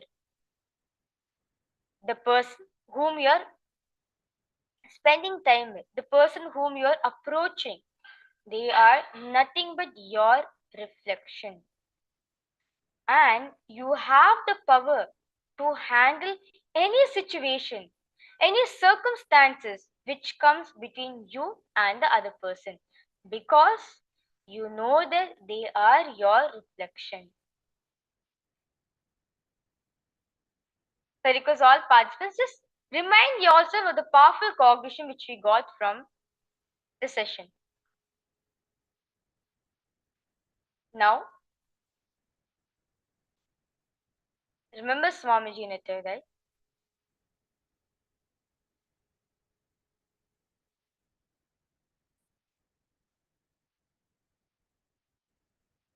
You can start chanting the Mahavakya. Om Nityananda Paramashivoham. Om Nityananda Paramashivoham. Om Nityananda Paramashivoham.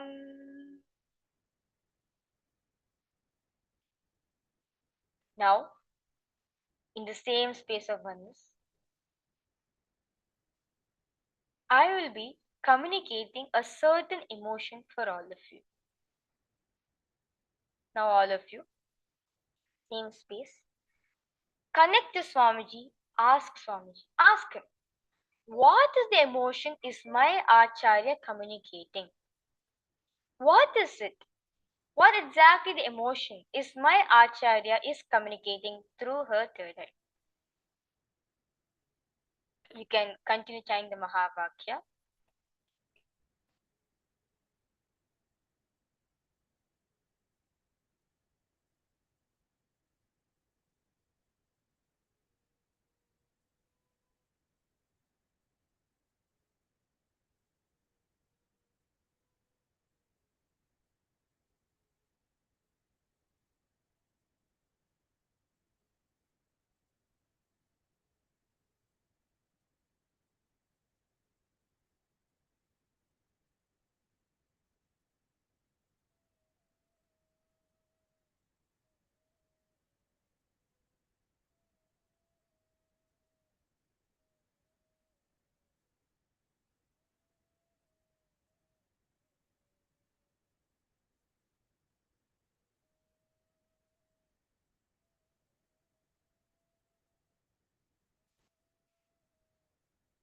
All of you can scan, see.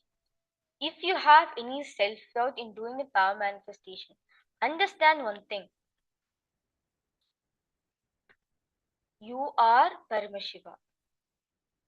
You are consciousness. And whatever you carry in your inner space only will be reflected outside.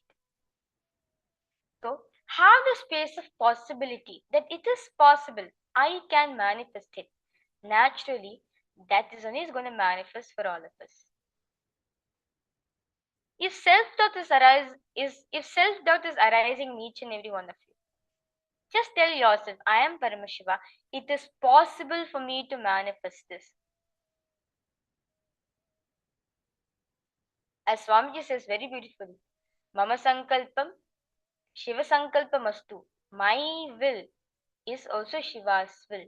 So, when you carry this in your inner space that I am Paramashiva, naturally that is only going to be reflected for all of you.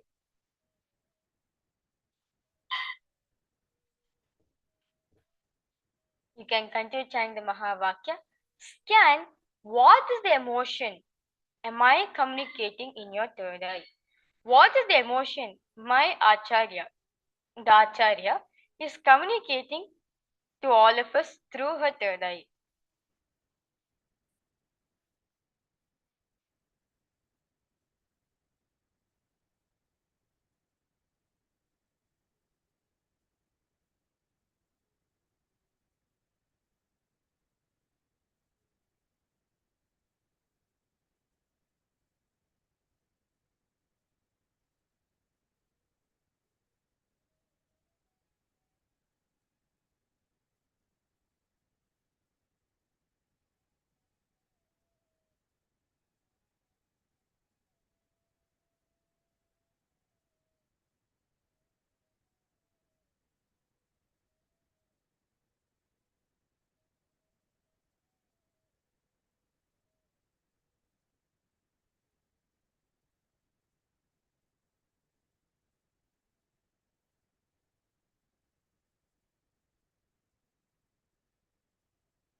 Okay.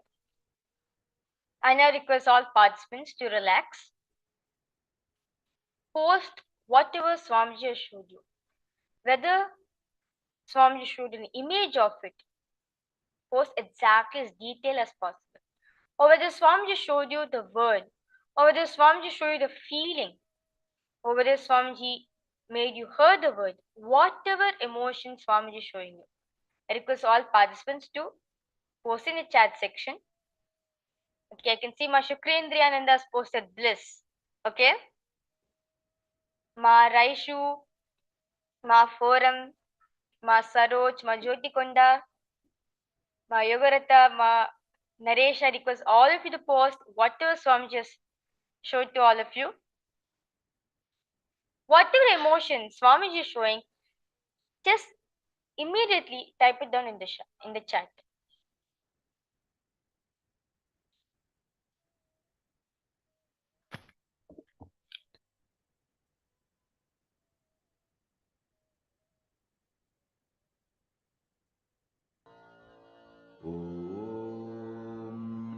Nityananda Paramashivoham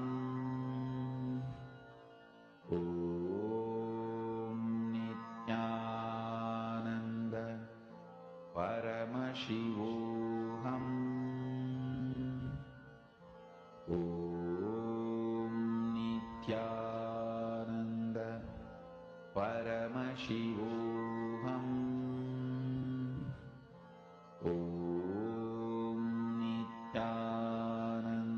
Okay. So I can see many of the participants are posting your answers. Okay, that's great. So now the answer. Now let me reveal the answer. Which emotion I was projecting for all of you? The emotion which I was communicating for all of you too is happiness. Just pure happiness. Well, my Shukrendriyananda, wonderful mom. You saw the word bliss, which is the extreme of happiness. That's wonderful, ma.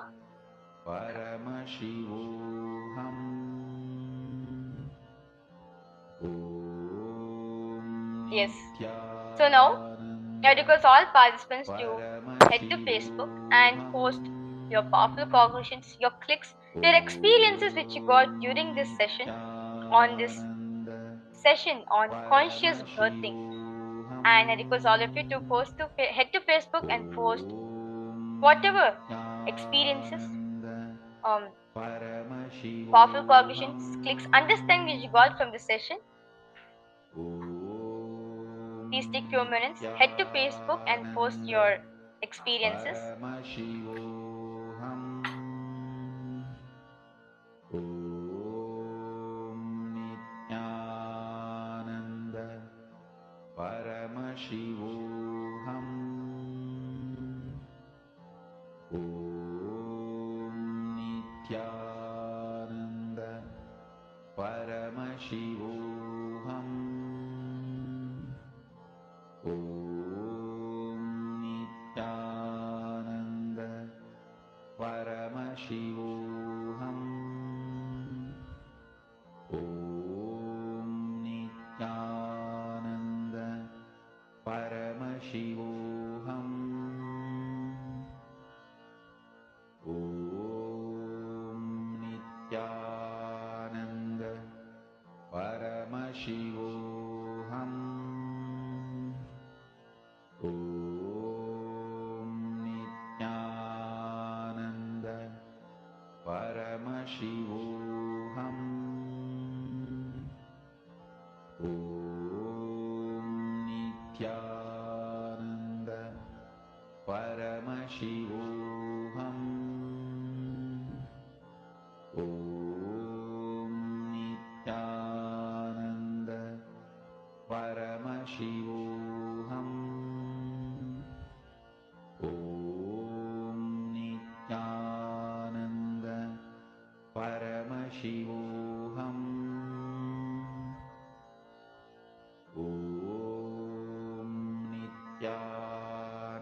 Understand one thing, this power of telepathy, where having the ability to communicate without words.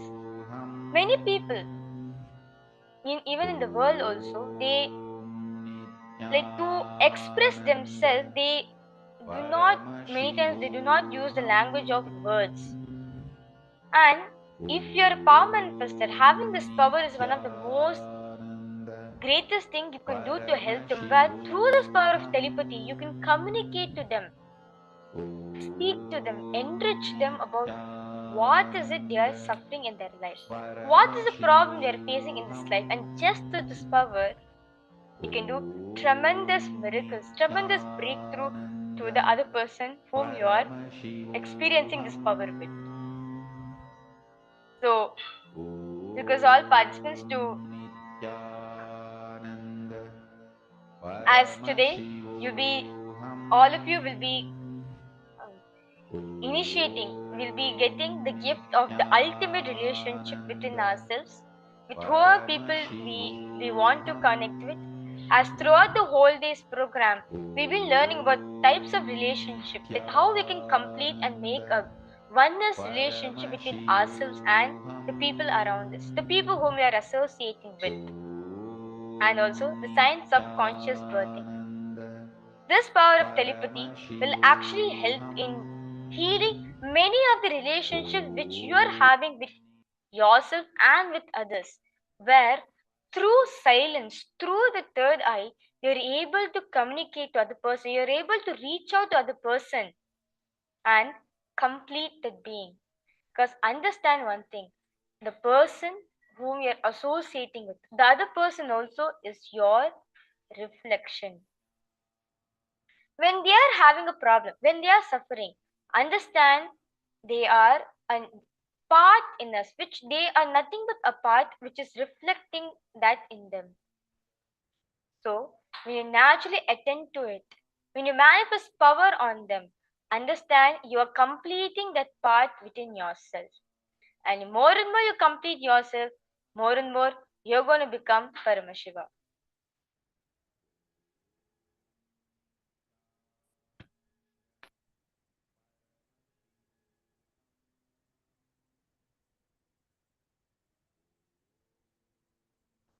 Okay.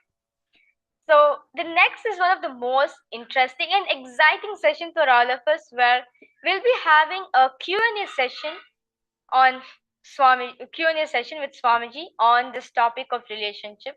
It's really interesting and inspiring for all of us to listen to. So let us get ready to listen this revelation from Swamiji.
Relationship is the subject. I receive tons of questions every day. So I'll try to answer some of the questions relationship.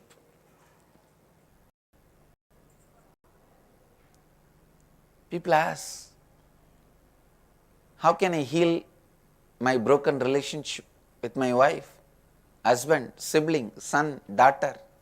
Listen. This is a straight answer I am giving you.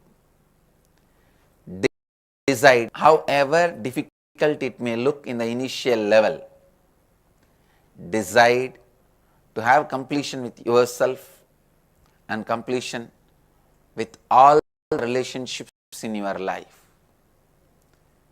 Look in how the world, the actual happenings, facts have been twisted, manipulated, interpreted by the my world happenings. Listen, just see how the world, the real factual happenings were interpreted, manipulated in your world, and do this like an exercise. Sit and look in how the relationship with your spouse, with your sibling, with your son, with your daughter started getting incomplete, started getting broken. Look into those incompletions and pen down, internalize, whether it is because of the fact or because of your interpretations. I can very clearly tell, mostly, in a way, almost always, it is because of your interpretations. Have enough intelligence and patience to look into your interpretations, and how many times it is proved your interpretations wrong, how you hold them up. Look in and complete with that. Complete with that. Complete with that. And sit and openly talk to your spouse, sibling, son or daughter, with whoever you have a broken relationship. Sit and openly have a discussion with them. Talk to them. That's the only way you can heal the broken relationships. You can complete. Same way, people feel someone they love is not communicating with them. They say, we have tried many times. How do I get them to talk to me? Please listen. First thing, the other person not communicating with you is nothing but he has closed the doors on you. At those moments, trying more and more times may lead to more completion. There is only two things which can heal deep wounded incompletions. Deep wounds in relationships. One is time, another one is friendliness. Without communicating, you can continue to carry friendliness towards the person. Understand, whether you understand or not, believe it or not, ultimately, as truth, all of us are connected through this unifying consciousness. So when you carry friendliness, the other person will automatically respond, start reacting, even if you are not trying to communicate with that person. So wait, complete with yourself, allow time to heal, and the power of your completion the way you carry the friendliness will simply make the other person communicate with you, relate with you. Please understand, I am not talking something like miracle or taking a chance. I am talking about a science.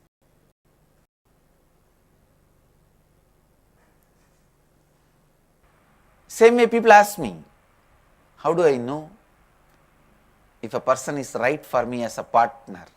Listen, this is the very important question.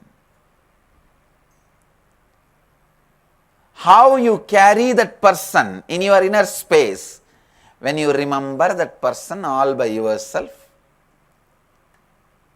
Does he make you feel powerful? Does he complete you and make you feel more and more authentic? Please understand, I am not asking, does he make you feel excited? Does he make you feel good? Does he make you feel enthusiastic? No, I am not asking all those questions. Does he fulfill you? Does he make you feel powerful? Does he or she makes you feel complete? When you remember that person all by yourself, sitting alone, how you feel about him? What is in him or her completes you, makes you powerful?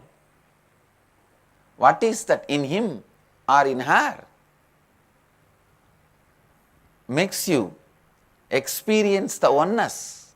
Look in anybody who makes you experience that oneness, feeling of non-duality,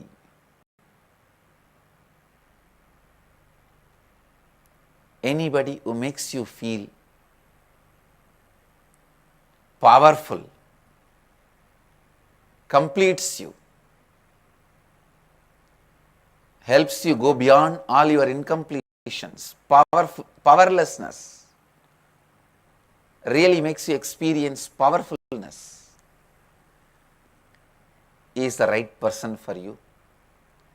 You need to spend little time with yourself and that person to see the way you experience completion with you and completion with him.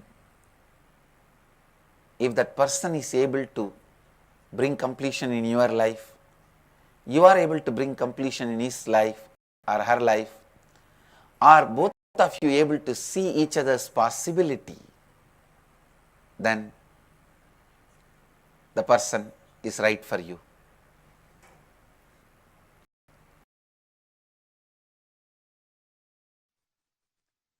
I tell you, freeing yourself from the fear gives you the power to negotiate in life. Understand? Everything is negotiation in the life. Whether the decision you take, what time to wake up, how to wake up, what to use to brush your teeth, what to use to wash your body, everything is negotiation.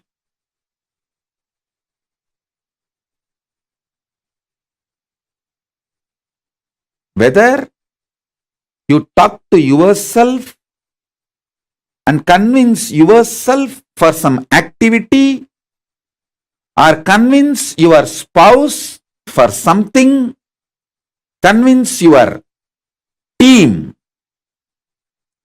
your boss, your subordinates, your assistants, everything is all about negotiation.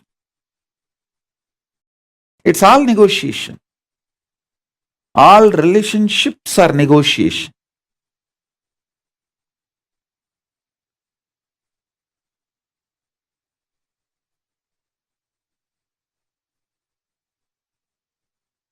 when your fear patterns melts away, you will be so clear about the negotiation with life. You will create such blissful, happy, powerful ambience around you. And you will know very clearly with whom you should negotiate, what, how. You will be the boss of your life if you master your fears and ability to negotiate. That's all. That's all is life.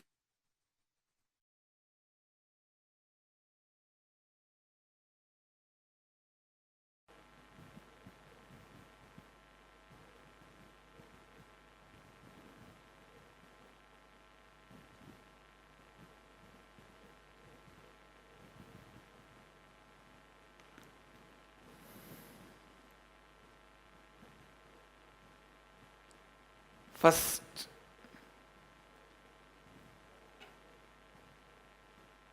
maybe in a way I can say, foremost principle I wanted to share today, ability to constantly educate yourself through life. Please listen. Ability to constantly educate yourself through life means having listening to life. I am not saying having a weak, powerless way of thinking. Everybody teaches you listen and submissively trying to have everyone's words as listen. No, listen. Two biggest mistake Advaitis do, spiritual practitioners, seekers do. One, trying to be surrendering to everybody, which is not right, because many people are in powerless space. When you try to surrender to their powerlessness, you get wrong ideas into your head. They put all the powerless ideas into your head. No. Second, your fear to face the conflicts, contradictions. You move out of life, step back from life. You call that as compassion and goody-goodiness.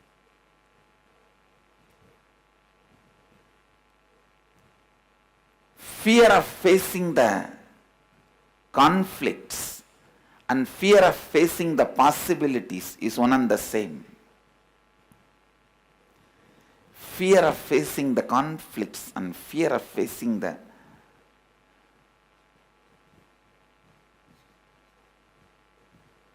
possibilities.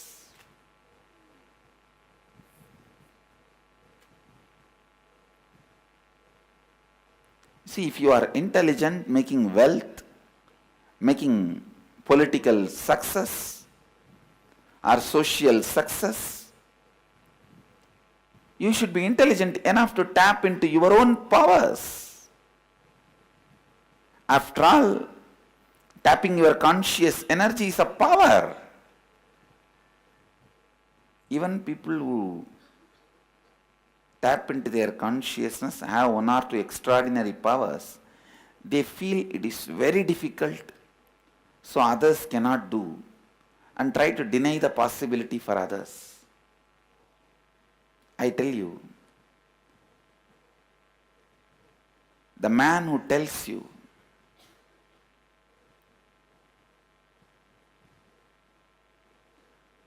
you can't have anything extraordinary is a criminal. He is denying your possibility. The man who tells only he can have the extraordinary powers, not you, is cunning. The man who tells he experienced it, he has it, you can have it, you can experience it, is enlightened being.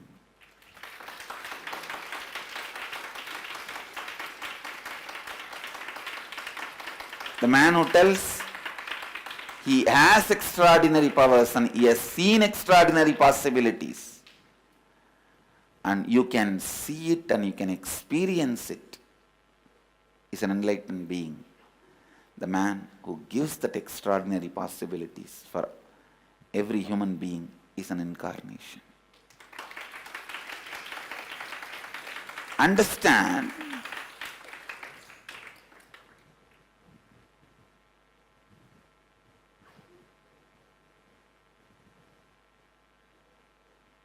let me come back to these two major mistakes all seekers do. One,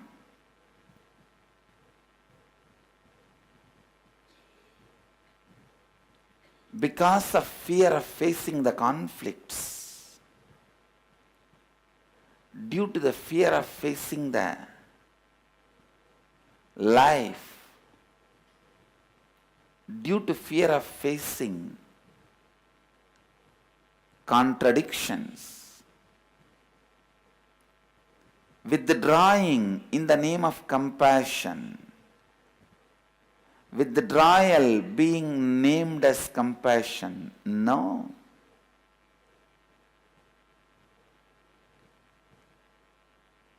That is too stupid.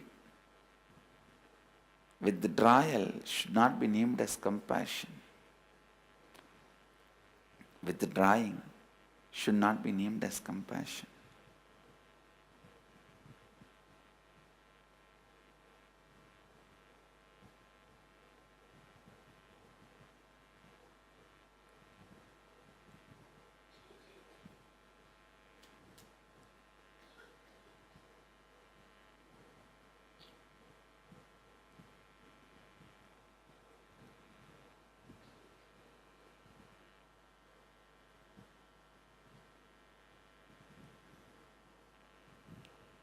Second, don't surrender to powerlessness of others.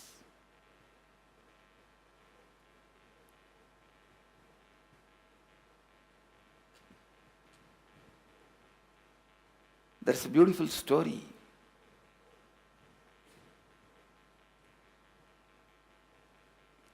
In Ramakrishna's life, Guru teaches the disciple everything is God,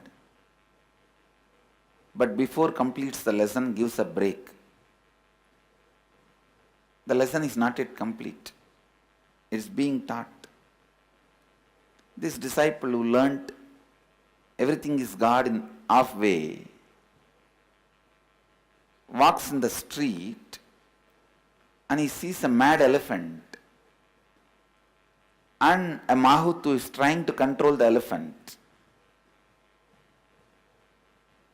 The Mahut is screaming, all of you run away, run away. This elephant is mad. He is trying to control the elephant and scream. Everyone ran away. This half-learned disciple, he thought everything is God. Why should I be afraid? He went and stood in front of the elephant and the elephant just threw him. He was completely shattered. After some time, the disciples, other disciples and Guru came to know about this and they ran and brought the disciple. They were treating him. The Guru asked the disciple, why did you not run away? The disciple said, no, you only said everything is God, so I tried to test that. Guru said, yes, but the Mahut is also God, who told you to run away and save yourself. Listen, you need to know, the elephant itself is not under its control. It is mad. powerless. It is not able to control itself. It is powerless. If you surrender to the powerlessness of the elephant, what will happen to you? Please understand. Just going crazy and breaking everything is not cute. That is not powerfulness. Understand. Going crazy and breaking everything does not prove your power. Being under control and establishing, creating only proves your power. Sometimes we think, if I get angry, do you know what I will do? I will demolish everything, break everything. Then you are stupid. That is not something to be proud about. Why do you try to put a CCTV camera in your toilet and show it to the world? That is stupid. Trying to show the whole world the scenes in your toilet, is it pride? See what I do. See this camera, see the close-up. No, that is not pride. That is stupid. Same way, trying to brag what you will do when you are angry is stupid. That is powerlessness. Understand, the elephant itself is stupid. It's powerless at that time. Surrendering to powerlessness will make you powerless. Surrendering to powerlessness will make you powerless. So avoid these two mistakes. Never surrender, bend for somebody who is powerless. Understand this and be powerful. You can break him.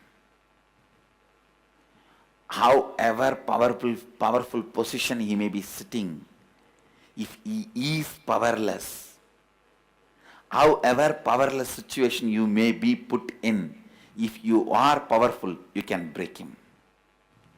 Understand, life functions by the law of consciousness, not by law of social status and power.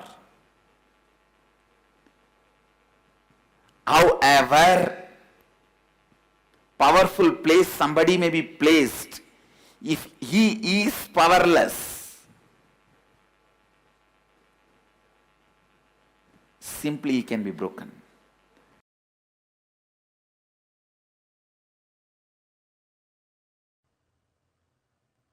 In Hindu marriage, there is no divorce. You can have everything, but no divorce. It's not that the wives were obedient and our husbands were arrogant. No.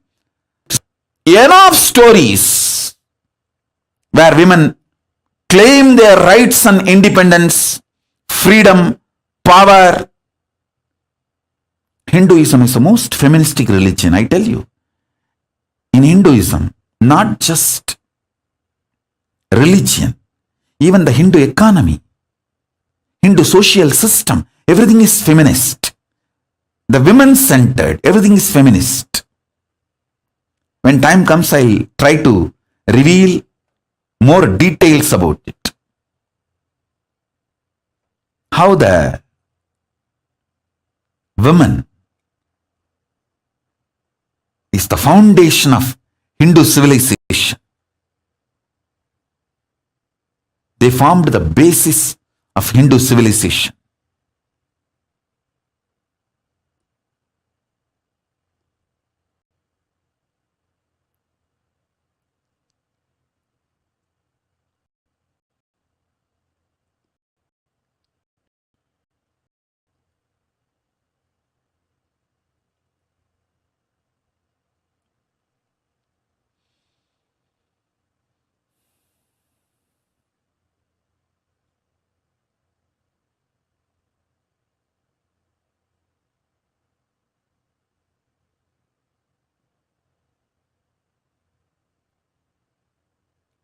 Someone asked Ramakrishna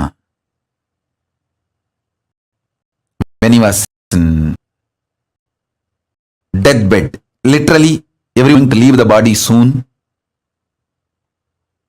I should not use the word deathbed for the great incarnations like him. They never die, but the time to leave their body. Everyone knows that he is going to leave the body.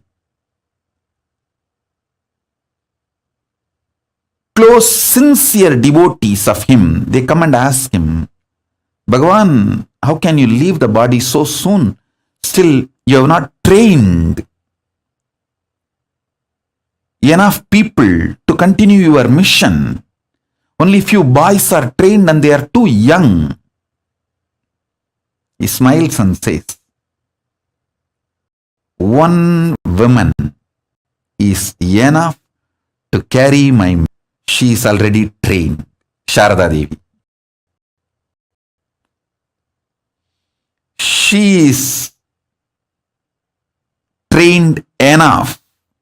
She will be the foundation from which this Ramakrishna Sampradaya, this whole civilization, revival will start. And that's true. It is she, Parashakti Jagat Janani, Sharada Devi. She formed the foundation for this whole Ramakrishna Sampradaya to flower. I tell you,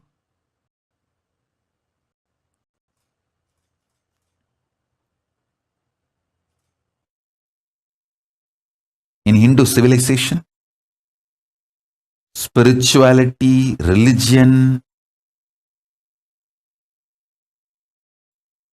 Hindu economy, everything is centered on mother, on women.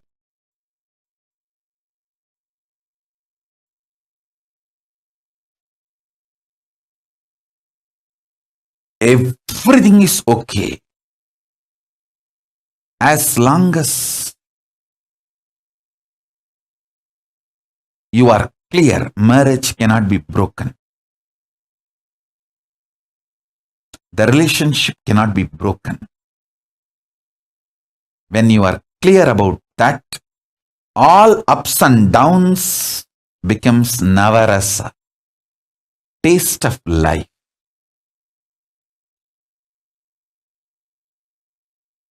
If you break the relationship, then ups and downs no more have meaning in your life. Ups and downs have no meaning in your life if the foundation can be broken. If the foundation cannot be broken, ups and downs becomes a beautiful navarasa of your life.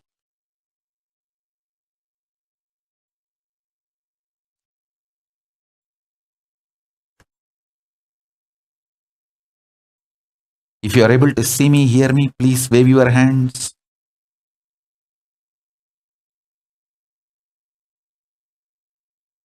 If you are able to see me and hear me, please wave your hands.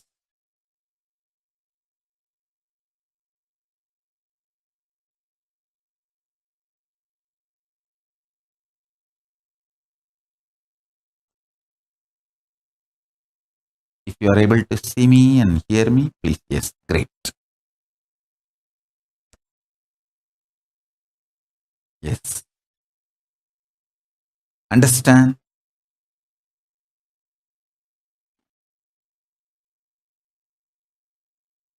The foundation should not be shaken. That's all. It is so unfortunate that divorce has gone to the extreme. Many non-Hindu civilizations, I read an article in US, someone went to the court and got divorce from his own father, and the court granted the divorce from the father-son relationship, father-son or father-daughter relationship, whatever. The divorce is being taken to the next level, extremes. I tell you,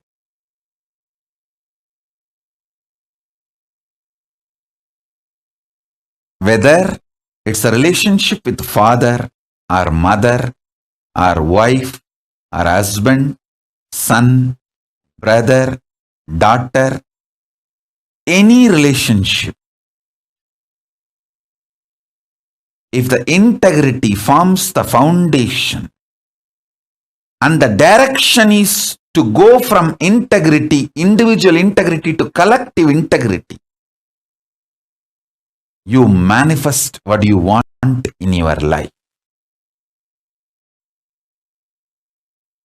Instead of individual integrity flowing towards collective integrity, if you always have the option of breaking the relationship, I tell you,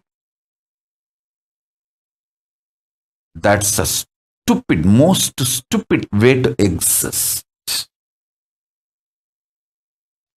Options are not freedom. Choices are not freedom.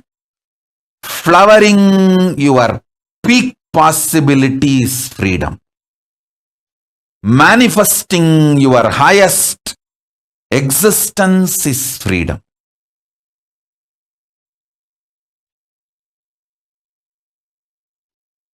The cosmic definition of freedom is manifesting the highest existence, not just options and choices.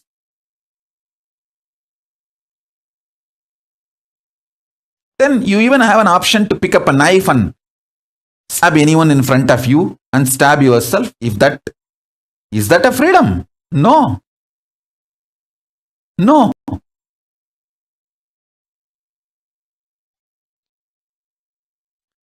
Choices and options are not freedom.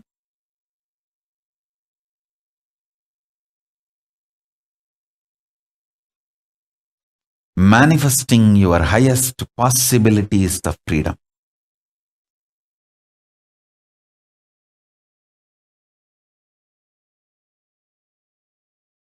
You can see in my life, I will tirelessly train everyone, but I will never give up on anyone, because consciousness is the source material out of which Paramashiva manifests himself. Each one of you are consciousness. When I look at you, I see you as the source material through which Paramashiva is going to manifest to this world. I don't see you as a member, customer, or client, not even a devotee or a disciple. I see you as potential for Paramashiva to manifest. I see you as Paramashiva sleeping. Just need to wake up. I just need to do my responsibility to awaken Paramashiva in you. That's it. That is the way I see you. That is why each one of you are various manifestations and dimensions of Paramashiva for me. Listen, if you adopt the same strategy in your life, your stupid anger, your stupid powerlessness will not make you lose people and relationships in your life. I never deny people. I never give up on people. If they give up on me, it's up to them. But I will continuously work, train, educate. Will never give up. If you adopt this as a strategy in your life, and if you create this as an ecosystem around you, let me tell you what is ecosystem. Ecosystem means everyone around you knows this is the way you will behave. That is what is ecosystem. For example, I have created such an amazing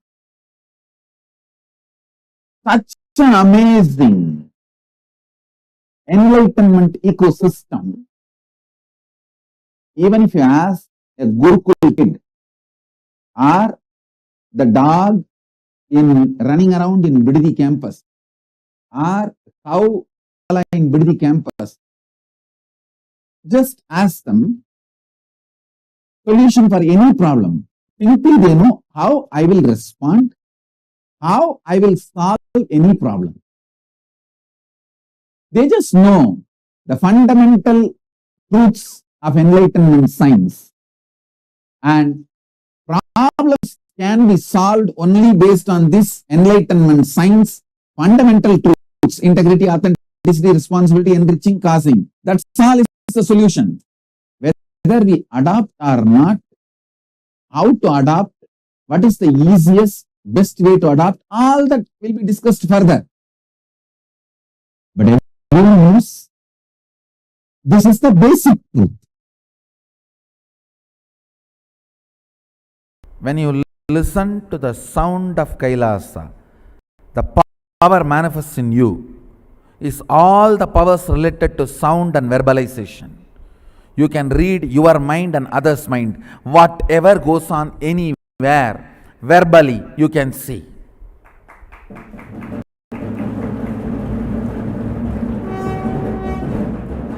Not only in you, in anybody, anywhere. What goes on inside them, the verbalization, you can directly see.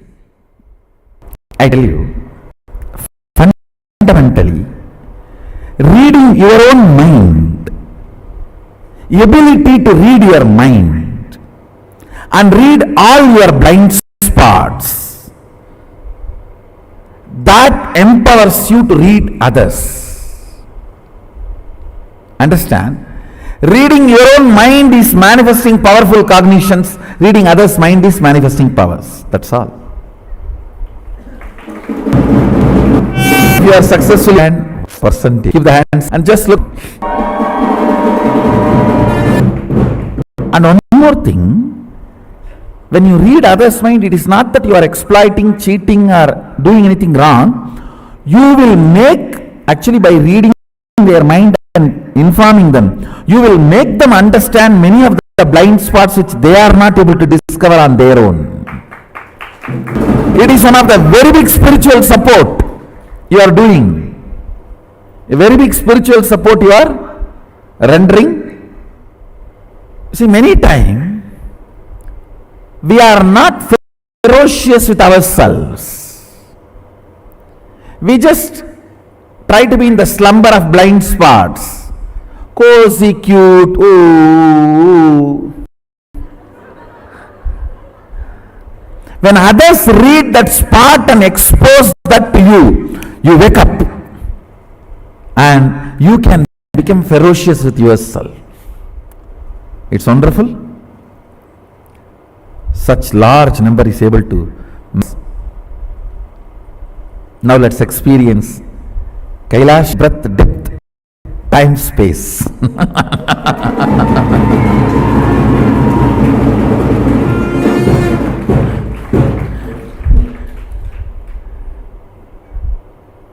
Understand? This can happen only by the tremendous surrender to Mahasada. You can't enter into his home by any demand. No. Aushadha can work. No, he is not a serpent. You put some medicine and herb and he will listen to you. No. He is Nageshwara. He is not Naga. Understand? It is deep surrender and devotion and reverence, humbleness, requesting Mahadeva, please grace us. Please grace us. It is only with the tremendous humbleness and surrender, with the tremendous respect, reverence, devotion,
Yes, that was an interesting session. Swamiji spoke on relationship, where it was a nice Q&A session. How Swamiji started first, how to find your life partner, how to find a partner which is right according to you. Moving on to how to have a better relationship within ourselves. That was an amazing. Um, it was an amazing Q&A session Swamiji has beautifully revealed for all of us. And understand one thing. The secret of relationship, as Swamiji says, that for you to experience oneness in your relationship, the only thing which you need to understand that you are the source for your relationship. 90% of us understand that we are actually having this relationship problem and we are wanting to solve it, but the only thing which you need to do for you to solve it, you need to understand that the other person whom you're associating yourself with, the other person whom you're interacting with, is your reflection. Understand one thing. 99.99% of the relationship problems which we are having in our life, you need to understand that the problems have been created, the problems have arisen from the cognition that you are not being attended to. You feel you're not being attended. You want to seek attention from the other person. But understand one thing, you do not need attention in your life. So all participants understanding. The key for you to have a good relationship in your life, you need to understand that you are the source for every single manifestation you are doing in your life. You are the source. You are the reason for manifesting whatever you want in your life. It's not just in the field of relationship alone, even in the field of career or even in the field of health, wealth, any field of life, you need to understand that you are the source for it. When you understand this, you'll clearly observe that all the problems which you're having in your life, you will know it is your own reflection. The person whom you're associating with, everyone, it will clearly show you that they are nothing but a reflection of your inner space. They reflect whatever you carry. Understand one thing, all the problems of relationship you're having in your life. For example, if your life partner is being angry with you, or if you're not able to manifest a good life partner in your life, or if you're not able to make friends in your life, you're not able to maintain a relationship in your life, you need to understand that each person whom you're associating with, they symbolize a component which all of us carry.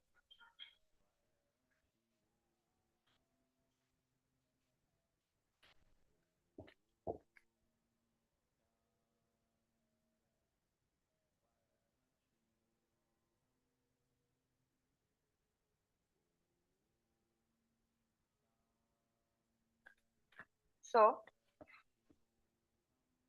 when you understand this, you will see, you'll observe, when you understand that every one of you, everyone who you're associating with, you'll understand that when you understand they're a part of your life, they represent a component in your life, you will know which component which you need to work on. For example, if you feel that the person whom you're associating is very angry at you, understand they represent the anger part in you. If you feel someone is not giving enough of attention to you, understand they symbolize that part in you which seeks attention. Life is a mirror. Everyone whom you're associating with is a mirror. When you understand this, you will know how to manifest a good relationship in your life.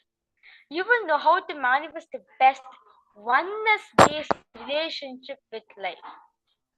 That's the secret. In today's darshan, all of you will be understanding on how to manifest the best of the best relationship, the ultimate relationship you can ever achieve, you can ever experience in your life.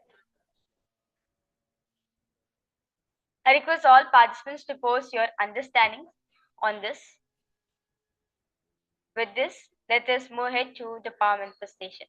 As today, throughout the whole day, all of you are manifesting various different powers, first starting with the power of consciousness over matter, followed with the power of telepathy, where you are communicating through people without using the words, as all of you are communicating first through emojis, then follow with simple actions, and third with different emotions. So now I request all participants to sit with your head, neck, and spine in a straight line. Remember Swamiji in the third eye. Remember one thing. Everyone whom you're associating in your life, anyone whom you're associating, understand they are your reflection. They are your reflection. They reflect a part in you. When you fill your inner space with Paramashiva, you will know how to manifest this power. This power will simply manifest through all of you. So, with this, let us start with the power manifestation. So now, I request all participants to sit with your head, neck, and spine in straight line. Remember this powerful cognition which you got from today's session.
Yes. Understand one thing. What exactly is this power of communicating without using words? Understand this one thing. Most of the time, all the relationship which we are having in our life, all the relationship which we have built in our life, we need to understand that they are based on fear and greed. As Swamiji said very beautifully, 99.99% all the problems which are having in your life, the root cause, if you see, it is nothing but fear or greed which are having in your relationship. Either you want to possess the person or you feel scared of losing the person. So, now the ultimate relationship which you can ever have in your life without any fear or greed is the guru-disciple relationship. When Paramashiva takes the form of a guru, when he incarnates, understand it's the best relationship you can ever have in your life, because this relationship is not based on any fear or greed. It is based on pure oneness. As Swamiji says very beautifully, oneness means what? You and me are one and the same. We are not different. From that space only, Paramashiva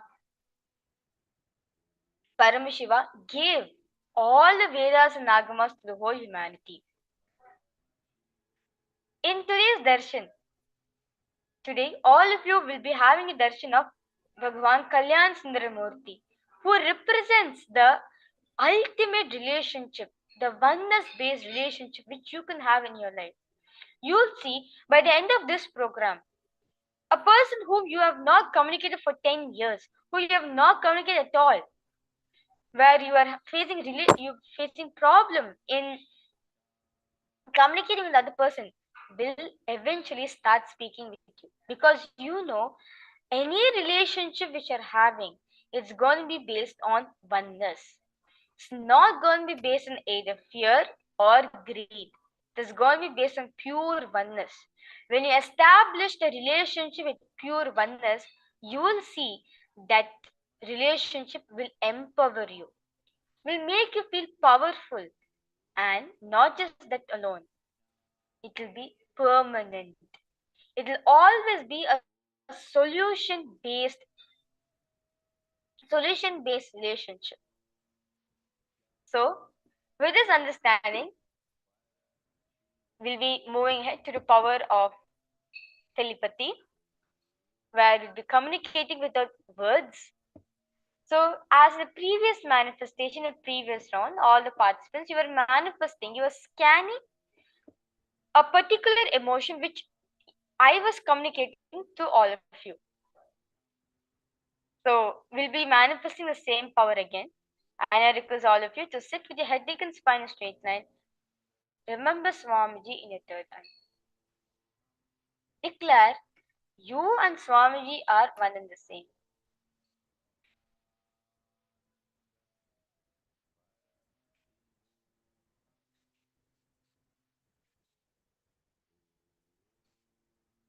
When you understand this, you'll experience the ultimate oneness, the ultimate relationship you can ever have in your life.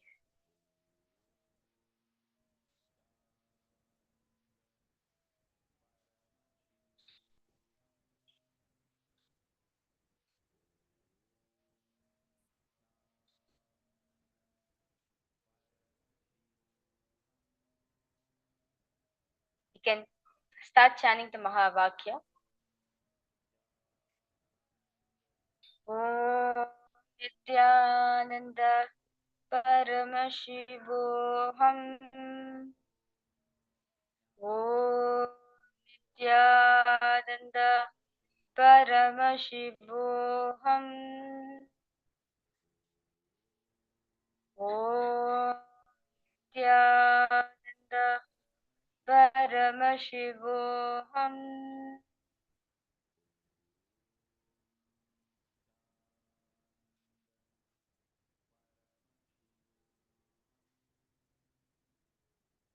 In the same space of oneness,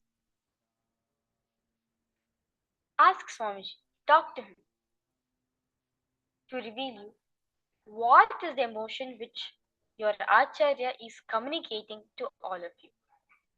What is the particular emotion your Acharya is communicating for all of you to scan and do? You can continue chanting the Mahavakya.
Okay.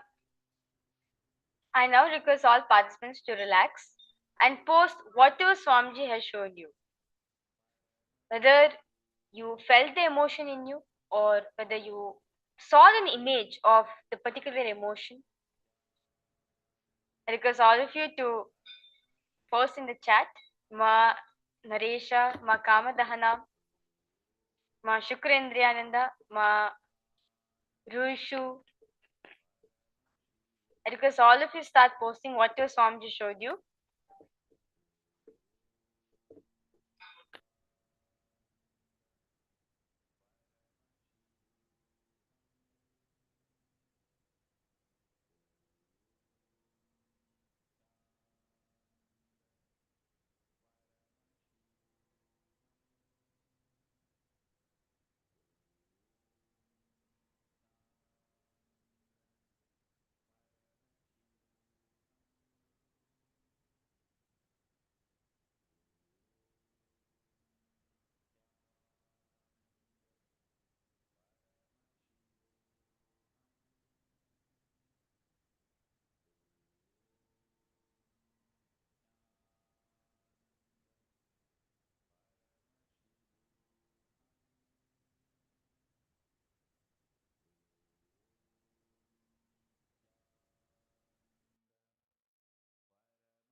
Okay. I can see many of the participants are starting to post in the chat on what was Swamiji revealed. Ma Shukrendrananda has posted some serious worry or anger. And Ma Ananda Premini has posted, I saw a great light, marveling. Okay. That's wonderful, Ma. Okay. The emotion which I was projecting for all of you is um, laugh, actually, laugh. Not like being serious, not worry or anger, but laugh. And also laugh as in like do like I was exactly like describe having this image in my mind, like a person who's like laughing with having like many vibrations around him, like and he laughs have like a vibration effect. So Ma Prema Nandini, I think you saw the light marveling, Ma. That's wonderful, Ma. You manifested. Yes. So with this, we'll be moving ahead to the most weighted moment for all of us. Let us understand, as today, all of us are going to be experiencing, learning about experiencing the ultimate relationship of Paramashiva, the dimension of Paramashiva, which manifests at the ultimate manifestation, who is Bhagavan Kalyan Sundaramurti. Now, we are going to learn about who is Bhagavan Kalyan Sundaramurti, and with his blessings, how can we manifest the best relationship in our life. Now,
Listen.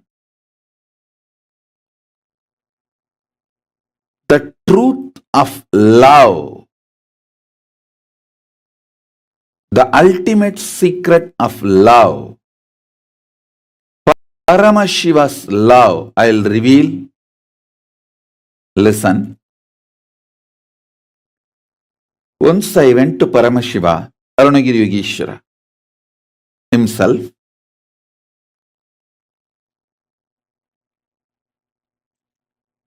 I did something which I thought great. He actually told me to do some work. I did it almost 95%. Went back to him with the expectation that I will be appreciated greatly. I went and reported the whole thing to him. He just looked at me. The way he looked at me, I understood he is not okay with what I did and what I presented.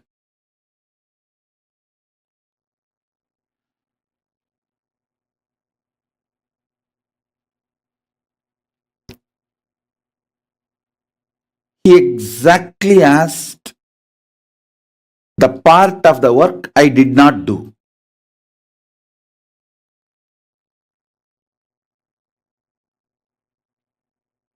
Let me tell you exactly the work he told me to do. The Ganesh Chaturthi Utsavam, like raise funds from the people, do the Utsavam, take the prasadam and hand over to every house who gave the donation, and show them the whole accounts to everyone. Take signature from them that you showed the accounts to them. I did almost everything other than showing the accounts to those people. I did the whole Utsavam, gave the prasadam. Everyone was so appreciative, overflowing. Oh God, not only you came and took the money and did the celebration, you even came to give the prasadam. That itself was too much for them. So no one bothered about the accounts. No one knew it because the whole collection is less than 10 rupee. And I did not show the accounts to them. Even though I made a small note, I just neglected an instruction. I did not take that instruction seriously. So I came back and reported the whole thing. Arunagiri just looked at me and with a question mark, why you did not do that part? I really expected a great appreciation from Arunagiri Vishra for so much I have done. I did not expect him to be so ferocious with me on that part, which I did not do. But he was only focused on that part.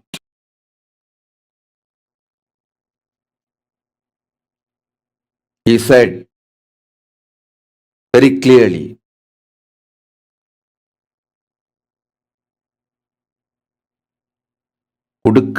வாங்கறவனா இருக்கணுமா. He told me, do you want your whole life to be a person who or the person who receives?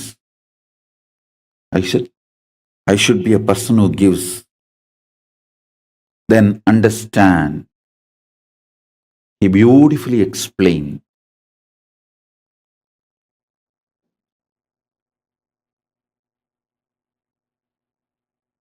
The standard has to be absolute. He told me,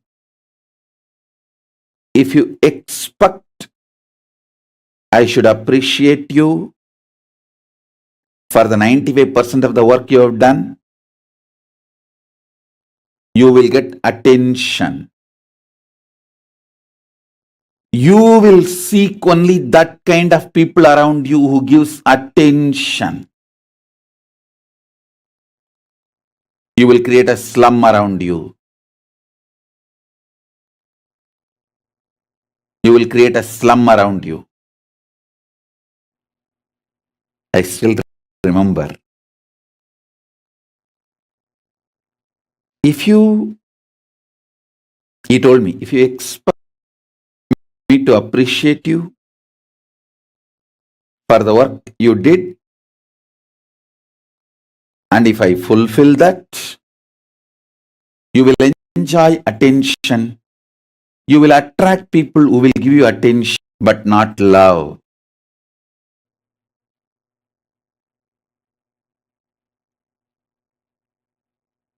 Tons of people miss me expecting that I should give attention. Actually, it is too easy for me to give attention.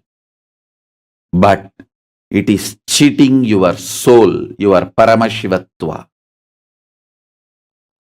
I have to constantly keep you up as Paramashiva. Precisely Arunagiri Yogeshwara told me, hey, listen. The last instruction you missed, you slacked listening to the Guru's words. You missed the oneness. And you think you should be appreciated for the 95% of the work you have done. No. If I appreciate you, you will be happy. You will have my attention, but not love. And you will start building relationship with people exactly who will go on be giving you attention, not the love. Understand the difference between my attention and my love. When I hold you up, right and up tight as Paramashiva, not just appreciating for the 99.99999% of the things you have done, and staring at you ferociously for the 0.00001% which you did not do. If I am staring at you ferociously for what you did not do, I am loving you. If I appreciate you for all the 99.999% of the great things you did, I am giving you attention. Paramashiva in you is getting cheated.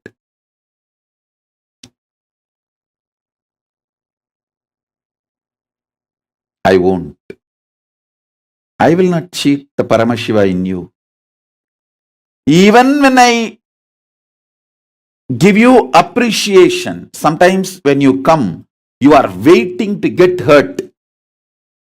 If I don't appreciate, I know you are going to disappear, run away. Then I give few words of appreciation. After that, when you started listening to me, I'll say, now come on, listen. I'll tell you the truth. Then I give you the truth as it is. Listen.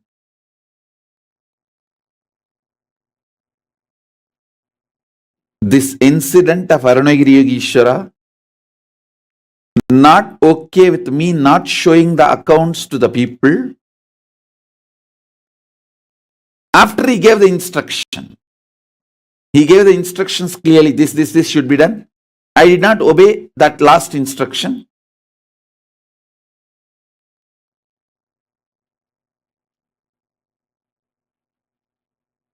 Was not okay with it, and he was drilling me only for that. And he sent me. I went back to all those houses again and showed the accounts and took signature and came back.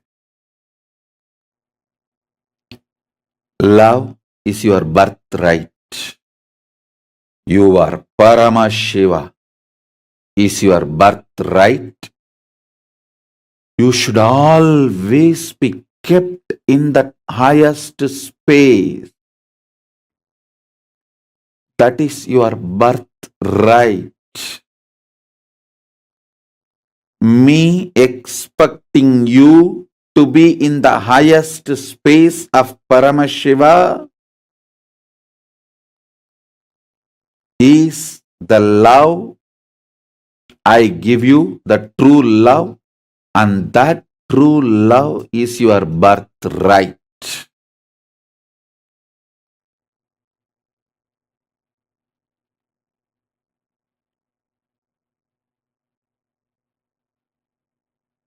Holding, see, you have tons of people to appreciate you. You have only one person, me, to hold you straight to your Paramashivatva. If I don't hold, who is going to hold you?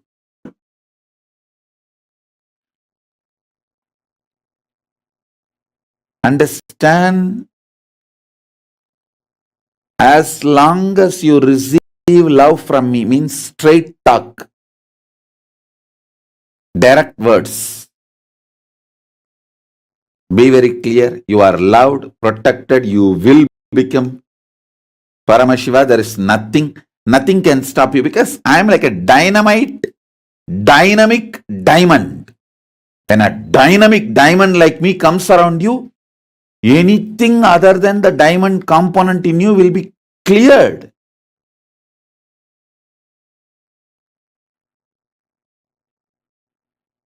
Only the diamond component of you will remain in you.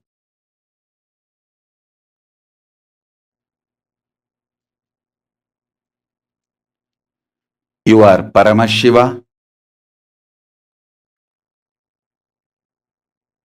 loving you as Paramashiva is the true love I can give. My true love is your birthright. Get attention, appreciation from all other human beings who are around you. But receive only true love from me. Do not expect this small attention, appreciation from me. I look at you beyond the law, nation, gender, religion, caste. I look at you beyond everything. I look at you as Paramashiva. Do everything to make you as Paramashiva. Love and the relationship is the greatest way your own unknown part of you can be known to you by being mirrored by the other person. I tell you, beloved is a person who awakens your own unknown parts of you to you. Even you will be suddenly shocked that you can fall in love so much. You can love so much. Beloved is a person who awakens that deep friendliness dimension of you which was unknown to you. Lover is a person who awakens that extreme friendliness and joy which was inside you but unknown to you. Teacher is a person who awakens the knowledge component of you which was inside you but unknown to you. Beloved is a person who awakens the love component of you, friendliness component of you which was inside you but unknown to you. Your beloved, the other person, the other in the relationship is a mirror of unknown components of you. When both of you mirror each other's unknown components and start exploring, supporting each other to complete each other, this is the best path for enlightenment. That's the best path for enlightenment.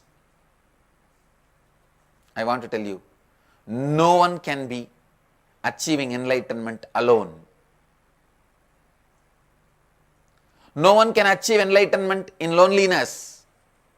Even if he does not have a relationship with a man or woman, he will be having a relationship with a river or a hill or a tree to achieve that complete completion and enlightenment. A relationship can be beautifully used as a gateway to enlightenment and higher consciousness when you decide not to put the other person in the space you don't want to be put. If you don't want incompletions, don't give incompletions to other person. If you don't want slavery, don't give slavery to other person. The space you wanted, give that same space to the other person. You will see both of you reach enlightenment. See, when the attention need starts happening, you are almost like a drunk. You don't see the reality. You don't know the reality. Please understand, when you are filled with attention need, you are also in the same position. You don't know what you are doing. You just take everybody for granted. You just know that they have to do this, they have to do that, they have to be doing this. And constantly you are nagging. Constantly we nag people. If you are caught with attention need, if you are filled with attention need, we constantly suffer with vikalpa. Sometimes you suffer with attention need not only with others, even with yourself. You need to pep yourself by some words. You can see when you are sitting alone, you need to use many words to praise yourself. No, I think I am doing well. I don't have to believe all those guys. You will be talking to yourself all these words. Means you are not only suffering with attention need from others, attention need with yourself. That's the worst thing. Contemplate on this. First statement I am making. Your life has nothing to do with what you do, and it is all about how you experience you, your consciousness. Second statement I am making. Life has nothing to do, life is everything about what you are contributing to others, not about what you feel about yourself. Both looks very contradicting or paradox.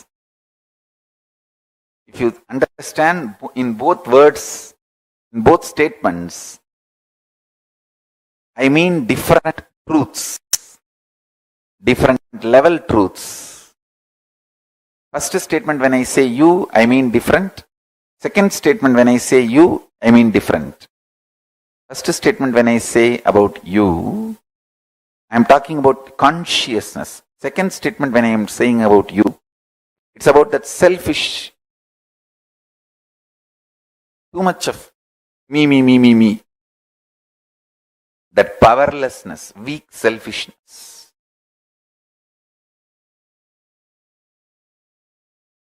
If you understand both statements, you will understand both mean same. Through both statements, I am revealing the same truth. Now listen. Let me come back to emotion retention and emotion fermentation. You get multiple types of emotions, almost all emotions every day. Sometimes lust, sometimes greed, sometimes fear, sometimes the multiple versions of fear, sometimes worry, sometimes love, sometimes attention giving, sometimes attention asking, sometimes jealousy, sometimes comparison.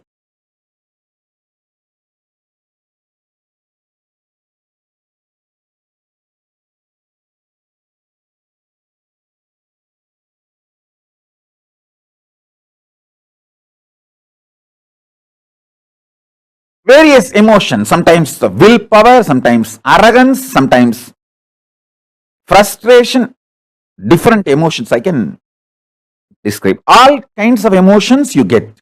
But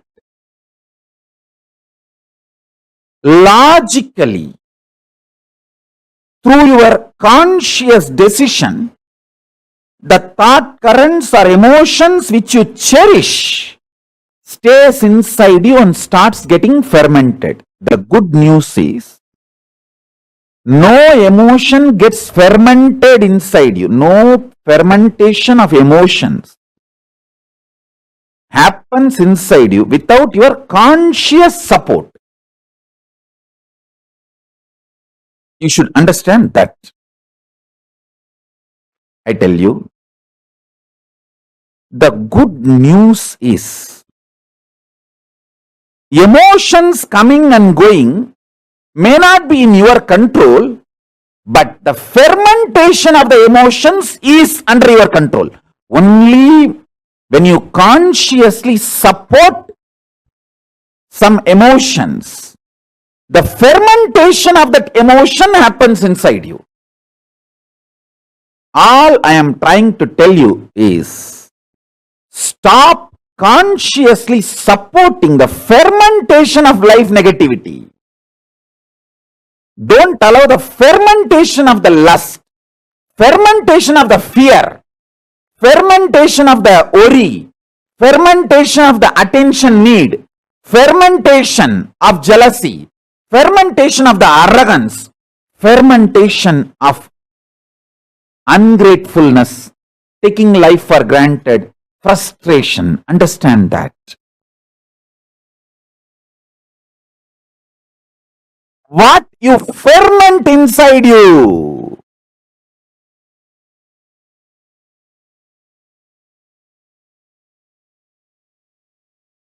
is your conscious choice. And decide to ferment right experiences, thought current.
Yes.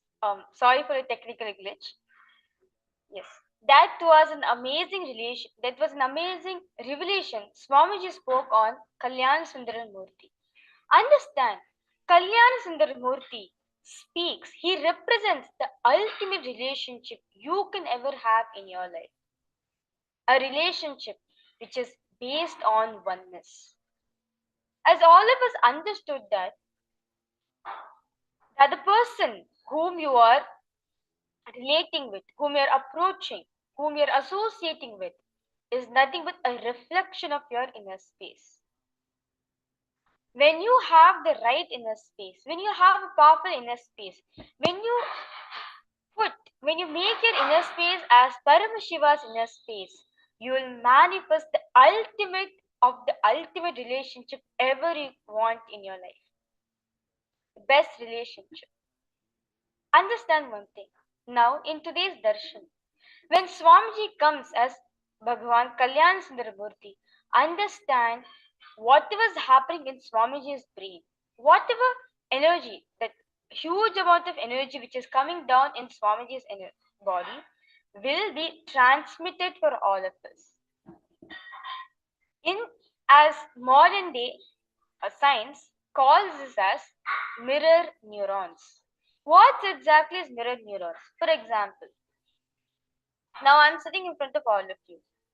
Now, when I'm speaking, your brain is able to cognize, is able to catch the neurons which I'm going in my brain right, in what is happening in my brain right now. Naturally, when you mirror an avatar's neuron, just imagine what happens. The best thing you can ever have in your life is having the ultimate neuron in your brain. So, as Swamiji says, for you to experience a superconscious breakthrough, you need to have a full brain activation. This full brain